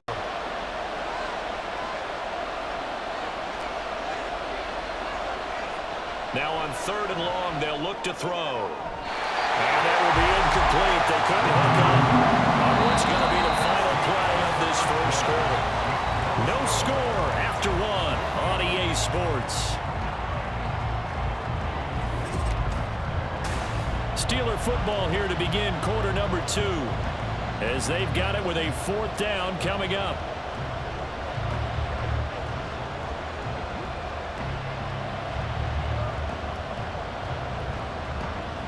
Here's Presley Harvin now. Charlie Jones deep for Cincinnati.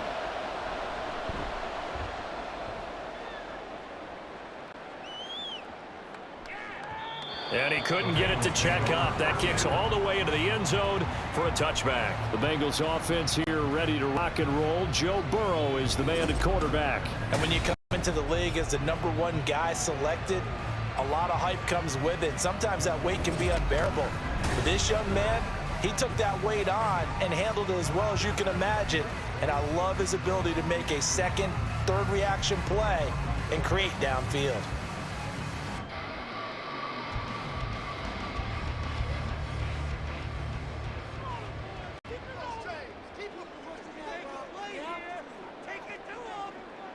On 1st and 10, Joe Burrow.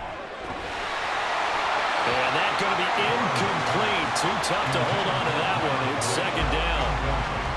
And with a dime look on defense, 2 extra defensive backs on the field and covered up essentially every blade of grass. That allowed them to disrupt the play. After the incompletion, they'll try once more from the 20-yard line on 2nd and 10.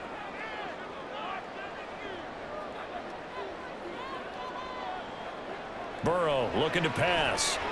That's complete to the tight end Sample. And he stopped right at the 25 after a gain of 5. It's not cool about the gain there on 2nd down. That was a positive play because that was a take-what-you-can-get situation. Got out to the tight end. Now it gives them much better opportunity to convert on 3rd down. They'll come up facing 3rd and 5.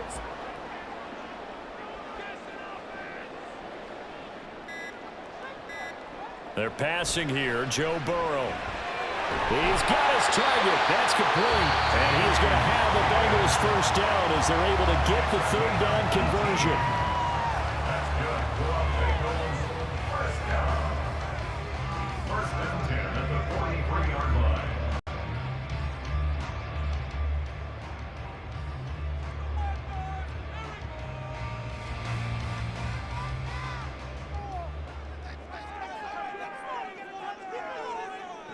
First down. Here's Burrow. He completes it to Boyd. Call it a gain of 6 on the play, and that'll bring up second down. And forget about the run to set up the pass. They're just coming out throwing. Forget trying to set anything up. They feel like they have the advantage. They feel like they have the matchups, and they're just attacking right now. Yep, going to the air on the opening drive. And Burrow's saying, let's go, let's go. From just shy of midfield. Burrow, man open, that's Jamar Chase complete. The Bengals going to use the second of their timeouts as the clock will stop with 34 seconds to go before halftime.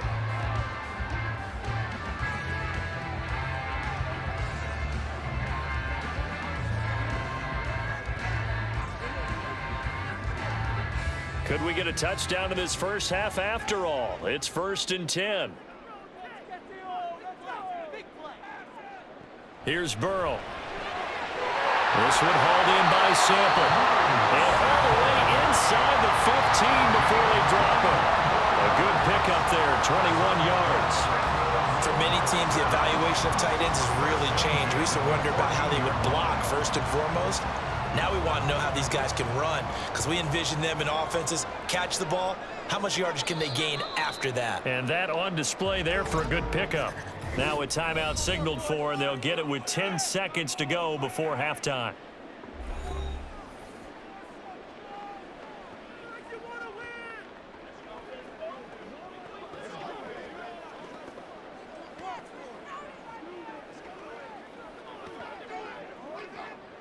Here's a 1st and 10 at the 14-yard line.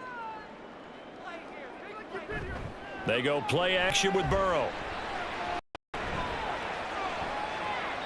And that will be incomplete. 4 ticks left here on the clock. And I can see the officials kind of looking at each other down there, silently wondering, does this meet the level of grounding? Fortunately, he did have a receiver in the area, but I have seen less obvious throwaways called as penalties. Kevin McPherson for the Bengals field goal. A 31-yard attempt. McPherson's kick is good. And we have action on the scoreboard just before halftime. It's 3-0. So a late 3 there, and that'll help as they head into the break.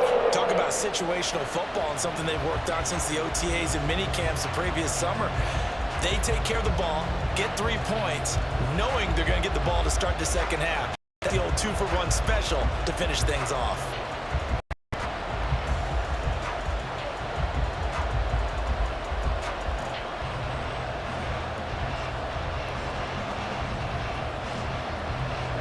So still time for the kickoff here. 1 second to go in the half as this one is away.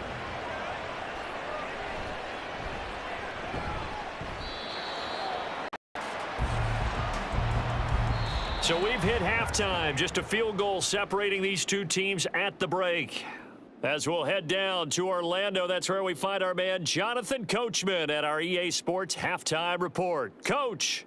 Okay, Brandon, back to you guys in just a moment, but welcome everyone to our Creative Village studios in the EA Sports Halftime Report. Okay, Coach, if you missed the first half, there's not much to get you caught up on. Just the lone field goal accounting for the entirety of the scoring. A 3-0 game to this point, as both defenses have been strong so far.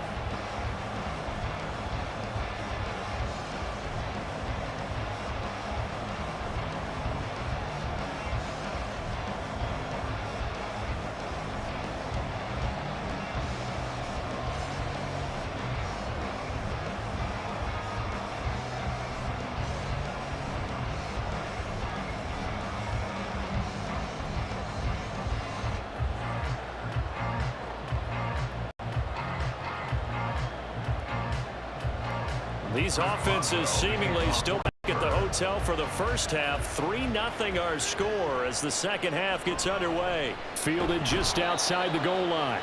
And he had no room to run as he's tackled down inside the 20. Cincinnati coming back onto the field here for their second drive.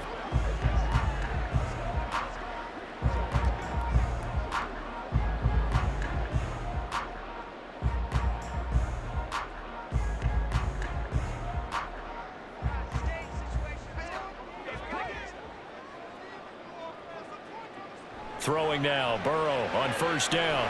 He gets this in the hands of Mixon. And he's brought down, getting this one up to about the 35.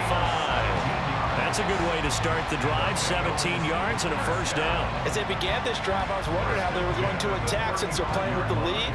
Would they continue to try and push the ball downfield? Well, after one play, it appears that the answer is yes. Now Burrow on first down.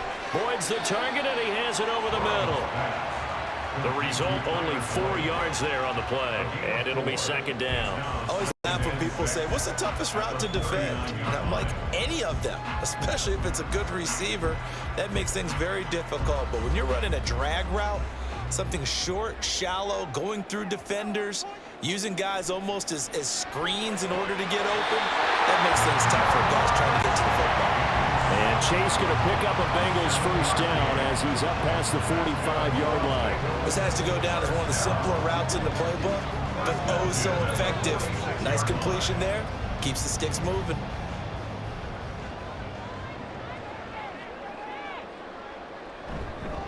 Mixon with a first down carry. And he'll take this ahead for about 4. Second down coming up. Well, at the end of all that hitting and hollering, it was a 4-yard run, so the offense is going to go back down and feel pretty good about themselves. Defensively, you have to feel okay because you didn't let it turn into a bigger run, but the goal, shut it down for 2 yards or less. That's when you start to feel good about yourselves. Burrow going to fake to mix it and now look to throw. And that one not to be. It's incomplete. So they couldn't hook up as time is now run out on this third quarter play.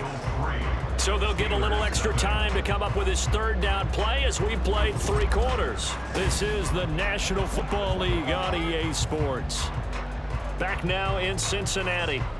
It's been a very hotly contested game to this point. Just a field goal separating these two teams as we get set for the fourth quarter.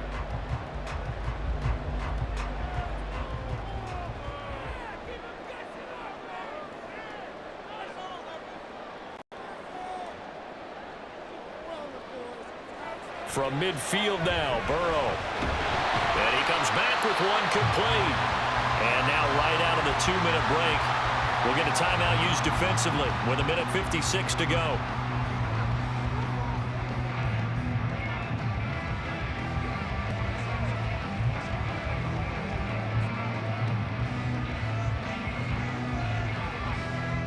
And not totally home free yet, but it's looking good as they come up 1st and 10. They go back to the ground now with Mixon. The Steelers signal for the second of their timeouts. And I think this defense knew what was coming as he is smothered behind the line.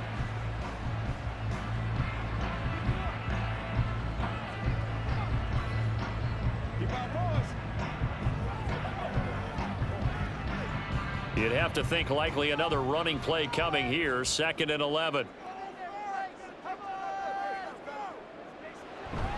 He's going to get it again. Just looking to get forward and protect the ball. And now we're going to get a timeout defensively. So another stop. 1:50 left in the football game.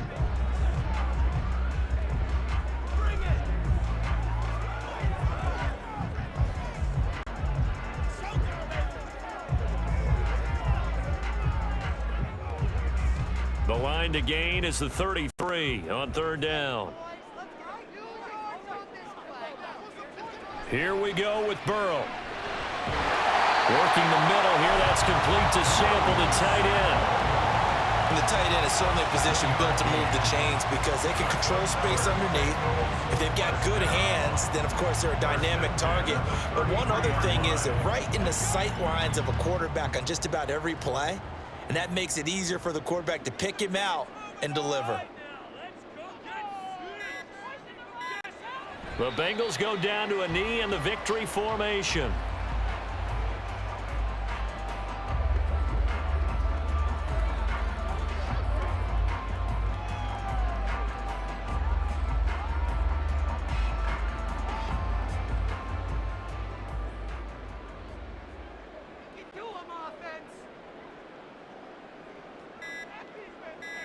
Burrow down to a knee, and that should be the final act of this one.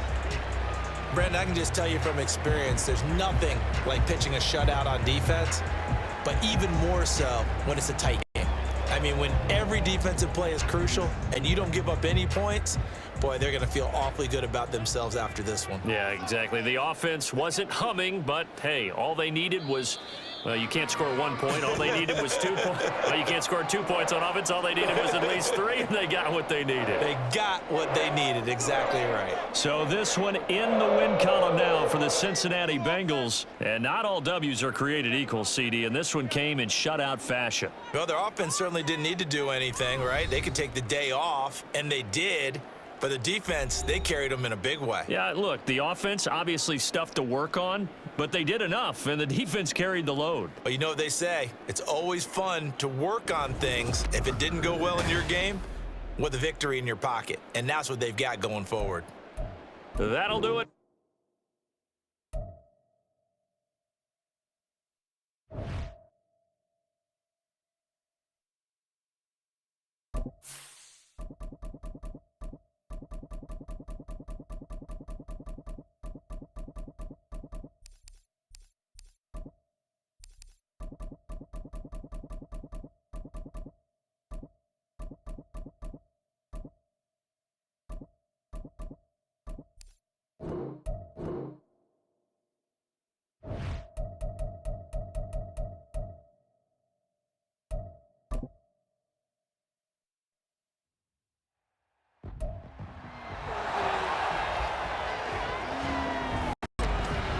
It's Madden NFL 24, and if it's in the game, it's in the game.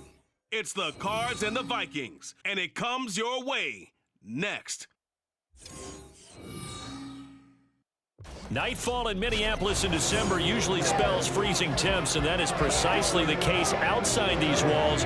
But we are a comfortable 72 degrees inside U.S. Bank Stadium. Coming up, we've got what should prove to be a good one, as it'll be the Arizona Cardinals taking on the Minnesota Vikings. Alongside Charles Davis, I'm Brandon Gaudin, and Charles, kickoff moments away. Quickly, what are you watching in this one? The offensive line for both teams, because both teams have a terrific pass rush, they've got to keep their passers upright. If they have a chance to do that, they can both thrive on offense and move the ball downfield.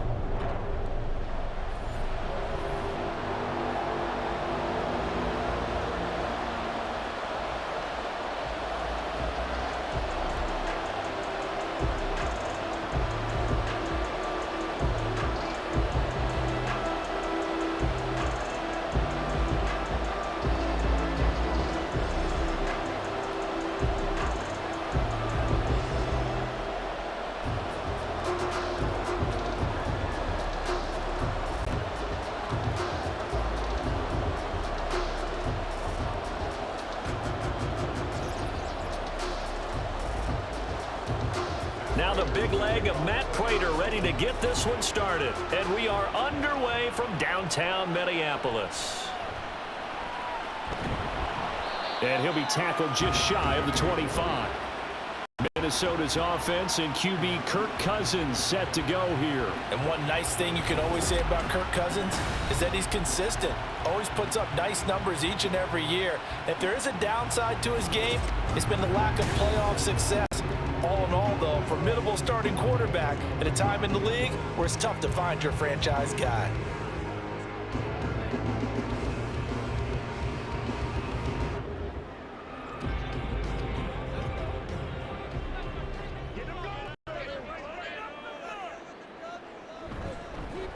Going to begin the drive here with Madison. And a short pickup to about the 27. It'll be second down. Well, from an offensive perspective, that was a tough run because he only picked up 3 yards.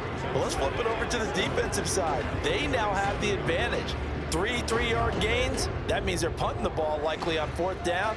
That's what you're looking for when you're playing defense. Play fake.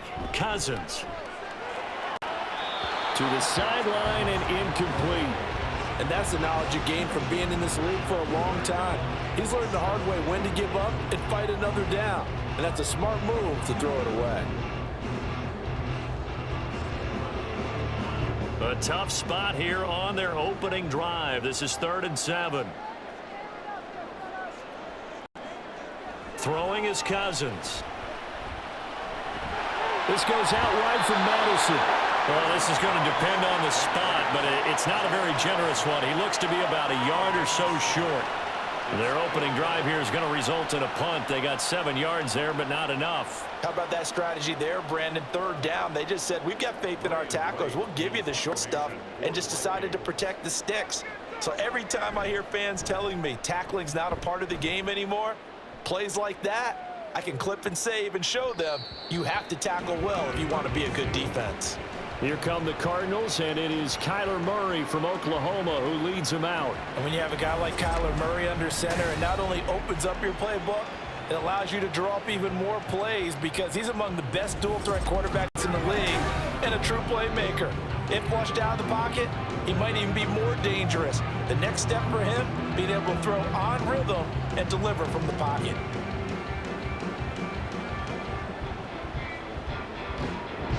Murray and the Cardinals with a 1st and 10 at their own 20-yard line. They'll try and start this drive in the air. Under a heavy rush, and down he goes. They'll wind up losing 8 on the sack there, and it's 2nd down. Okay, partner, a couple points of interest right here, all right? Offensively, we see that they came out throwing the football, but maybe more importantly, the blitz that came defensively, they got right after it. And you were telling me pregame before we came on air, you think this is something we could see a lot. Yeah, there's no doubt about it because this is a unit that wants to play the game on their terms. So that complicates things a bit here. 18 yards to go now on 2nd down. Now Murray. Finds his running back, James Conner. They'll wind up getting 7 on the play, and that'll bring up a 3rd and 11 situation.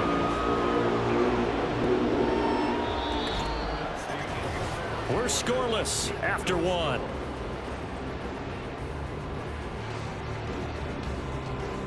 Cardinal football here to start quarter number 2, as they've got it with a 3rd down coming up.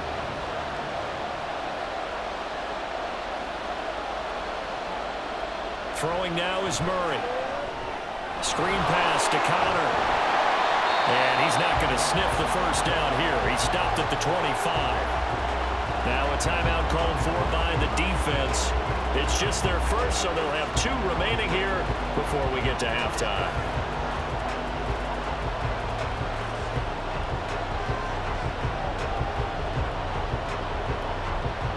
Blake Gillikin on to punt now on 4th down. Brandon Powell from Minnesota.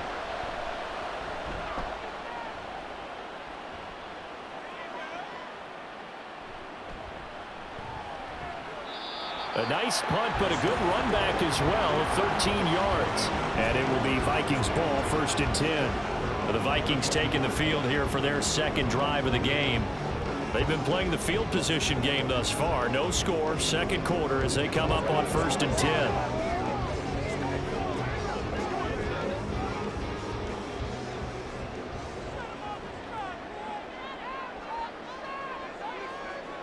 Now Cousins. And the throw left sideline here is caught, but they'll rule it incomplete. Couldn't keep his feet in. 2nd down. Well, there's times when you see these catches that are made, and we just know the guys playing it are really wishing for college rules. Only need that one foot down instead of 2. It's awfully difficult on the sideline, isn't it? Throwing again, Cousins on 2nd and 10. His throw incomplete. This defense has passed its first 2 tests by forcing back-to-back incompletions. They know there's probably another throw coming on 3rd down. Let's see if they decide to force the issue by sending people on a blitz. The threat of a second straight punt to start the game is looming as they come up 3rd and 10. Cousins. And this pass broken up. The contact well timed there, and now 4th down. 2 drives won't tell the story of this game, but you absolutely have to like how this defense has played thus far. They have yet to allow this offense to get untracked in this one. So on 4th down, on is the punter, Ryan Wright.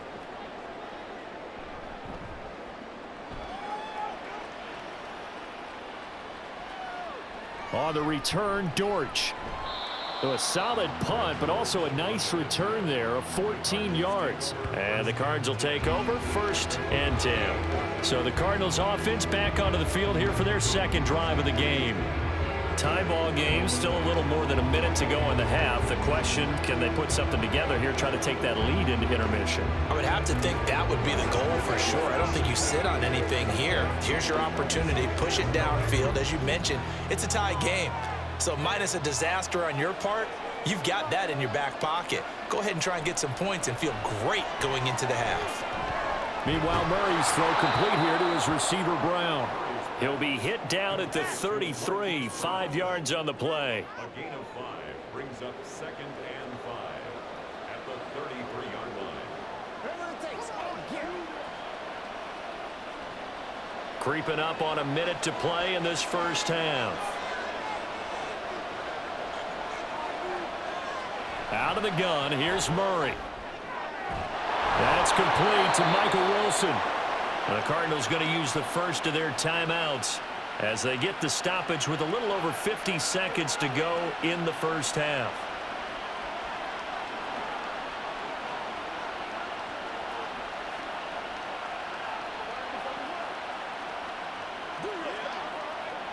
Could we get a touchdown in this first half after all? It's 1st and 10.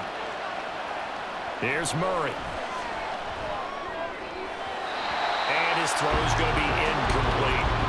As a defensive back, you have some weapons at your disposal that we don't often talk about. And you can read the receiver's eyes, you can read his hands, and you know that the arrival of the ball is imminent. And that allows you to make a play on it and oftentimes knock it away.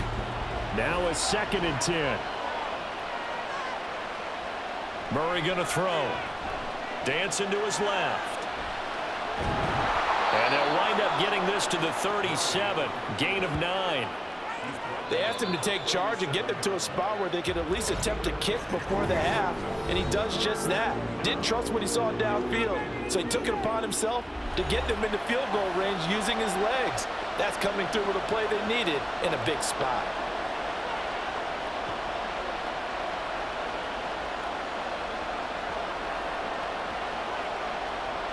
Here now, 3rd and a yard.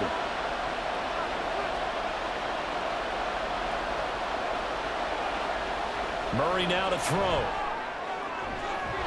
Pass taken in by his big tight end. And he'll be out of bounds about a half to a full yard shy of the 5.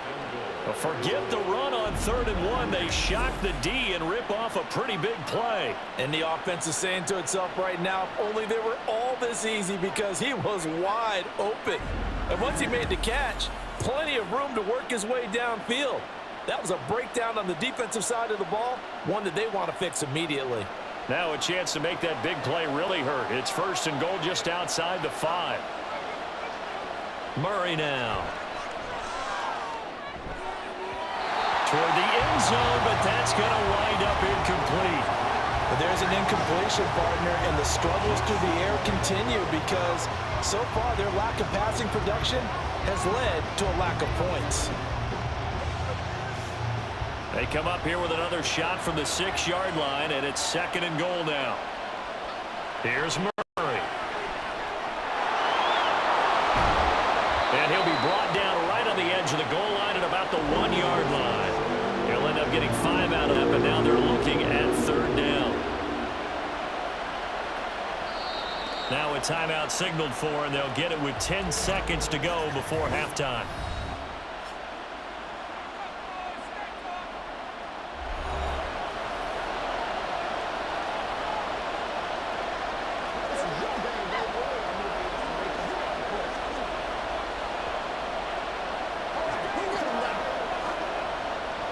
A big play forthcoming. Here's 3rd and goal. To throw, it's Murray. That's to McBride, and he has it. Touchdown, Cardinals. A great effort there in the final seconds of the first half. And the Cardinals have taken the lead here in the final stages of this first half. So that really an almost perfect drive as they chew up some clock and wind up scoring late in this first half. And remember, they've got a chance to double dip here because they're going to get the ball first to start the 3rd quarter. So they potentially could go up 2 scores before the other guys get a chance to do anything. Extra point good by Prater, and it's now a 7-0 game. So that drive in total 8 plays. And it was capped off by a touchdown reception from Trey McBride.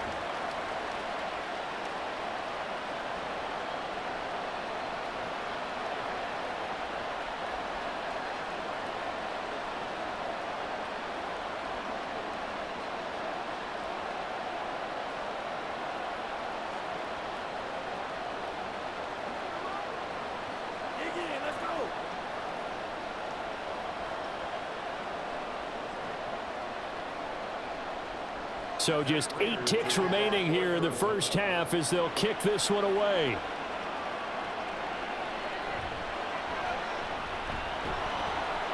And he'll get it up just past the 20 as his guys will go to work at the 21-yard line. At their own 21-yard line.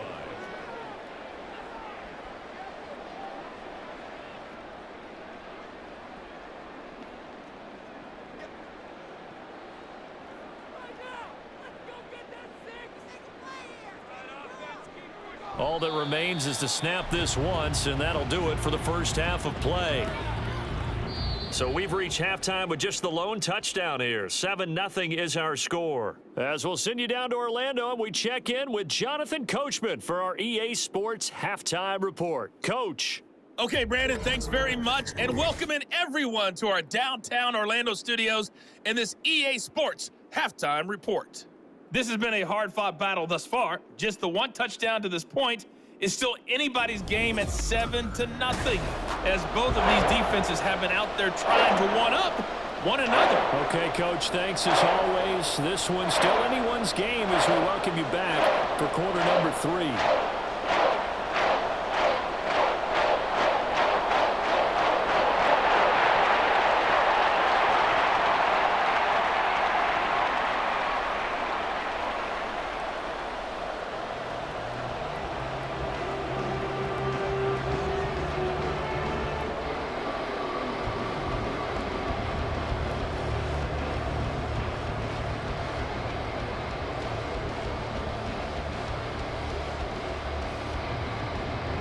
Just the one touchdown in that first half. 7-0 our score as we get going in quarter number 3.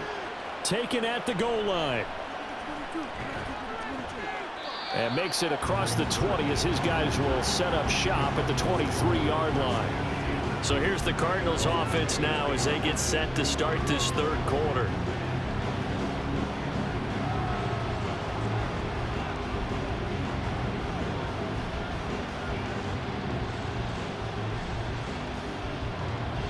Murray and the Cardinals with a 1st and 10 at their own 23.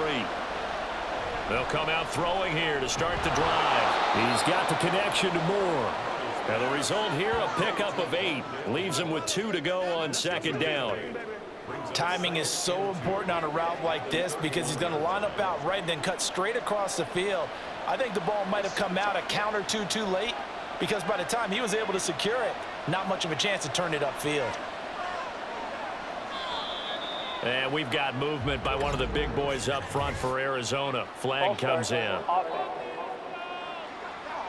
So they accept the penalty, of course, and push the offense backwards a bit.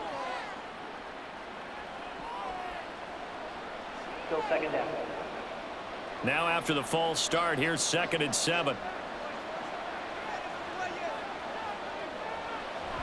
They'll toss this out right for Connor. Only a couple there as he'll be brought down about the 28.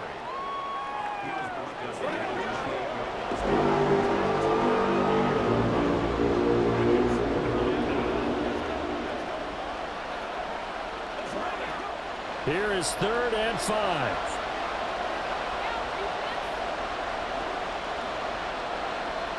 To throw is Murray. Eluding the tackle. And down he goes, but he takes it up to the 40. A nifty bit of scrambling there. 12 yards, 1st down. Well, he and his offense were staring down what was likely a 3-and-out. Zero fear from his side, though. Never doubted for a second they pick up the first. He's ready to pull the trigger on a keeper the moment it revealed itself.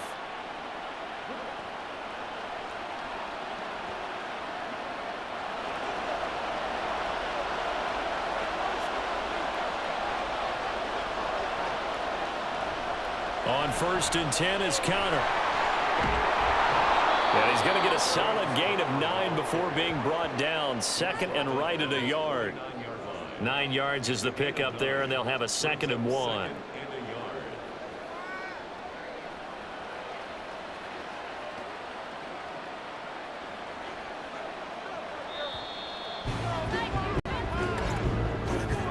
And they're not going to get to the line to run another play. So we will switch ends as the 3rd quarter has come to a close. We'll return with more after this. You're watching the NFL on EA Sports. And we return, welcoming you back to Minneapolis. It's Cardinal football. They're also out in front of the scoreboard as we get set for the 4th. The Vikings going to signal for the first of their timeouts. That'll leave them with 2 remaining. We'll be back after this.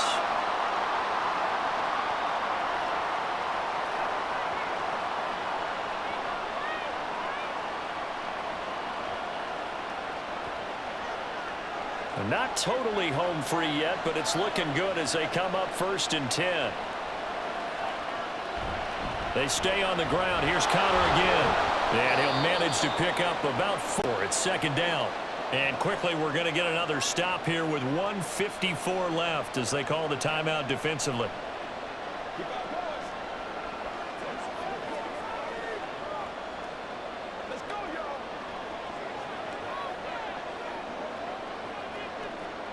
Now a 2nd and 6.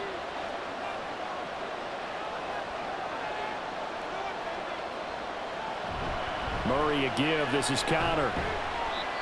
And some good tackling there as he stopped up at about the 41.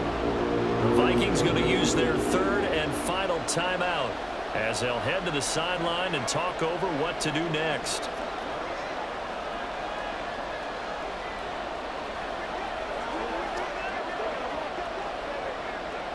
The 8th play of the drive coming up.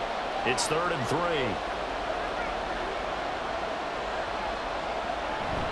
He'll try and run for it with Connor. And he's going to be a yard short. A 2-yard pickup leads to 4th and 1. This late in the game, Charles, I think you maybe seriously have to think about going for it. Especially where they are in terms of field position, because this is almost like no man's land. Might hurt your punter because there might not be enough space, maybe too far for your field goal kicker. I'm like the old rule. Possession is 9/10 of the law. Possession is 9/10 of winning the game. Go for it, get the first down, close it out. They're going to run. Here's Connor. And the Cardinals are going to have a 1st down. And that's a big one, as they should be able to run it out from here. It's a gain of 3 there, and that should be just about all she wrote.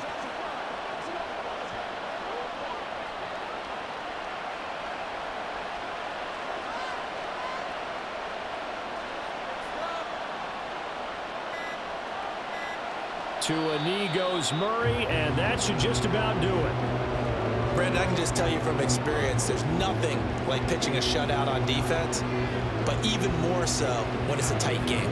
I mean, when every defensive play is crucial and you don't give up any points, boy, they're going to feel awfully good about themselves after this one. Yeah, exactly. The offense wasn't humming, but, hey, all they needed was you can't score 1 point. All they needed was 2 points. Well, you can't score 2 points on offense. All they needed was at least 3, and they got what they needed. They got what they needed. Exactly right. So it's a win here for the Arizona Cardinals. And not all W's are created equal, CD, and this one came in shutout fashion. Well, their offense certainly didn't need to do anything, right? They could take the day off, and they did. But the defense, they carried them in a big way. Yeah, look, the offense, obviously stuff to work on. but they did enough, and the defense carried the load. But you know what they say.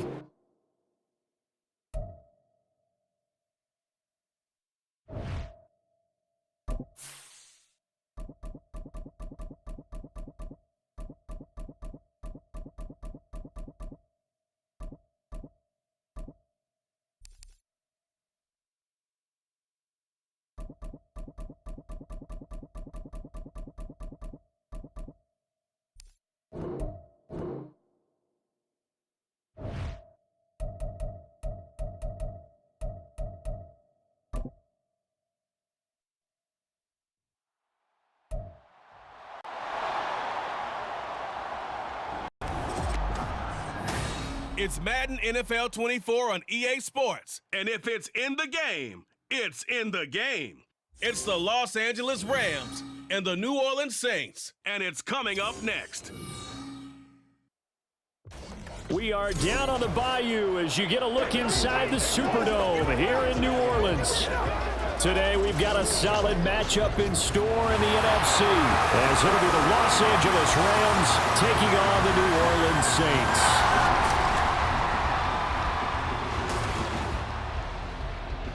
From up top next to Charles Davis, I'm Brandon Gaudin. And, folks, we were already excited for this game. And then before the contest, you and I are down on the field outside the white lines. Yes, we were following the rules. We were following the rules, and a ball comes over our direction, but we can't see it. Somebody yells heads up, and instinctively you turn around and you snare it one-handed with your off left hand. So now we're really ready for football. No gloves either. No gloves. No gloves. Not like what the guys are wearing playing the game now.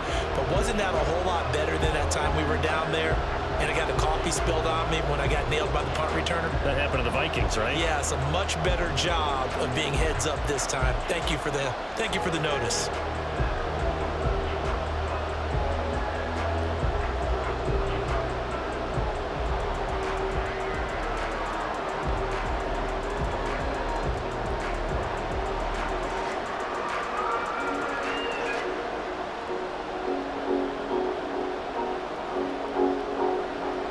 Glad you're with us. It's Blake Groupie to get this one started, and off we go here in New Orleans.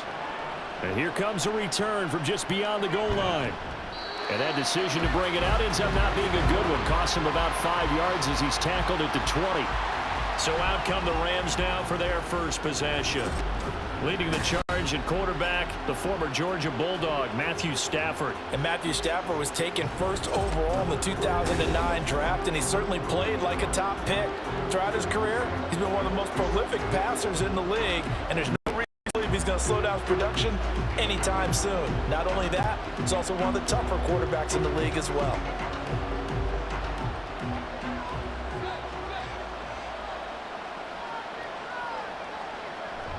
Now a play fake, and it's Stafford.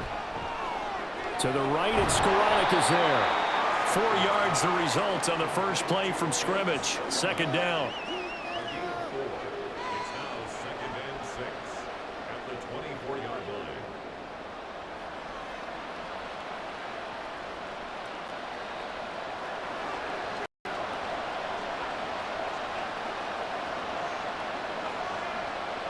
Now it's Stafford. Short throw, it's Higbee. Give him a gain of 5 on the completion. And now 2 yards to go on third down. They gave up the completion there, but this is what zone defenses count on. Catching the ball and not much run after the catch. An early task, 2 plays in. This is 3rd and 2. They'll try and run for it. Here's Williams. And he's able to get the first before he's taken down at the 36. They give him 7 yards on the play, and they do pick up the conversion on third down. Faced with their first third down conversion opportunity and able to punch it through and pick it up on the ground. And to me, doing it on the ground sends a different type of a message than throwing the football. And, you know, let's face it, we've done a lot of games together. How often have we seen third down turn into an automatic passing down no matter what the yardage? Yeah, and last thing you want, that opening drive to go 3 and out. You got everything scripted, lined up. Let's get some points on the board. And they're able to avoid that 3 and out.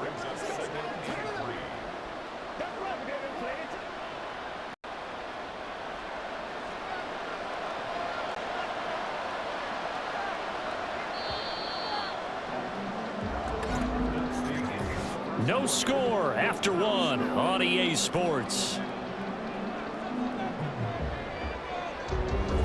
The Rams with the football here to begin the second quarter, as they've got it with a 2nd and 3 forthcoming. On 2nd down, Williams. And this won't be enough to pick up the first. A gain of 2, 3rd and 1.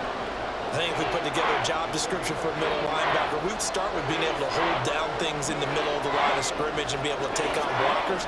But how about the guys who can go sideline to sideline and make plays? Love a guy that can do that. We saw a perfect example of it right there. Stafford looking to throw on 3rd and 1. He's got his target. That's complete. And he's going to be out of bounds, but not before he takes it inside the 40. Defense was expecting run, and they're dealt a pass of over 15 yards. Normally on 3rd down and short yardage, you're thinking to throw to your tight end. It's just going to be a simple chain mover. But this time they let him roam down the field, and a nice dart picks up the 1st down and then some. So here's a 1st and 10 at the 38.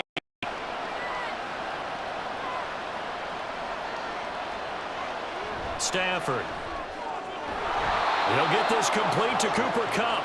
This will be stopped about 2 yards shy of the marker. 8-yard gain, 2nd and 2. And the pocket's been protected pretty good here so far on the opening drive. We always talk about confidence in runners and catchers and quarterbacks. How about the protection detail? They're not allowing anyone near the guy throwing the football. On 2nd down, here's Stafford. That's caught. Puka Nacua. He's got his first catch here before halftime, and it goes for a 1st down.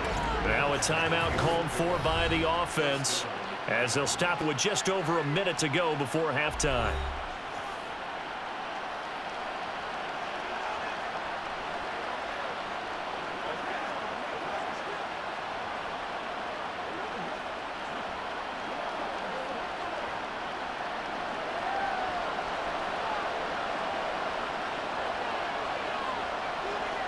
Throwing again is Stafford. He's got Higbee complete right side. And they've got it inside the 10 at the 8. That gain of 15 gets him on the doorstep, 1st and goal. A lot of precision being shown on this opening drive. They've been methodical, they've been crisp, and as a reward, they're going to be set up with an early 1st and goal. 1st and goal, a chance for an early statement here on the road.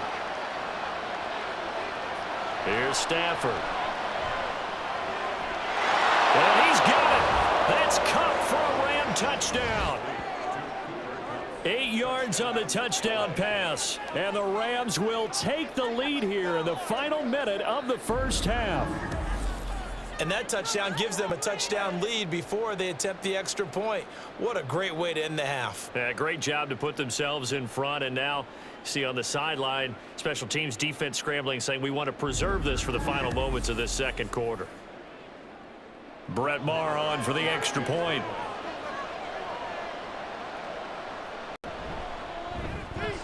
It's up, it's good, and the Rams take a 7-0 lead.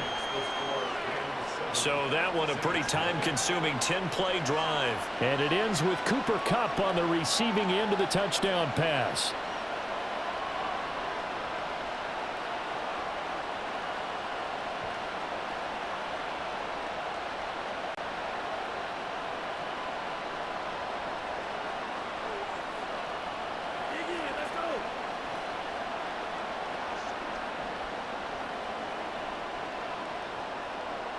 Following the touchdown, here's Maher to kick it away.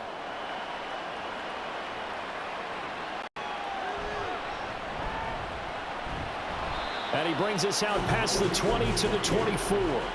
So here come the Saints now for their first drive. They're led out by their quarterback out of Fresno State, Derek Carr. It's been fun to watch his development through the years, and right now what you see is a very confident quarterback who has a strong sense of self, totally understands the offense, and knows how to get the ball to his playmakers on the run.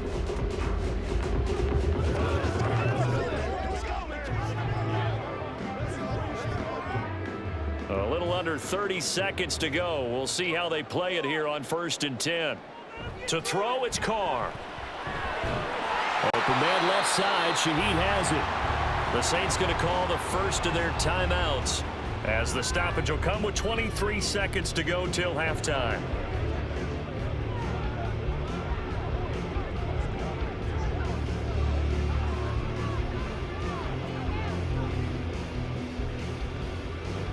In need of only about the length of the football here on second down.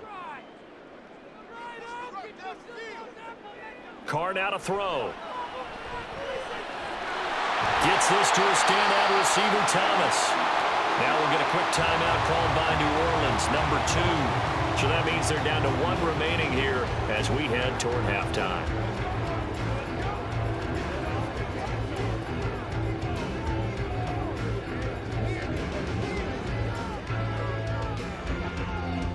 Back-to-back good plays have them on the move on first down.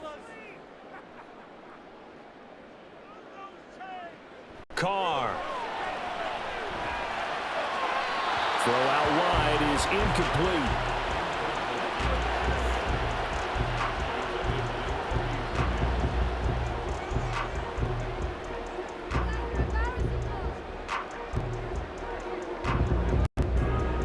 Now Carr, after the incomplete pass, brings him up 2nd and 10. They'll look to throw again. Over the middle and complete to Shaheed.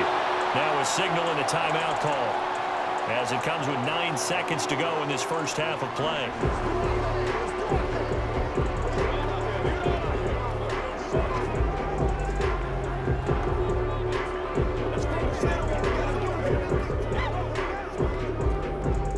So 3rd down, and defensively the Rams have added 2 extra DBs.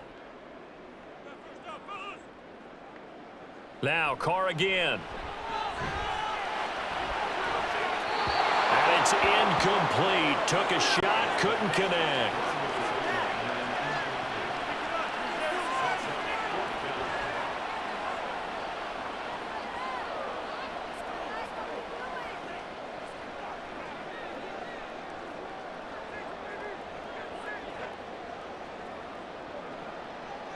The final shot here before half for Carr. He's going to take a shot at the end zone. Why not? And it's incomplete. They cannot convert, and they turn it over. So we have reached halftime with a touchdown. That's the difference on the scoreboard. As we send you on over to Orlando for Jonathan Coachman at our EA Sports Halftime Report. Take it away, Coach. Okay, Brandon, thanks very much. Back to you guys in a bit. First, we welcome everyone to our EA Sports Halftime Report. This has been a hard-fought battle thus far. Just the 1 touchdown to this point is still anybody's game at 7-0, as both of these defenses have been out there trying to one-up one another. All right, Coach, thanks. Yeah, both teams likely to make some changes in what's been a closely fought battle to this point.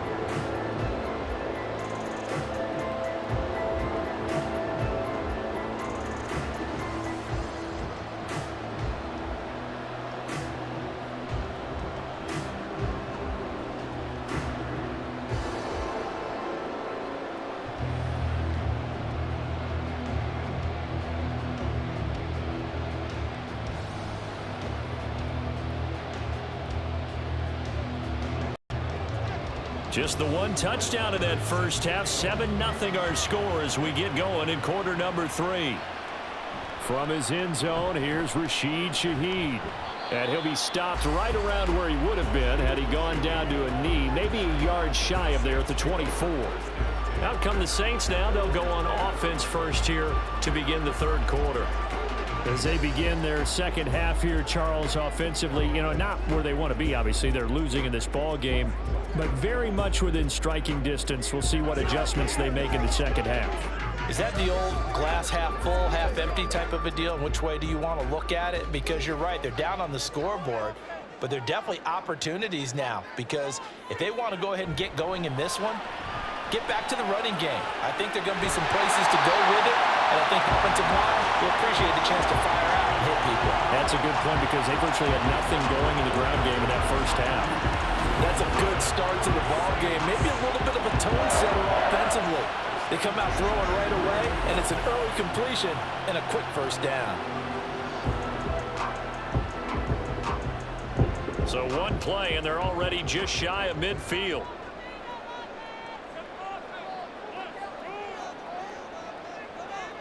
Jet sweep. Here's Olave. Oh, and this one may need to go back to the drawing board. He's going to be swallowed up right away. 2 yards the loss, 2nd and 12. That's the danger, Charles, of running plays like this for your wide receiver. They can hit big or they can be duds. Yeah, you're exactly right about that, because if they're forced to try and go around defenders behind the line of scrimmage, sometimes you can give yardage in order to gain it. But in this case, they gave yardage and didn't get it back. Well, he's going to be out of bounds, but not before he takes it inside the 40. The catch and run there, good for 16 and a first. Caught that look from you there, partner. I think we're on the same page on that one. Just his first catch. I think we both thought he'd be a little more active in the passing game. Let's see if that's the start of them trying to get the ball to him a little bit more here in the second half. Now a first down carry. It's Kamara. Down at the 35. It'll be second down.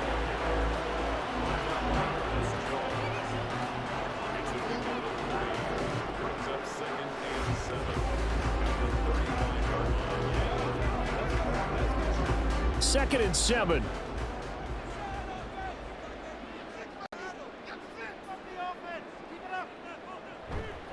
Now a play fake. Call. And he's going to go down. They get to him back at the 40. Byron Young, the one who got in and finished that play off. So they'll get a little extra time to come up with his third down play as we played 3 quarters. You're watching the NFL on EA Sports. Back now here live in New Orleans. It's the Saints who hold the football, but they're trailing as we begin the 4th quarter of play. Throwing his car on 3rd down. He's going to float this one deep right side. And he's got him. It's caught in the end zone. Touchdown, New Orleans. A great play there. 40 yards. And the Saints are an extra point away from tying this game here in the final minutes. Well, the hard part's done. Now they just need to split the posts, tie it up, but then their defense is going to have to hold up to send it to overtime. Yeah, no matter what. I know there's an inclination in it when you have momentum to go for 2 here, but if you miss it, you don't give your defense a chance at all. Plus, it's been a good game. I want to see overtime. I'm selfish. You obviously don't have a flight to catch. Tomorrow. They do tack on the extra point as well. And, partner, we've got a tie game here in the 4th.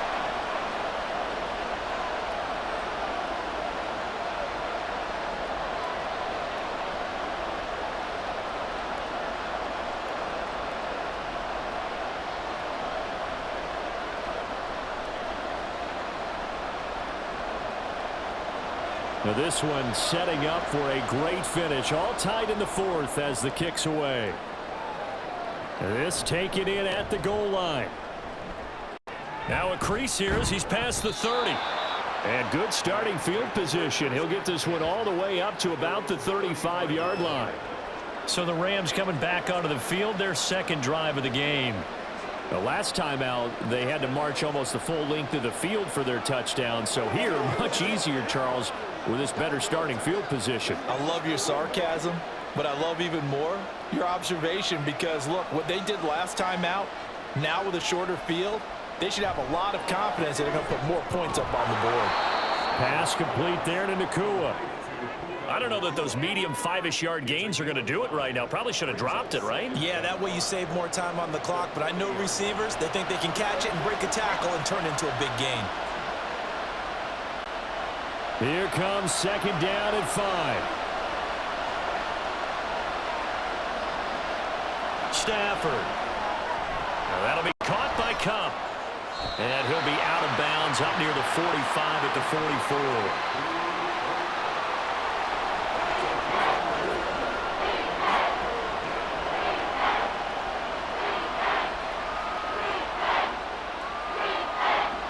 The sound reverberating here in the dome. This is 3rd down. Now it's Stafford. That is caught. And he is going to have a Rams first down as they're able to convert on 3rd and short yardage with a gain of 4. Obviously a big first down right there. Yeah, they still got to hustle. They got to get up to the line of scrimmage and get set. But I don't think necessarily you need to spike it, but they've got to continue to move quickly. All 3 timeouts still at their disposal. Here's 1st and 10 now. Now Stafford. Short throw, it's Higbee. And they'll get him down after a pickup of 8. 2nd and 2. It's a gain of 8. Brings up 2nd and 2 at the 44-yard line.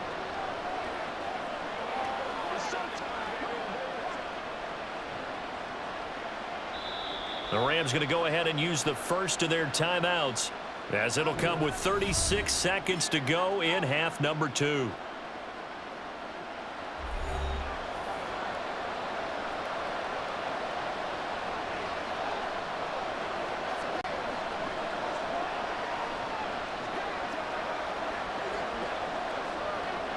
They come up now on 2nd and 2. Stafford now to throw. And this one incomplete. Too much contact to hold on to that one, and it's 3rd down. This has certainly been a physical game so far. Limited scoring opportunities for both sides. And there's another chance that goes unfulfilled. Well, this crowd into it now. 3rd and 2.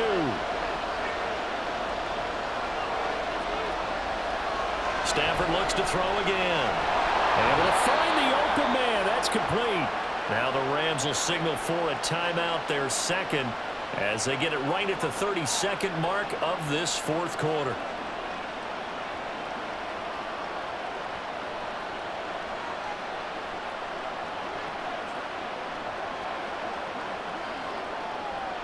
This offense still has the 1 timeout here, remember. 1st and 10. To throw is Stafford. Well, he short arms that one just a bit. It's low and incomplete. To give you an idea of how accurate he's been throwing the football, we're in the 2nd half. That's just his 2nd incompletion. Well, if he's that locked in, that means everyone's locked in, because to me it's like throwing a no-hitter in baseball. The pitcher may get the credit. A lot of people making plays behind him in the field. Now Stafford. Going to be taken in here by Nakua. And this is going to be another 1st down as the tackle's made at the Saints' 27-yard line. Hey, you got your 1st down. Get up to the line of scrimmage and spike it.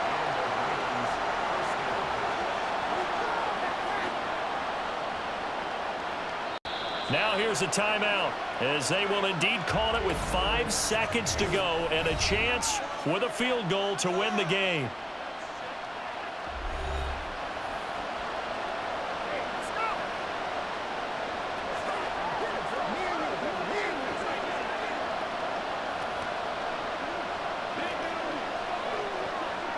So it all rests now on the right foot of Brett Maher.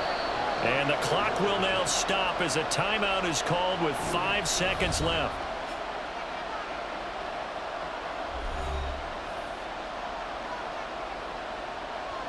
And now it all rests on the right foot of their kicker. His first attempt of the night here, and it's a big one. It's for the win. And his kick is good.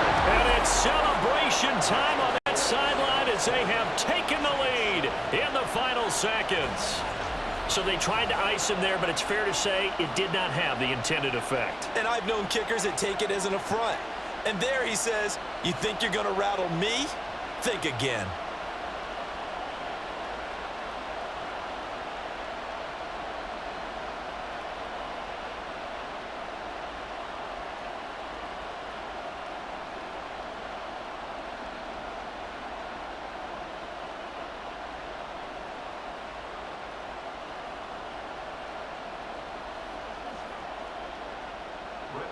After the made field goal, Maher back out there to kick it away.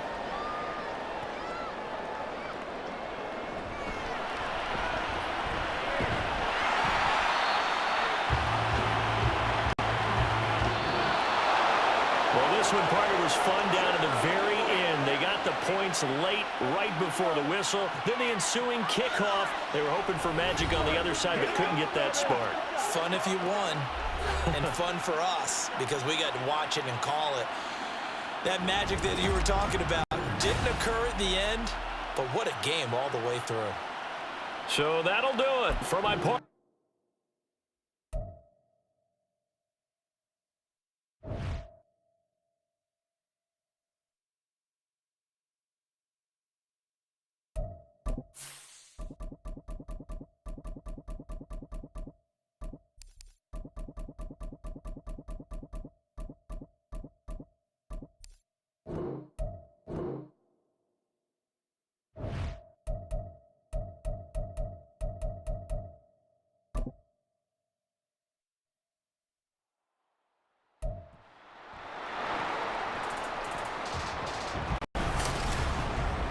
It's Madden NFL 24, where division rivals will clash in the NFC South. It's the Bucs and the Panthers. All that and more coming up next.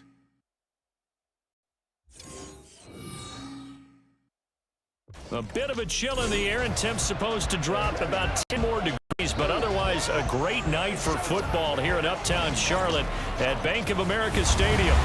Today we've got an NFC South matchup, as it'll be the Tampa Bay Buccaneers taking on the Carolina Panthers. Alongside my broadcast partner Charles Davis, I'm Brandon Gaudin, and as we look at this matchup, every time there's something different to focus on. So I'll just ask you, what do you see here in this one? Well, Rembrandt, you've given me a pretty blank canvas to focus on, haven't you? Yeah. Where do you think I'm going to go with this? Oh, secondary? You know me well, right? In a game like this, it's always about the secondary. Can they handle the passing attack and make a few plays?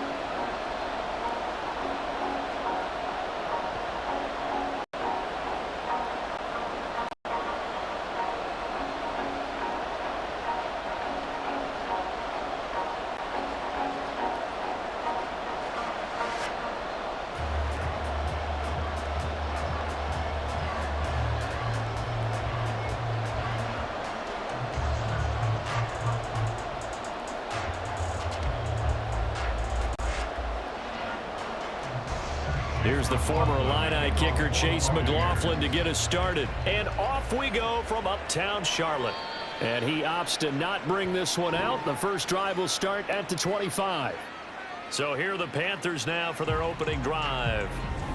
And they will be led out by a guy certainly still trying to prove himself here in the league, the young rookie quarterback. We're seeing it more and more in this league, how teams love to have athletes back there taking the snaps, guys who can throw it and move around and get yardage with their legs if needed. He's one of the best examples that we see out there right now. He can throw for hundreds of yards one week and then run for 100 plus the next. He adds an extra dimension that really confounds defenses when he puts it all together. First play, and Young is going to throw it. And connecting here with DJ Sharp. And this will be a gain of 5 as he gets it to the 30.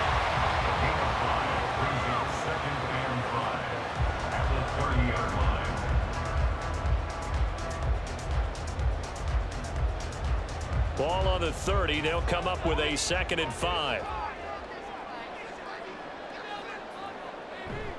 The play fake. Now Young.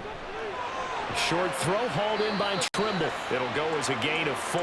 And that'll bring up what looks to be a 3rd and inches. Can't be more than a half a foot. Oh, it's time to give a little credit there to the defense. They played that very well because it was a drag route, and he ran a little shallower than normal as he worked straight across the field. He was hoping he'd get lost behind the defensive line, but once he made the catch, nowhere to turn upfield and gain any yardage. They'll try and run for this with Hubbard. And the penetration too strong. He won't make it back to the line of scrimmage.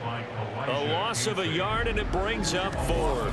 Well, so much for picking it up on the ground on 3rd down. 3rd play of the drive, and this defense showing strong early. I wonder how much of that was scouting.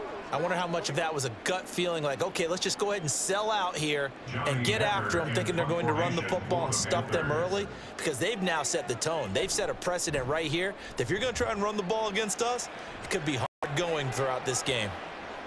And no one there to stop it. Hits at the 8, but it carries all the way into the end zone for a touchback. So out come the Bucs now for their first drive. They'll be led out by the #1 overall pick in the 2018 draft, the Oklahoma Sooner, Baker Mayfield. And he's a guy who plays with a lot of emotion. He's learned how to channel it really positively, because when he throws the football downfield and makes a big play, he'll be the first guy downfield to celebrate with you.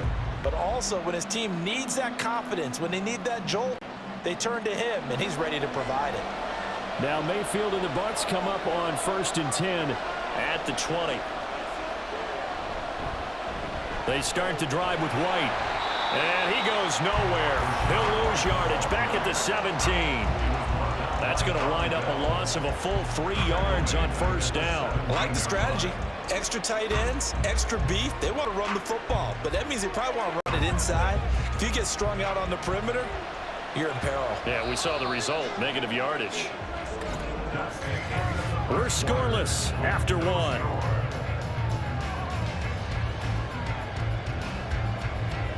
Second quarter now, and it's Buccaneer football, as they've got it with a 2nd and 13 forthcoming.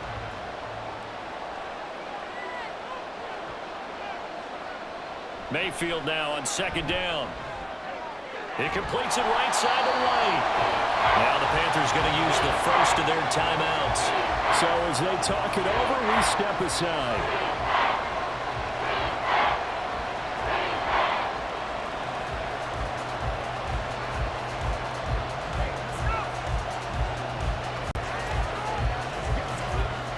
Going to need a crafty play call here. 14 yards is what they need to try to convert this thing. On 3rd down, a run from White. And a nice job to break free of 1 tackle, but it slowed his momentum somewhat, and he's taken down right after it.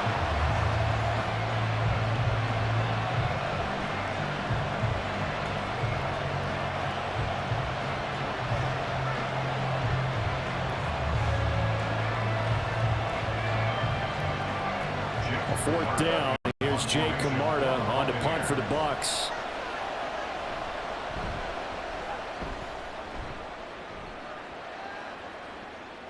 This is taken at the 23. That's going to go in the books as a 55-yard punt. Well done. And it will be the Panthers' ball, 1st and 10. The Panthers coming back out onto the field for their 2nd drive. As we eat closer and closer to intermission, Charles, remember last time out they punted. They would love to get points here, especially if this is going to be their final possession of the 1st half. Yeah, and this is what close games feel like, because the pressure is on both sides, but sometimes the pressure is a little bit higher on the team with the slight edge, because they're trying to hold on to that, trying to increase it. Let's see how this one continues. Now Young. And this will be incomplete. Physical play on the football there, and it's 2nd down. He did a fine job there of not hitting him before the ball arrived, and I've got to tell you, you can often mistime that play because of the angles of approach. When you're going to get him, sometimes you panic as well and think, I've got to be there right now. Instead, in this case, timed it perfectly and knocked it free. Oh, the Buccaneer pressure too much. Down he goes. Now the Bucs going to use the first of their timeouts as they'll head to the sideline and talk over what to do next.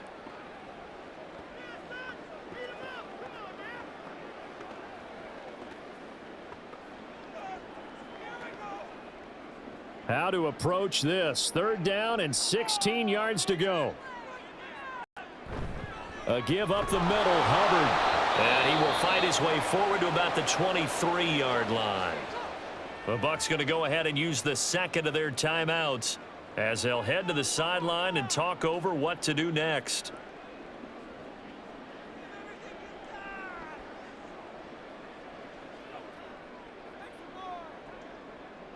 So on 4th down, here's Johnny Hecker to punt it away.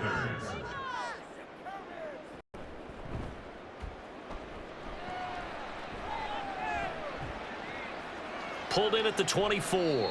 And call that an even 50 yards on the punt with 7 on the return. And the Bucs will get ready to go on offense. Tampa Bay, they're getting ready to set up shop here for their 2nd drive. The crowd may be losing just a little bit of the edge after back-to-back punts. They want some big plays. They want to see some offense. They want to see somebody break away, whether it's through the air or on the ground. Now it'll be interesting to see where the patience is on both sides. Each head coach, can you hang in there and not try and force something that could put your team in some jeopardy? A throw left side to start out. That's complete. Complete to Russell Gage. A 6-yard pickup brings up 2nd and 4 at the 37-yard line. Creeping up on a minute to play in this first half. Mayfield looks to throw. Completes it again to Gage. That one a first down pickup of 8. An 8-yard pickup. First down, Buccaneers.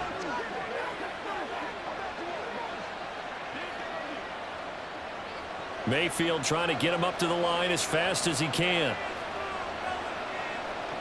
Now on first down, he'll drop to throw it. Looking for the out route, and he's got more.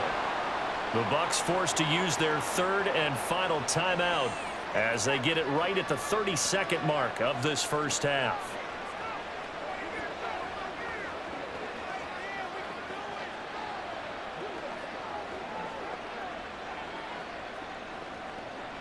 Now 2nd and 3.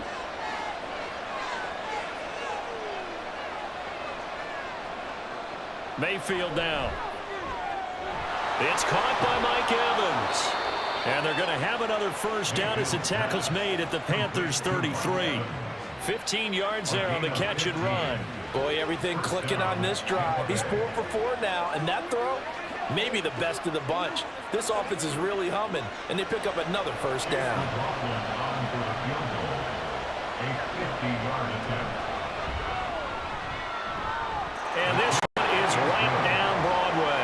And that will do it for this first half.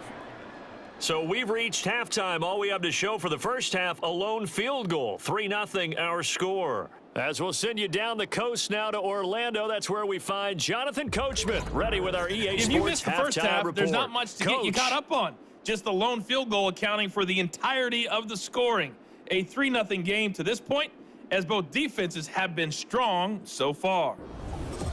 Okay, Coach, yeah, adjustments likely going to play a big role in this third quarter in what's been a tight contest so far.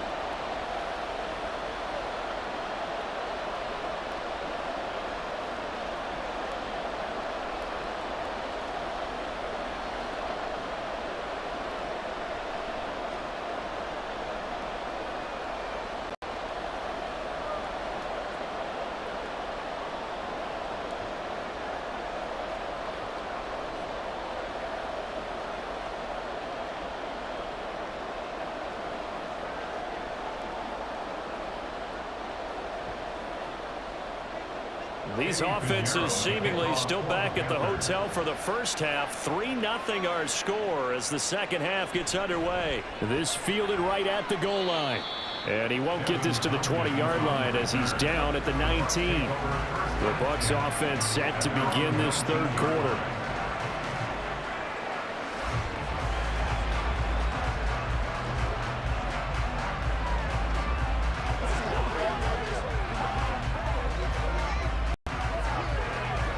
Now Mayfield and the Bucs come up on 1st and 10 at their own 19-yard line.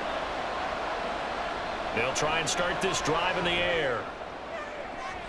This is caught by Evans. And they work this well upfield across the 45.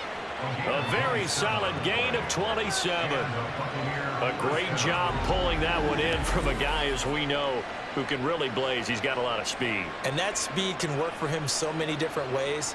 Sometimes he just takes off and goes and just runs past people. Sometimes you get people to back off so far that you can catch everything underneath. But still, at some point in the game, you probably have to make some contested catches, right? Sometimes you have to go up and beat a defender for the football. He has that in his arsenal as well. Showed it right there. It'll go down as a gain of 6, and that will bring up 2nd down. The defense was ready for the back to leak out and even had a second player waiting to double him up. If you're going to commit to doubling a back, you better prevent a completion, but give him credit. Extra determination, extra effort, turn it into a successful play. On 2nd down, they'll run with White. And he was able to shed one tackle but could not get away from there. And he got half of what he needed there, 2 yards, and it'll bring up a 3rd and 2 more. Not much on that run, Charles. No, that's exactly the way to execute a run blitz there. They guessed correctly that they would move the ball on the ground, honed in on it, and stopped them. Mark that down for a win in the defense's column. Play action now. Here's Mayfield. Pressure comes in. He's brought down. It's a Panther save. Derek Brown drops him for a loss of 10, and it's going to be 4th and long. Okay, I'm not sure you could actually draw a better pass rush than that one right there. Nowhere to go outside. He had to keep backing up and backing up and backing up. Eventually dropped for a huge loss. Before they can get the punt away, whistles as we've come to the end of the 3rd quarter of action. You are watching the NFL on EA Sports. And we're back now in Charlotte. It's been a very hotly contested game to this point. Just a field goal separating these two teams as we get set for the 4th quarter. And not what he was hoping for there, as this will hit in the end zone for a touchback. So now Young and the Panthers down 3-0. 1:55 remaining. How will this thing pan out? We'll watch as they come up on 1st down.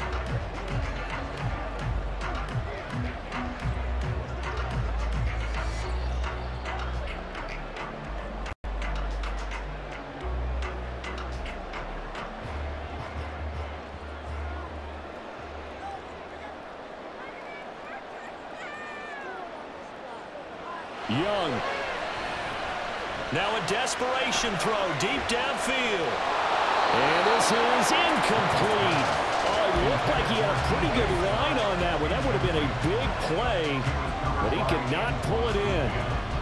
Oh, man, late in a tight ball game, every play so critical, you feel like you've got to find a way to come up with that football. That was put in a great spot, but it just didn't want to stick in his hands. That's a big letdown. The 2nd down attempt there knocked down as it leaves the quarterback's hand, and it's incomplete. Back-to-back incompletions, but we know this is definitely 4-down territory. Time not on their side. I don't think they want to try and get the 1st down in 2 installments. I think they got to go and get it right here, right now. And now a tough spot here. This is 3rd and 10. Young to throw. That's to the left sideline and incomplete. That means it's just one last chance left, and this has to be a 1st down or a touchdown, or this game's over.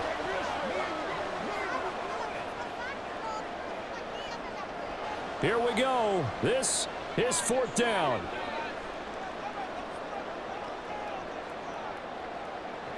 Now Young. And it's incomplete. They cannot convert, and they turn it over. They had to go for it with such little time remaining. And now possession's going to go over with a football at the 20-yard line.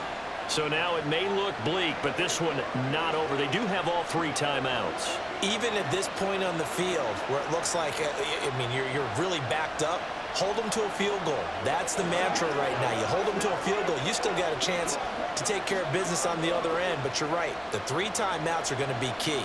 How well they use them to preserve clock as well as stopping them, that's the key to giving them a chance to win. Now the Panthers going to use the first of their timeouts as they'll talk things over prior to this upcoming 2nd down play.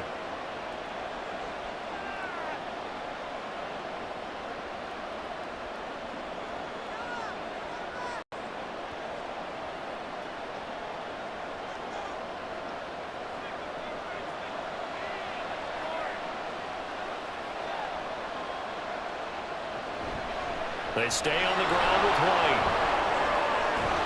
And all the way down inside the 5 to the 4. The Panthers going to use the 2nd of their timeouts as they'll get it with just under 90 seconds remaining.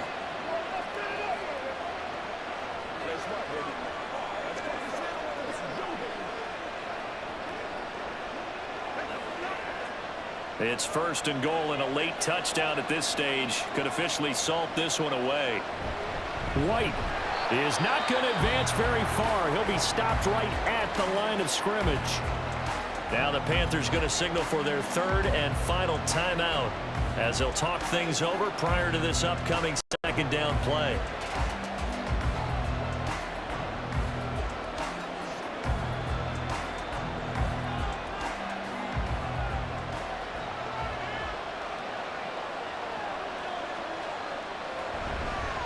White will score. Touchdown, Buccaneers. What a huge touchdown that was, obviously, here in the late stages of the fourth quarter as they try to put this one away. And, Brandon, when they watch the film after this week, they'll be very proud of every rep if they close this game out. Just a few snaps remaining. They can't relax just yet.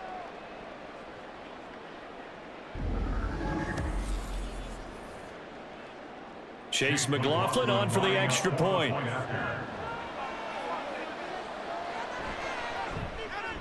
It's up and good, and that'll increase their lead to 10-zip. So that drive, 4 plays. And it was Rachaad White who wrapped the drive up with a touchdown run.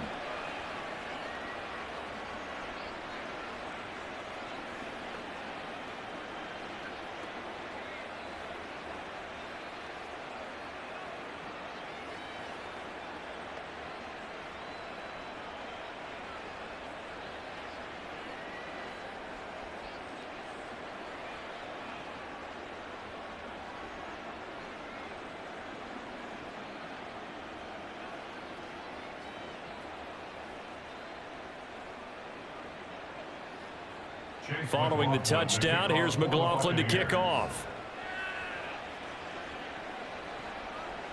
Now Raheem Blackshear going to take this one out. And in hindsight, probably should have taken a knee as he only gets this out to the 16-yard line. And now it's the Panthers' turn. Trailing in this one now. 80 seconds remaining. They've yet to dent the scoreboard tonight. Now they've got to do it twice late if they want a chance here.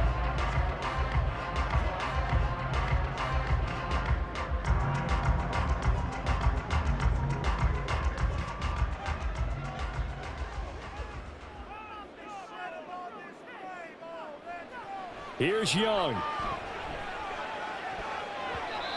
And his throw's going to be incomplete. Give him credit for excellent coverage, tight coverage. They're doing a lot of things that we talk about in basketball. They're causing disruptions in the passing game. And as long as that continues, it'll be tough for them to gain any momentum throwing the ball downfield. They'll try again here. 2nd and 10.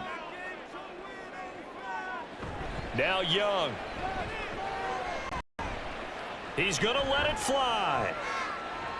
And got his man complete. Well, they're not going to go quietly. That's a big play right there. 2 scores down. They're not out of this, but they've got to move.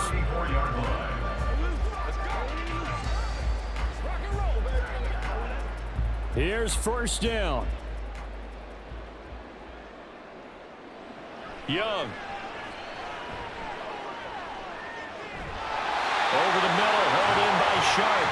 And he'll get this one down to about the 20-yard line. Of course, remember, you need a touchdown here and a field goal. Doesn't matter the order, but they have to get it done and get it done fast. 1st down now, but that clock rolling. Young to throw.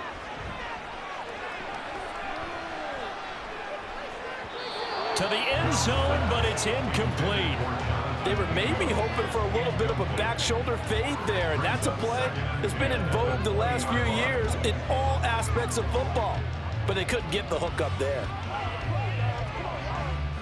Ball resting on the 20. This is 2nd and 10. Here's Young. A throw out wide, going to be incomplete. And now defensively in the 2-minute drill, the big key to me, make sure you understand your assignments, and anytime you get a chance to tackle someone in bounds, get them on the ground. Boy, here's a big one. You can just feel it. This is 3rd down now. It'll be Young again. Work in the middle of the field, and he's got a man complete. And a little bit of a consolation consolation prize there. He's into the end zone. Won't win them the game, but they do get the score with all zeros showing. But some fantasy players are really happy with that score. The extra point here is good, but the late touchdown can only draw the score a bit closer as this game is over. Well, on the one side, if you try to take away something positive from this game, they played to the final whistle, getting the touchdown there on the last play, but still, all for naught, really. Yeah, I'd say give them points for positivity. I like that. That part is good. But I often wonder, when the game is settled and the clock is run out, do we really need to kick the extra point? Oh, yeah. It's silly. It's silly. It doesn't make any sense to me. I know.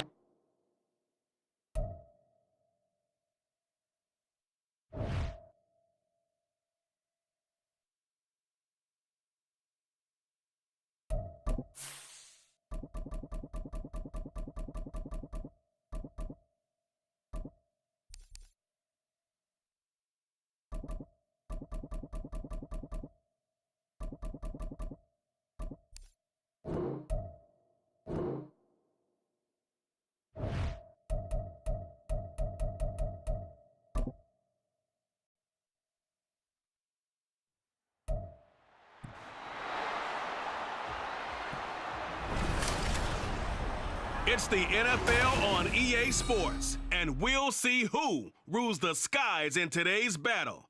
It's the Philadelphia Eagles and the Baltimore Ravens. Coming up next. With Chesapeake Bay gleaming in the distance, we are inside M&T Bank Stadium near the Inner Harbor in Baltimore, Maryland. Coming up, we got a good matchup on tap here, as it'll be the Philadelphia Eagles taking on the Baltimore Ravens. Brandon Gaudin alongside Charles Davis. And before kickoff, Charles, quickly your keys to the game. Well, partner, I could give you the standard ones, turnovers, special teams play. But here's one that doesn't get talked about much anymore, and that's time of possession. Whoever controls the football, gives their defense a break, and takes care of business, that's the team that's going to win this ball game.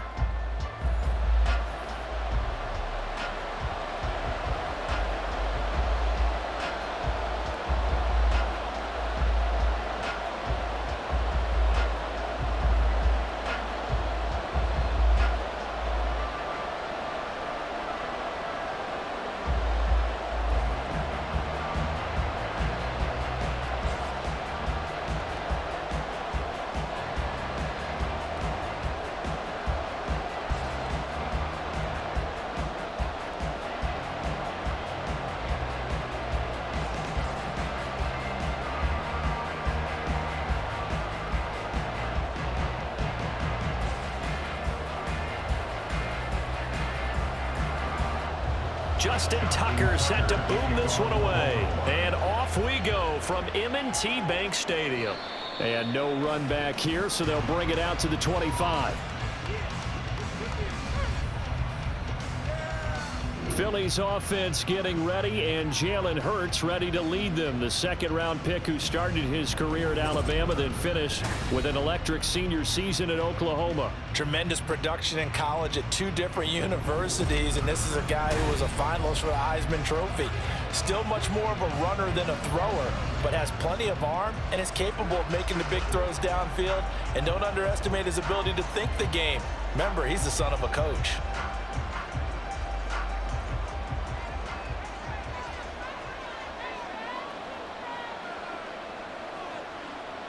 To throw at the outset, here's Hurts. This short throw caught by Goddard. And this will be a gain of 5 as he gets it to the 30. Such a tough position to defend near the line, even when you add a second defender. But the big man shrugged off the extra body and made the play call a success. Ball on the 30. They'll come up with a 2nd and 5.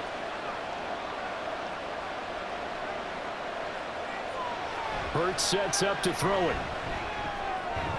And this throw incomplete. And the defender all over him that time, and it's going to lead to 3rd down. I know at times people think we use it too often, but you've got to be able to throw guys open. And when you read zone, You've got to stick it in there before your receiver gets to the next guy in the zone. Otherwise, you bring him into the play. And that's precisely what allowed that defense to disrupt the pass. He's got his target. That's complete. And he takes this one down almost all the way to the 30.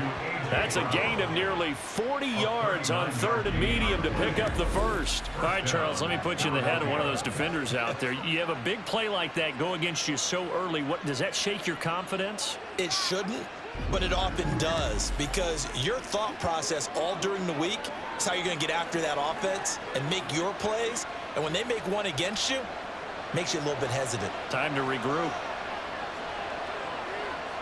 On 1st and 10, it's Hurts. Open man, that's Devontae Smith. And they'll get this one to about the 20-yard line.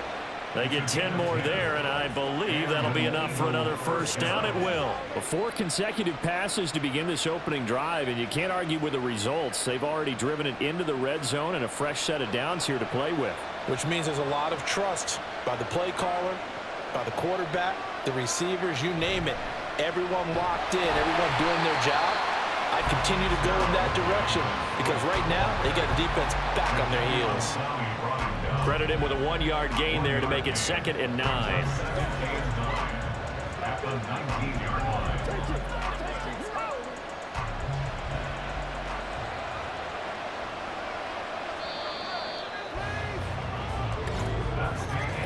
No score after 1 on EA Sports. Start of the 2nd quarter, and it's the Eagles in possession as they're looking at a 2nd down and 9 to go. On the option to give to Swift here, and he's only going to get a yard from the 20 to the 19. And the big fella stuffed that one up in a big way. I think doubling him has to be a priority because you can't move up to the next level if you don't take care of him first. Here comes the 7th play of this opening drive. They've moved it well, but here's 3rd down.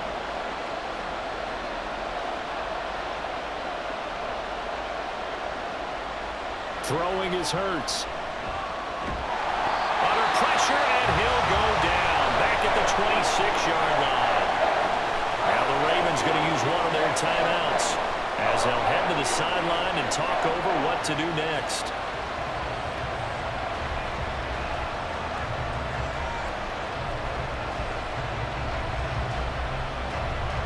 So Hurts is off, and on comes Jake Elliott for the Eagle field goal. From the left hash mark, this a 43-yard attempt. The kick by Elliott is good. And we have action on the scoreboard just before halftime. It's 3-0. Well, of course, you want to find the end zone, but, you know, you go on the road, you get 3 points. I think you take it. Yeah, pretty good start to the day for them, don't you think? Right? You go out there, get the 3 points. Now, look. It's not going to silence this crowd, but might take a little bit of steam out of them right off the top.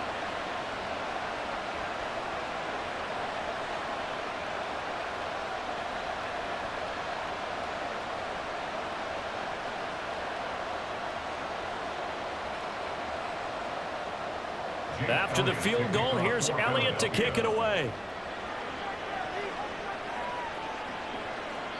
He'll going to sit on this one, and it'll come out to the 25. The Ravens offense going to work, and as usual, it's Lamar Jackson, the former MVP of the league, at the helm.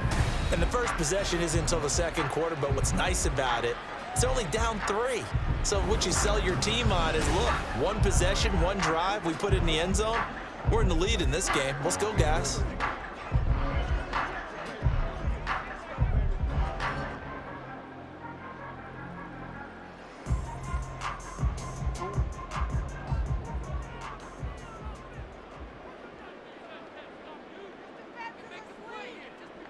Throwing now, Jackson on 1st down. That's complete to the fullback, Ricard. And this will be a gain of 5 as he gets it to the 30. And as a quarterback, you're always pleased when you can use all the weapons at your disposal. Here he spots his fullback underneath, gets the completion right there for a nice pickup. The Ravens moving quickly here as the clock runs. On 2nd down, Jackson. Wide open receiver complete. And he'll be taken down, but not before they work it across midfield. 23 yards the pickup there. And this is something you don't see too much of. Fullbacks trying to stretch the field. But he does a nice job there getting lost out in space and comes up with a really nice game.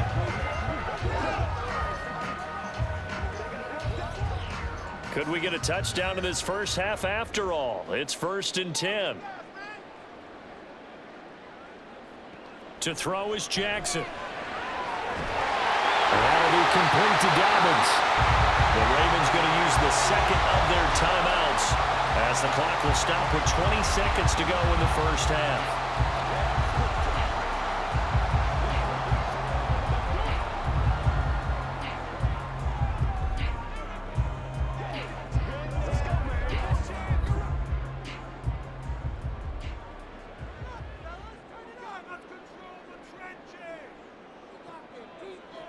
To throw again is Jackson. They set up the screen to Hill. 7 yards there on the first down screen play.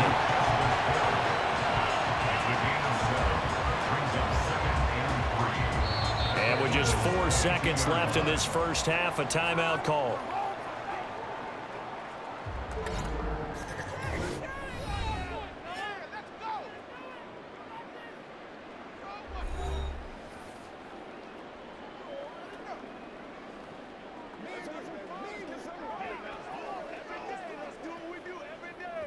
So with 4 seconds to go in the half, here's the field goal unit onto the field.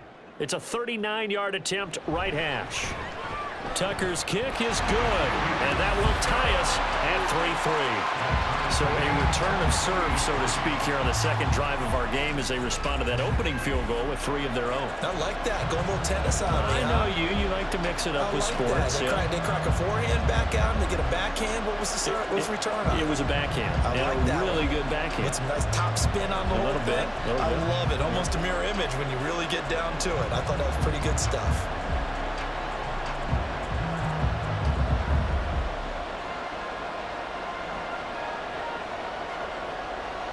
Each team with a possession, each team with a field goal as the kick is away. On the return, Boston Scott.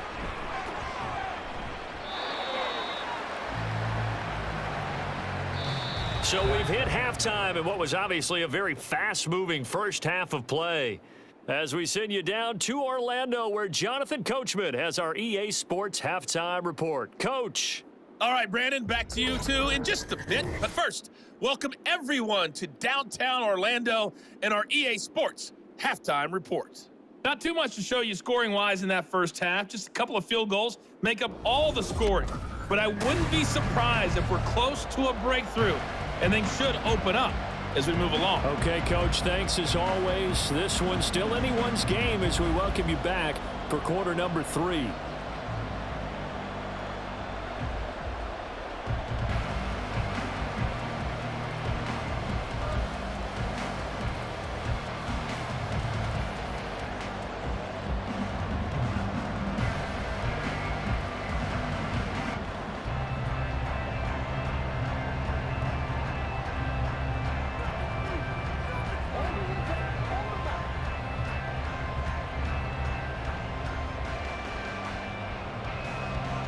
Second half ready to roll. 2 field goals, a combined output in half number 1.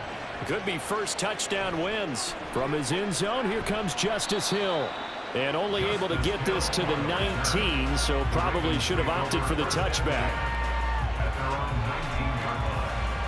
Baltimore set to take over here for their second possession of the game. It's a tie football game here. What do you think, Charles, the message was at halftime? Well, I think that they probably just looked at things and said, we're fortunate that this is a tie game. No need to panic, no need to change a whole lot. We didn't play anything close to our best in the first half, so we don't have to go out and win one for the Gipper. Let's just go out and play our best football and win one for us.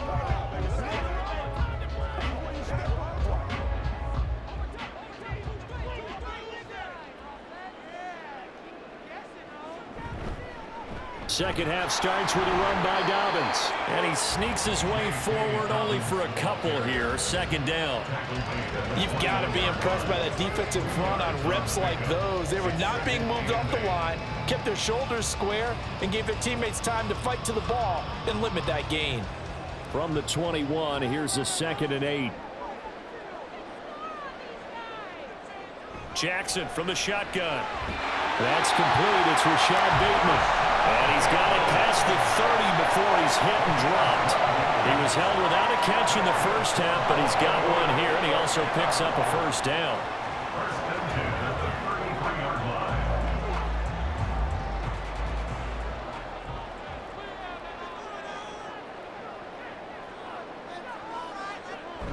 Off the play fake to Dobbins. Here's Jackson. Eagle pressure. Too much this time. Down he goes. Finally hauled down for the first time this game. Multiple defenders in there to drop him. One of the league's best linebackers. He ended that play almost before it began, and the running back absolutely overmatched no matter what he tried to do. Now it's Jackson. To the right side, into the hands of Flowers. And they'll get it up just short of the 45 at the 44. He was held without a catch in the first half, but he's got one here, and he also picks up a first down. Of course, the catch was nice, but how about what happened after? Able to stay on his feet and gain all that additional yardage. So many of these slot guys, I think, have running back in their background.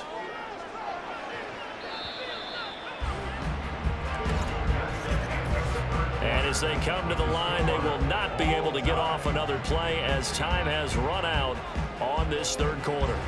We'll return with more after this. This is the NFL, and it's on EA Sports. Back now in Baltimore. All even as we get ready to start the fourth. He had a great move, but he'll still be stopped shy of midfield. Well, if you're going to run the read option, typically, you've got to keep an eye on the defensive end. And what does that mean? What are you looking for with a defensive end? Well, you want to play off of what he does. If he collapses inside towards the running back, then you pull it and take it yourself outside in. If he stays outside, you go ahead and leave it with the running back. In this case, pulled it and got good yardage himself. Now Jackson. A short throw caught by Andrews, and he is down at the 48. A pickup of 4 that started at one 48-yard line and ended at the other. They're making steady progress, but I see your face. You're worried about that clock. I'm worried about the clock, and at some point, you have to have a splash play in there as well. A big play here. 3rd and 2. Jackson to throw. Able to find the open man. That's complete. And he has another first down as they'll get the ball down to the Eagles' 37. I'm starting to wonder here. Are they trying to prevent winning? Because right now, they're laying back and they're picking them apart, moving the ball downfield. I think they got to start bringing a little pressure towards the quarterback.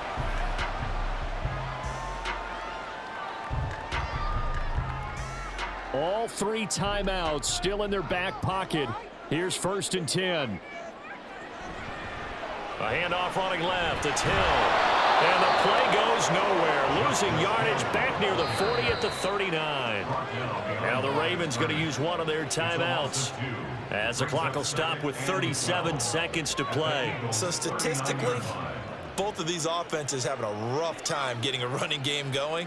But boy, what a nice play there defensively. Tackling him behind the line, but you're right. You look at the numbers. Neither side looks on track in the ground game. Here comes 2nd down. Jackson on the give to Dobbins. And maybe a little over pursuit there as he's able to take this down to the 25-yard line.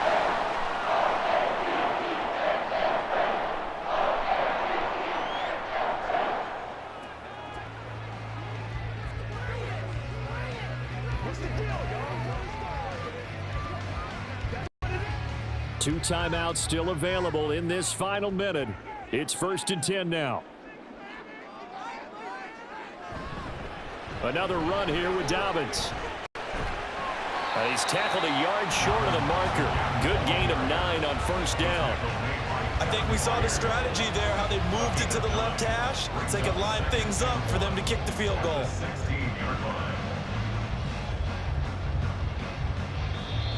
The Ravens going to use the second of their timeouts as he'll stop it with 11 seconds remaining in the ball game.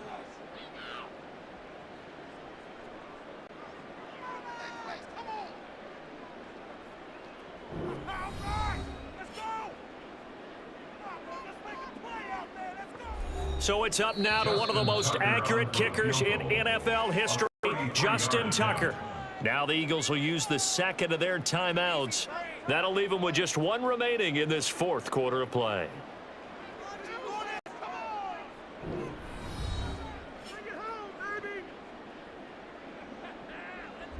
So here comes Justin Tucker in a big spot.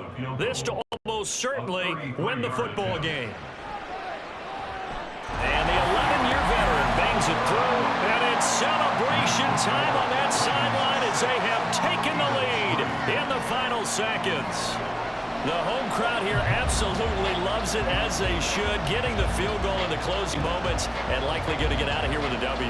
A W, celebrations all around. How about how everyone's going to leave this stadium, right? And you know something?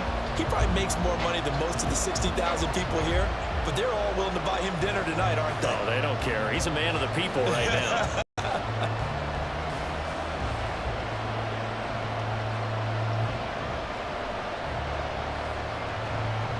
Tucker now following the made field goal, set to kick it away.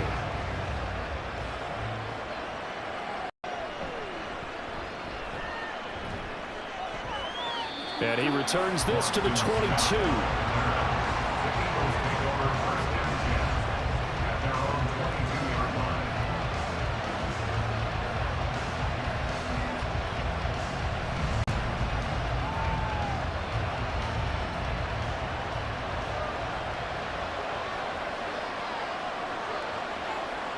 One final shot. They'll look to throw.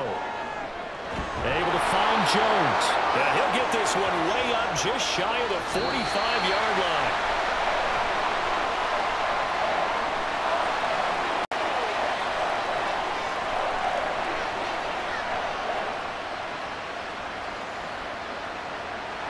Well, it took us until the final play, Charles, to officially decide a winner, although on that last play they were so backed up it would have taken a miracle, and they couldn't get that miracle done.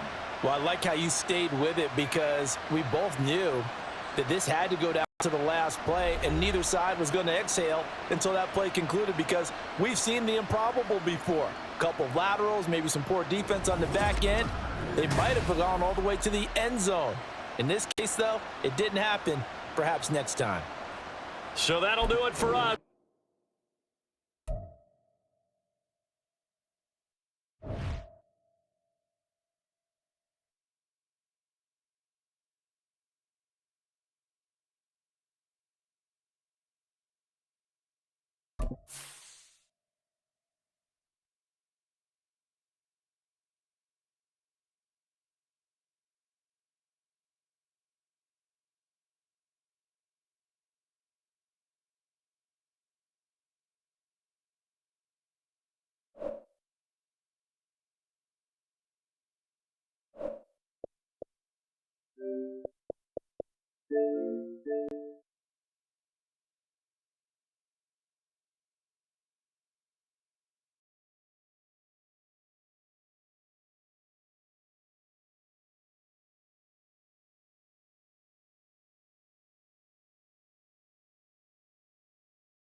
It's Madden NFL 24, and it's brought to you by EA Sports. It's the Niners and the Bills, coming up next.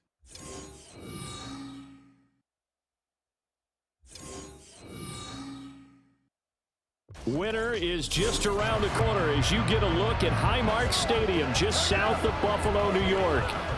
Coming up, we've got what should prove to be a good one, as it'll be the San Francisco 49ers taking on the Buffalo Bills.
And we are underway in Buffalo. And from the end zone, Deontay Hardy will bring it out. And he'll be brought down shy of the 20, so the decision to bring it out of the end zone, not a good one. For the Buffalo offense coming out, and it is Josh Allen who is at the helm. I remember when he came out of Wyoming, the big question mark, could he be accurate enough to be a star in the NFL? I think it's safe to say he put all of us in our place and put those doubts to rest. He can roll out and run it. He can bomb it over your heads, everything in between. He is an absolute nightmare for defenses to try and prepare for. And when he's on, he's an MVP caliber player each and every time he takes the field.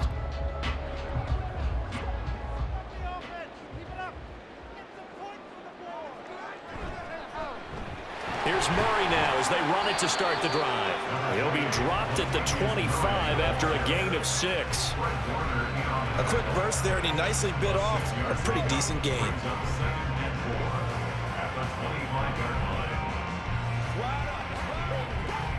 This 2nd and 4.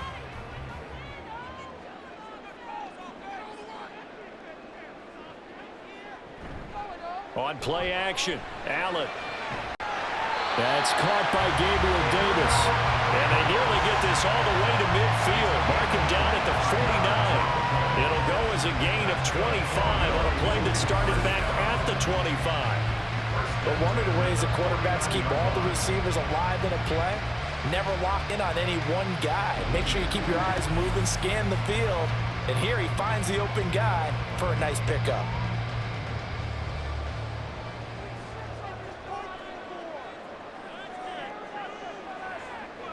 Allen now on 1st down.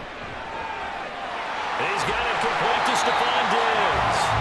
And they're able to work this to the 25 before it's all said and done.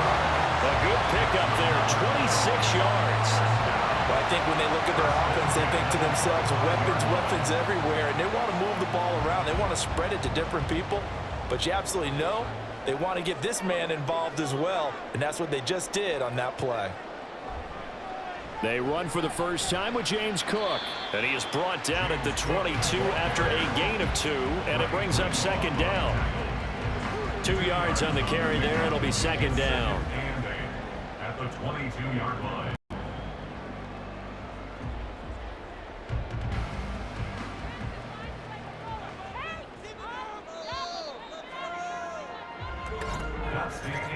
We're scoreless after 1.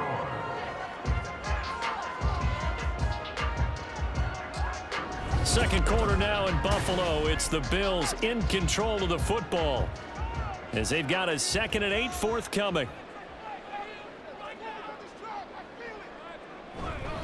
Again, it's Cook. And they'll get him down right about the 20. Another 2-yard gain there, but they'll need to do better this time. It's 3rd and 6. 2 yards on the first down carry, and then followed up by 2 yards on the second down carry. Well, that's definitely not going to be enough to get the job done. Wasn't the expression 3 yards in a cloud of dust? Now they're going to need 6 on 3rd down to keep the drive going.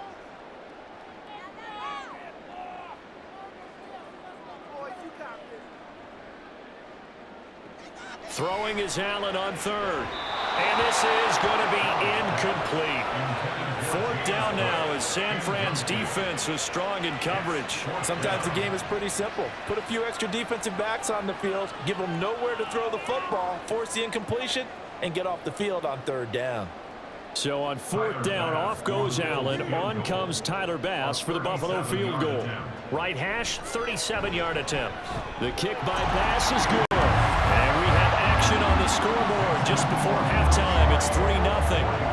So an opening drive field goal maybe doesn't whip this crowd into a frenzy, but I think that they will take the early lead. There's no doubt about it. They will always take the early lead, and maybe that celebration comes later if they play well and they can break things open. But right now, this is all about letting the offense just get settled in.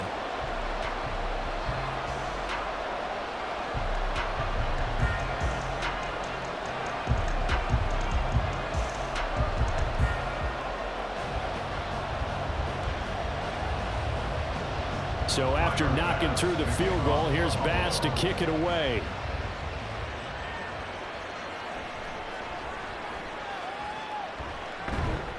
And a nice return sets him up pretty good here right at the 30-yard line. So here's the first drive now for the 49ers. And they will be led out by their second-year quarterback. And the first possession isn't until the second quarter, but what's nice about it, it's only down 3. So what you sell your team on is, look, 1 possession, 1 drive, we put it in the end zone. We're in the lead in this game. Let's go, guys.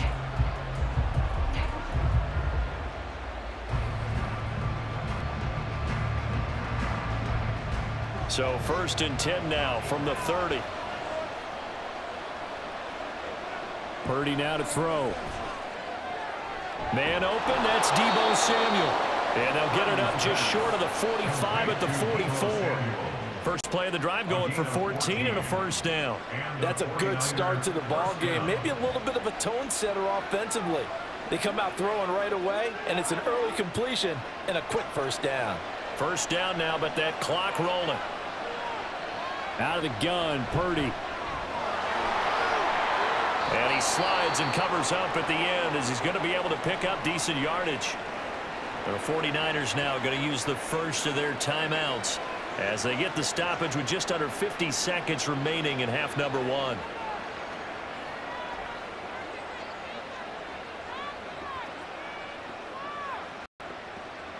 Second down and 4. Purdy will set up to throw it here. Connects with Kittle underneath. And tackled down after a gain of 3. Leaves him with 1 yard to go on 3rd down. Completion was given up, but that's why you play zone defense, so that you can have people around the ball when it's caught, and you don't give up much run after the catch. They'll get to the line here, but remember, it's also 3rd down. Now San Francisco going to call their second timeout, as they'll stop the clock with 26 seconds to go until halftime.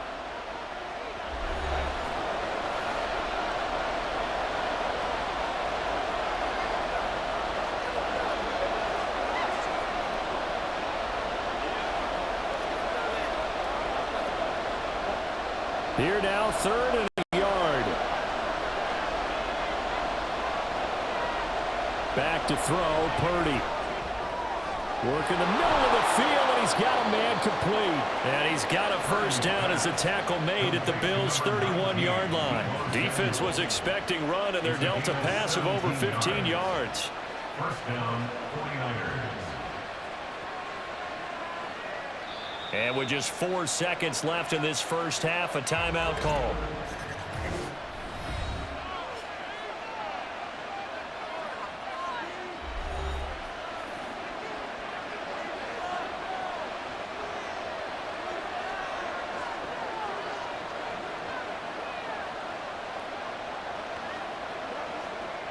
So with 4 seconds to go in the half, here's the field goal unit onto the field. This one from 48 yards away. And he missed it. It's no good. And instead of tying it up, they'll remain down by 3. So we've reached halftime here in Orchard Park, where the Bills taking the lead into the break. As we send you down to Orlando, where Jonathan Coachman has our EA Sports halftime report. Coach. If you missed the first half, there's not much to get you caught up on. Just the lone field goal accounting for the entirety of the scoring. A 3-0 game to this point, as both defenses have been strong so far. All right, Coach, thanks. Yeah, both teams likely to make some changes in what's been a closely fought battle to this point.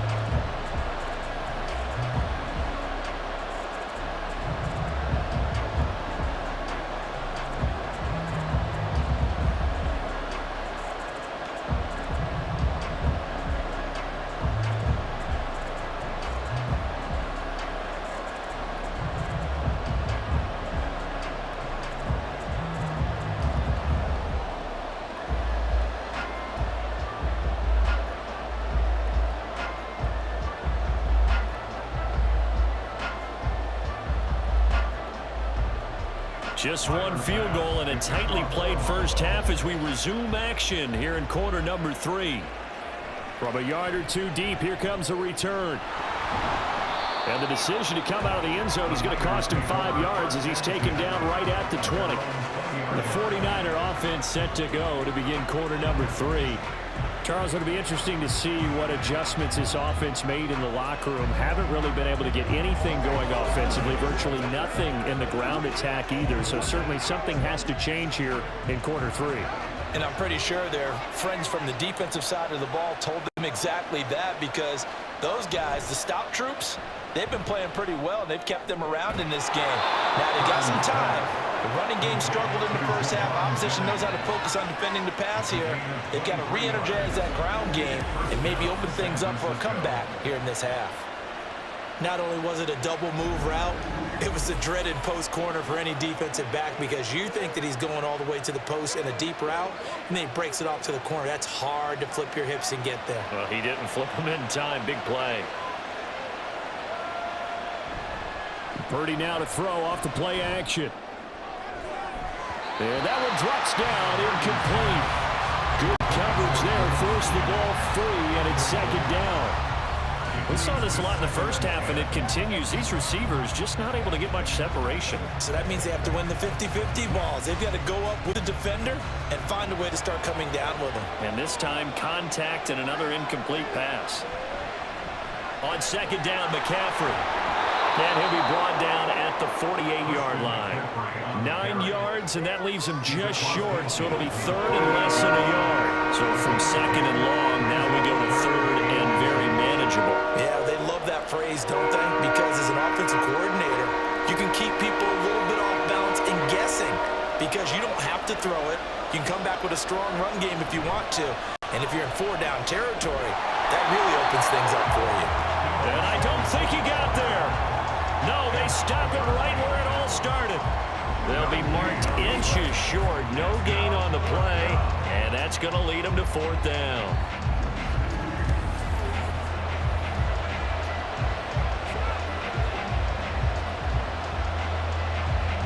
Here comes the 49ers punter now, as he should be able to pin him back deep here with his first punt.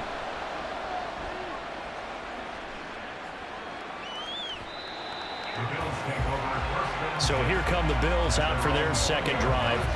And Charles, we've seen almost 3 full quarters now, and neither offense can really get it going. Neither has hit the end zone, and neither side seemingly can make that big play. But the game hasn't been devoid of action, because these two defenses, they've taken over and they've slugged it out. But I think you're exactly right. We're at that stage of the game now where one of these offenses, if they make a big play, that could be the difference.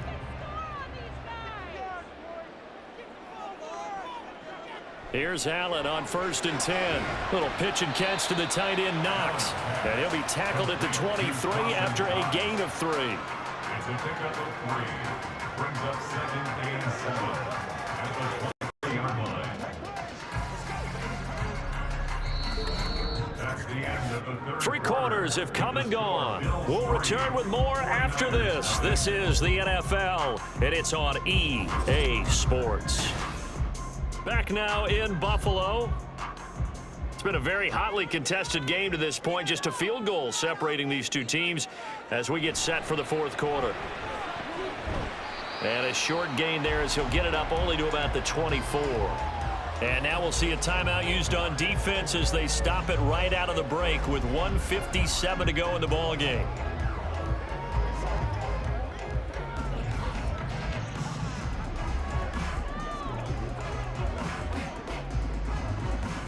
Now this is a big third down, and you'd have to think we'd see a timeout right away if they can't stop him here.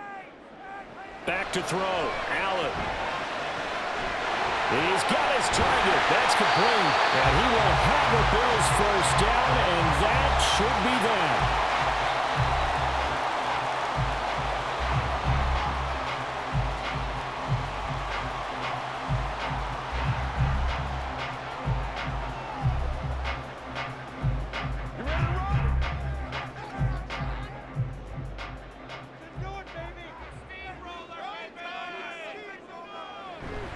They'll try and wind down some clock with Cook.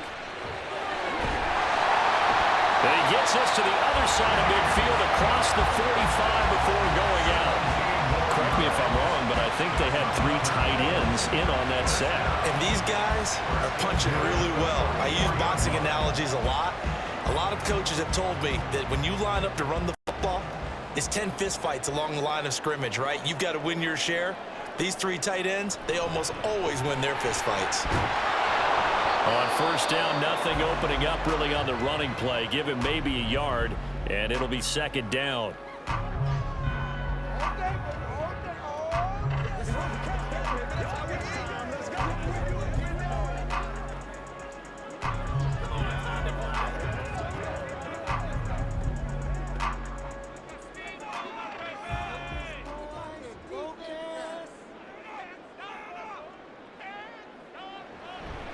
They run it again with Cook. And a pretty good burst right there as he'll take this down to the 33. I have to chuckle to myself a little bit, Brandon, because right now I could be in that huddle with that offensive line. I know exactly what they're saying. If you call a pass play here, we're going to call a timeout. Run the football. We've got control of this thing. Get him behind us and let's go. Their time to shine.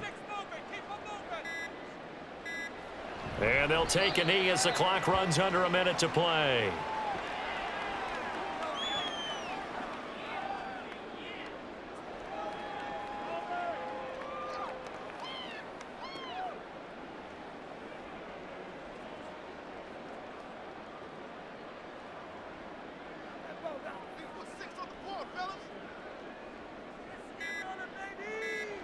Allen down to a knee, and that should just about do it. Brandon, I can just tell you from experience, there's nothing like pitching a shutout on defense, but even more so when it's a tight game. I mean, when every defensive play is crucial and you don't give up any points, boy, they're going to feel awfully good about themselves after this one. Yeah, exactly. The offense wasn't humming, but, hey, all they needed was, you can't score 1 point. All they needed was 2 points. Well, you can't score 2 points on offense. All they needed was at least 3, and they got what they needed. They got what they needed. Exactly right. So it's a victory here for the Buffalo Bills, and not all W's are created equal, CD, and this one came in shutout fashion. Well, their offense certainly didn't need to do anything, right? They could take the day off, and they did.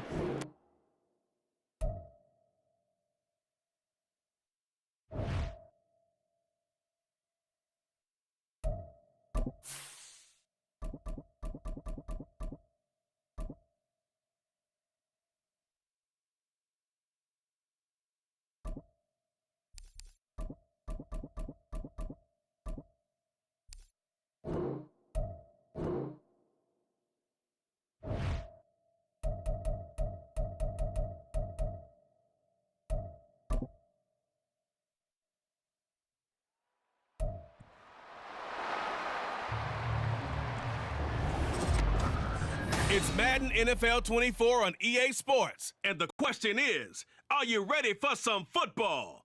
It's the Cleveland Browns and the Denver Broncos. All that and more coming up next. Thank you. On a cold night at the foot of the Rockies, EA Sports coverage of the NFL takes us to Empower Field at Mile High in Denver, Colorado. And tonight we've got a good AFC matchup on tap, as it'll be the Cleveland Browns taking on the Denver Broncos.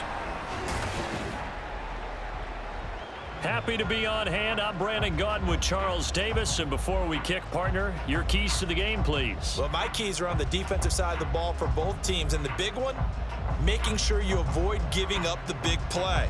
These safeties are going to get tested all game long. Their job, keep the ball in front of them, tackle people, make them run extra plays in order to try and score.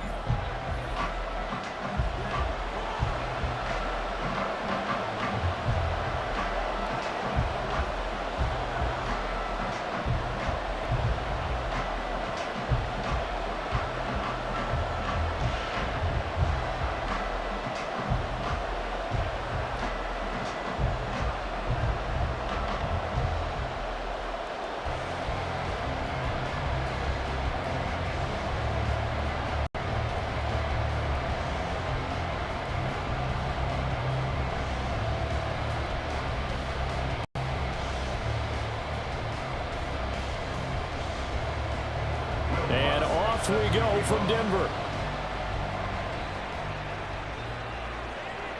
Taken at the goal line. And he'll be brought down right on the chalk of the 20. So here come the Browns for their first drive on offense. Leading them out is their quarterback, the former 12th overall pick. Some refer to him as the natural, Deshaun Watson. And he's exactly the man you want control of your offense. Excellent arm, good zip on the ball, not afraid to use his legs when he needs to. And what he's excelled at doing is making plays when the first read isn't available or when the pressure's about to get to him.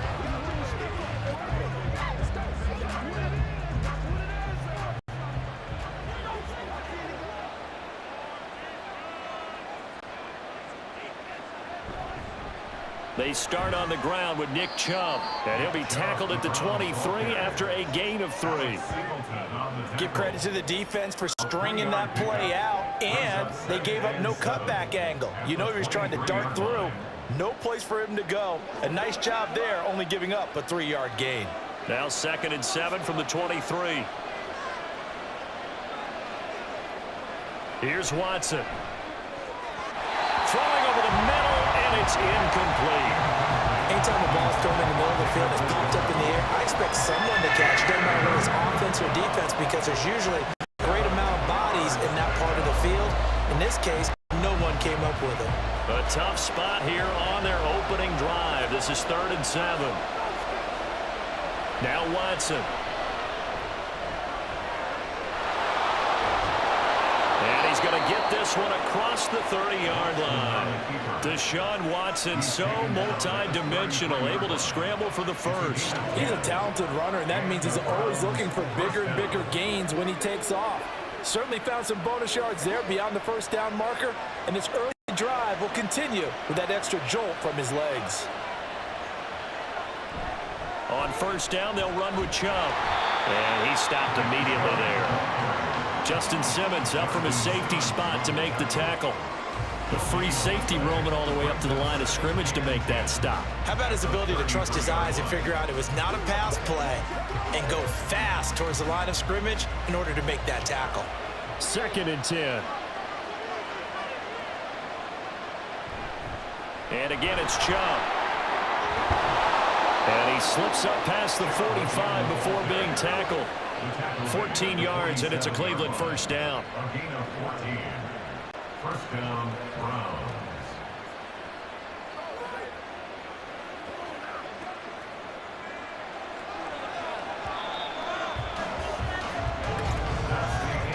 No score after 1 on EA Sports. The start of the second quarter, and it's the Browns in control of the football as they've got it with a 1st and 10. And Chubb will try the middle here. And he can only manage to get a couple. 2nd and 8 coming up. They suspected that it was a power play up the middle coming at them, and boy, were they right. That defense got downhill in a hurry and limited them to just a couple on first down. The Browns try to get back and set quickly here. Time ticking away. Here's Watson now on second down. And there is Amari Cooper, his first catch. And this is going to be another first down as they'll make the tackle at the Broncos' 29-yard line. A gain there of 21 yards. And this is exactly the kind of drive you're hoping for out of the gates. They're mixing the run and the pass well, keeping this defense off balance early. And they're on the march here with another first down.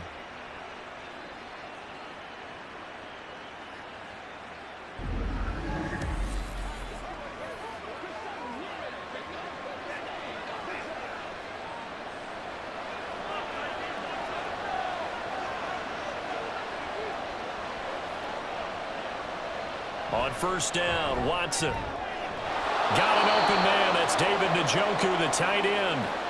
Now the Browns will use the first of their 3 timeouts as they'll stop it with exactly a minute to go before halftime.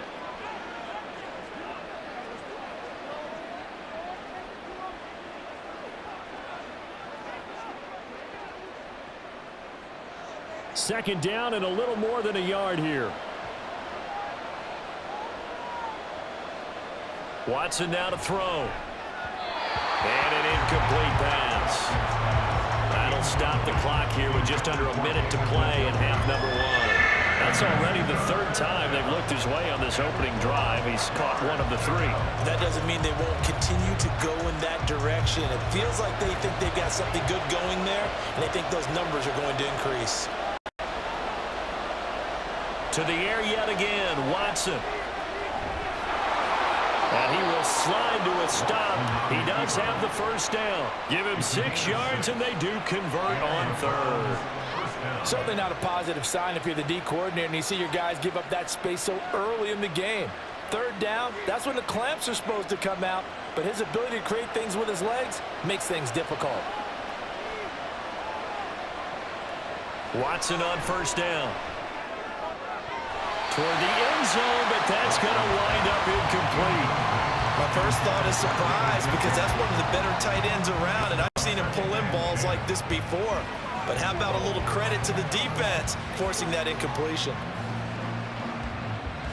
Here's 2nd and 10.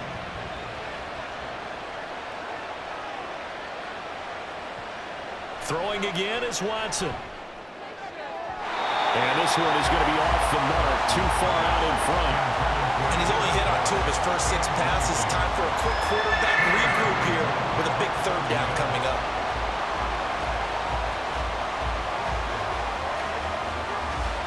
This offense was on the move. Now 2 straight incompletions have them looking at 3rd and 10. Here's Watson.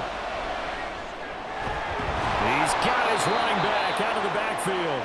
Now the Browns signal for the 2nd of their timeouts as it'll come with 15 seconds to play in the first half.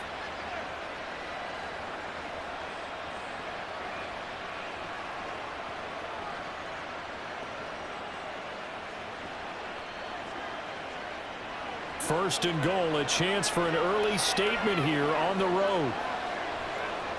Back to throw, Watson. Touchdown! David Njoku as the first half is winding down. And the Browns have taken the lead here in the final stages of this first half. Well, that drive felt like it took up an eternity. We finally have some action on the scoreboard. Yeah, but plenty of action prior to, because that drive took up all the first quarter before we spilled into the 2nd, and finally, points were registered. On the other sideline, they're chomping at the bit just to get the football. Hopkins with the extra point, and that makes the score 7-0. That one was an extended drive, 14 plays all told, and it's capped off by the Browns touchdown.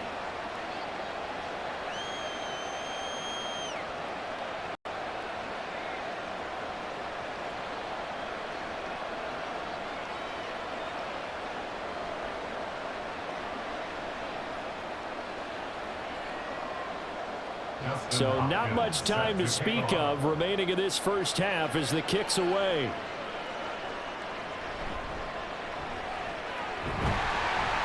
And they will wrangle him down a couple yards shy of the 30.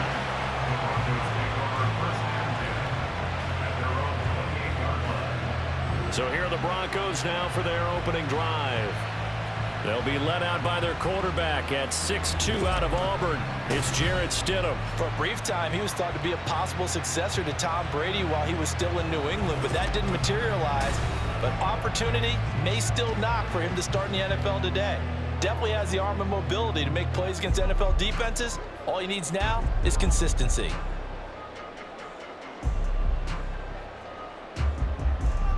Likely time for one final snap as they start out 1st and 10. They'll indeed try to run it out as they start on the ground. And defensively, they're just looking to keep him contained as they're able to get him down. Now whistles and a timeout with 3 seconds left in the first half.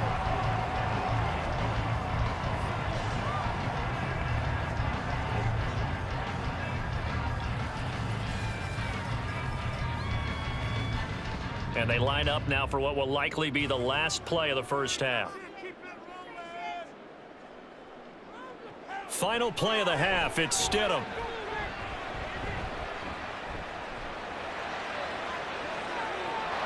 And incomplete on the deep ball. So we come upon halftime, and it's the visiting Browns with the lead. As now we send you out to Orlando and hook back up with Jonathan Coachman for our EA Sports Halftime Report. All right, Brandon, back to you, too, in just a bit. But first, welcome everyone to downtown Orlando and our EA Sports Halftime Report. This has been a hard-fought battle thus far. Just the one touchdown to this point is still anybody's game at 7-0, as both of these defenses have been out there trying to one-up one another. Okay, Coach, yeah, adjustments likely going to play a big role in this third quarter in what's been a tight contest so far.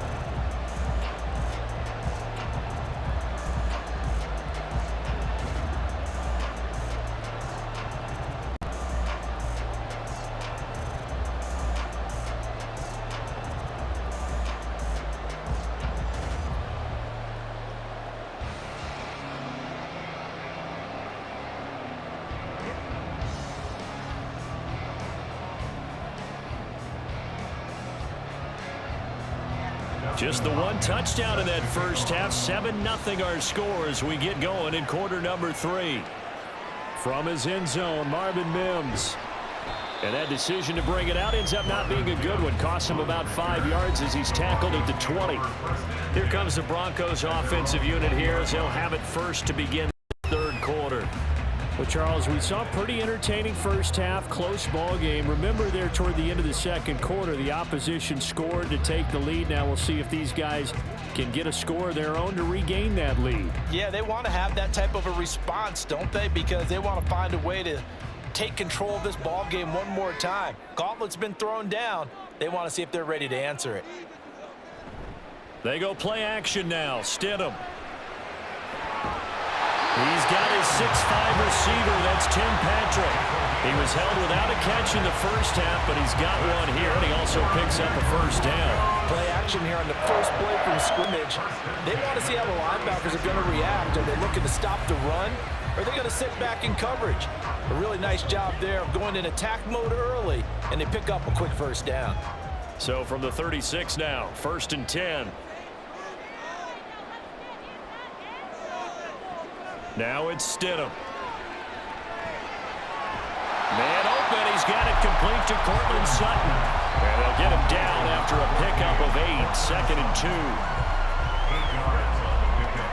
Brings up 2nd and 2 at the 44-yard line. From the 44-yard line, here's 2nd and 2.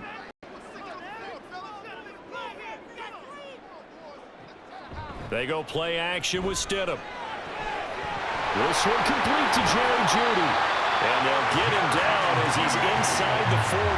He was held without a catch in the first half, but he's got one here, and he also picks up a first down. I don't know what they talked about at halftime. Whatever it was, it worked. They look like a different team here in the third quarter. Yeah, I doubt that there are very many trash cans that got kicked over, that type of a speech. I think what they did was they analyzed what worked in the first half, what didn't, and figured out a better game plan. Now left side on the swing pass. Only able to gain a couple there, and that'll make it second down. 2 yards on the pickup. It's second and 10 at the Browns' 37-yard line.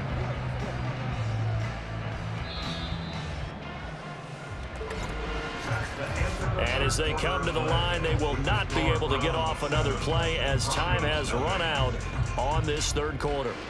This is the National Football League on EA Sports. Welcome back now to Denver.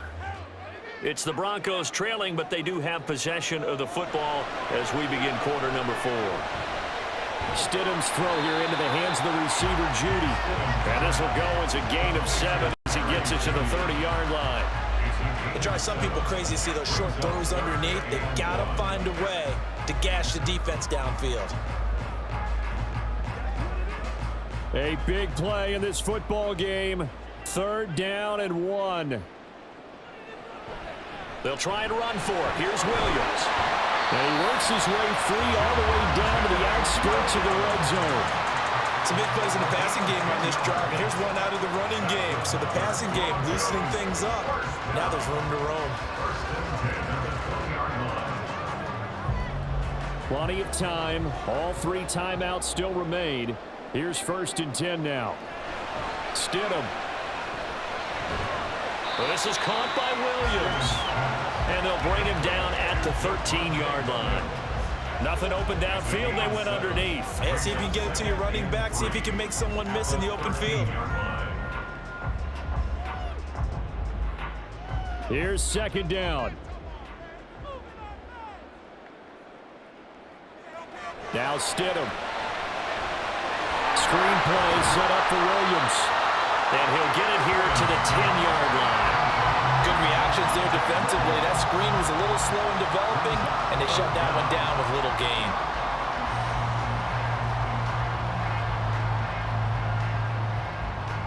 But just a gigantic play here, both sides. This is 3rd and inches. Here's Stidham. That is caught. And it looks like he'll be just a yard shy of the 5 here as he's out at the 6. Well, they got the yardage they needed there. Picked up the first down, got out of bounds. How about the urgency that they have, as well as they understand where they are in the field. Here we go, 1st and goal. Stidham to throw it. Oh, and that's going to sabotage their comeback plans. It is intercepted. Picked up by Jeremiah Owusu-Koramoah. And the Browns have just about sewn up this football game. Scoring has really been at a premium. And, Charles, you got to tip your cap to this defense coming in here. Their offense, too, but this whole team coming in here on the road, getting a hard-fought win. I think the way that they're finishing this one up, an exclamation point on a terrific game. As you noted, hard for them to put points on the board, and they hold them down one more time and finalize things. The Cleveland offense ready to go. They have the lead, still a one-possession game, but the defense got to stop. They've got the football now, just salted away, right? Exactly. That's all the defense is counting on from their offense. They did their job in a big way. You know they're over on the sidelines now starting to take their tape off, and, hey, we've done this thing. The offense has to put it away, and that means all security. Absolutely. Stranger things have happened.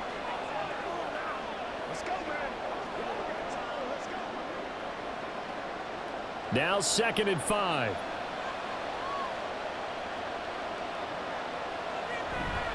He's going to get it again. Just looking to get forward and protect the ball. And a timeout comes in. The whistles blow with 3 seconds remaining.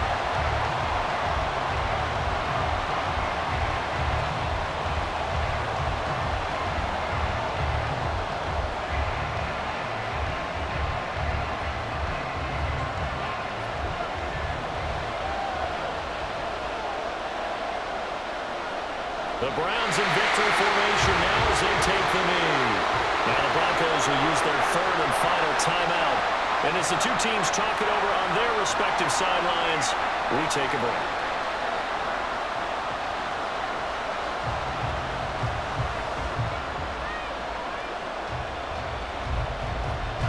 And here's a big one now. Trying to hold this lead. They're going to go for it here on 4th down. Running for it. Here's Chubb. Taking it right down Broadway. And he will have a Browns first down. It has been a struggle, but it's looking like that'll be the one to seal a victory. So Cleveland able to come away with the victory here. And not all W's are created equal, CD, and this one came in shutout fashion. Well, their offense certainly didn't need to do anything, right? They could take the day off, and they did.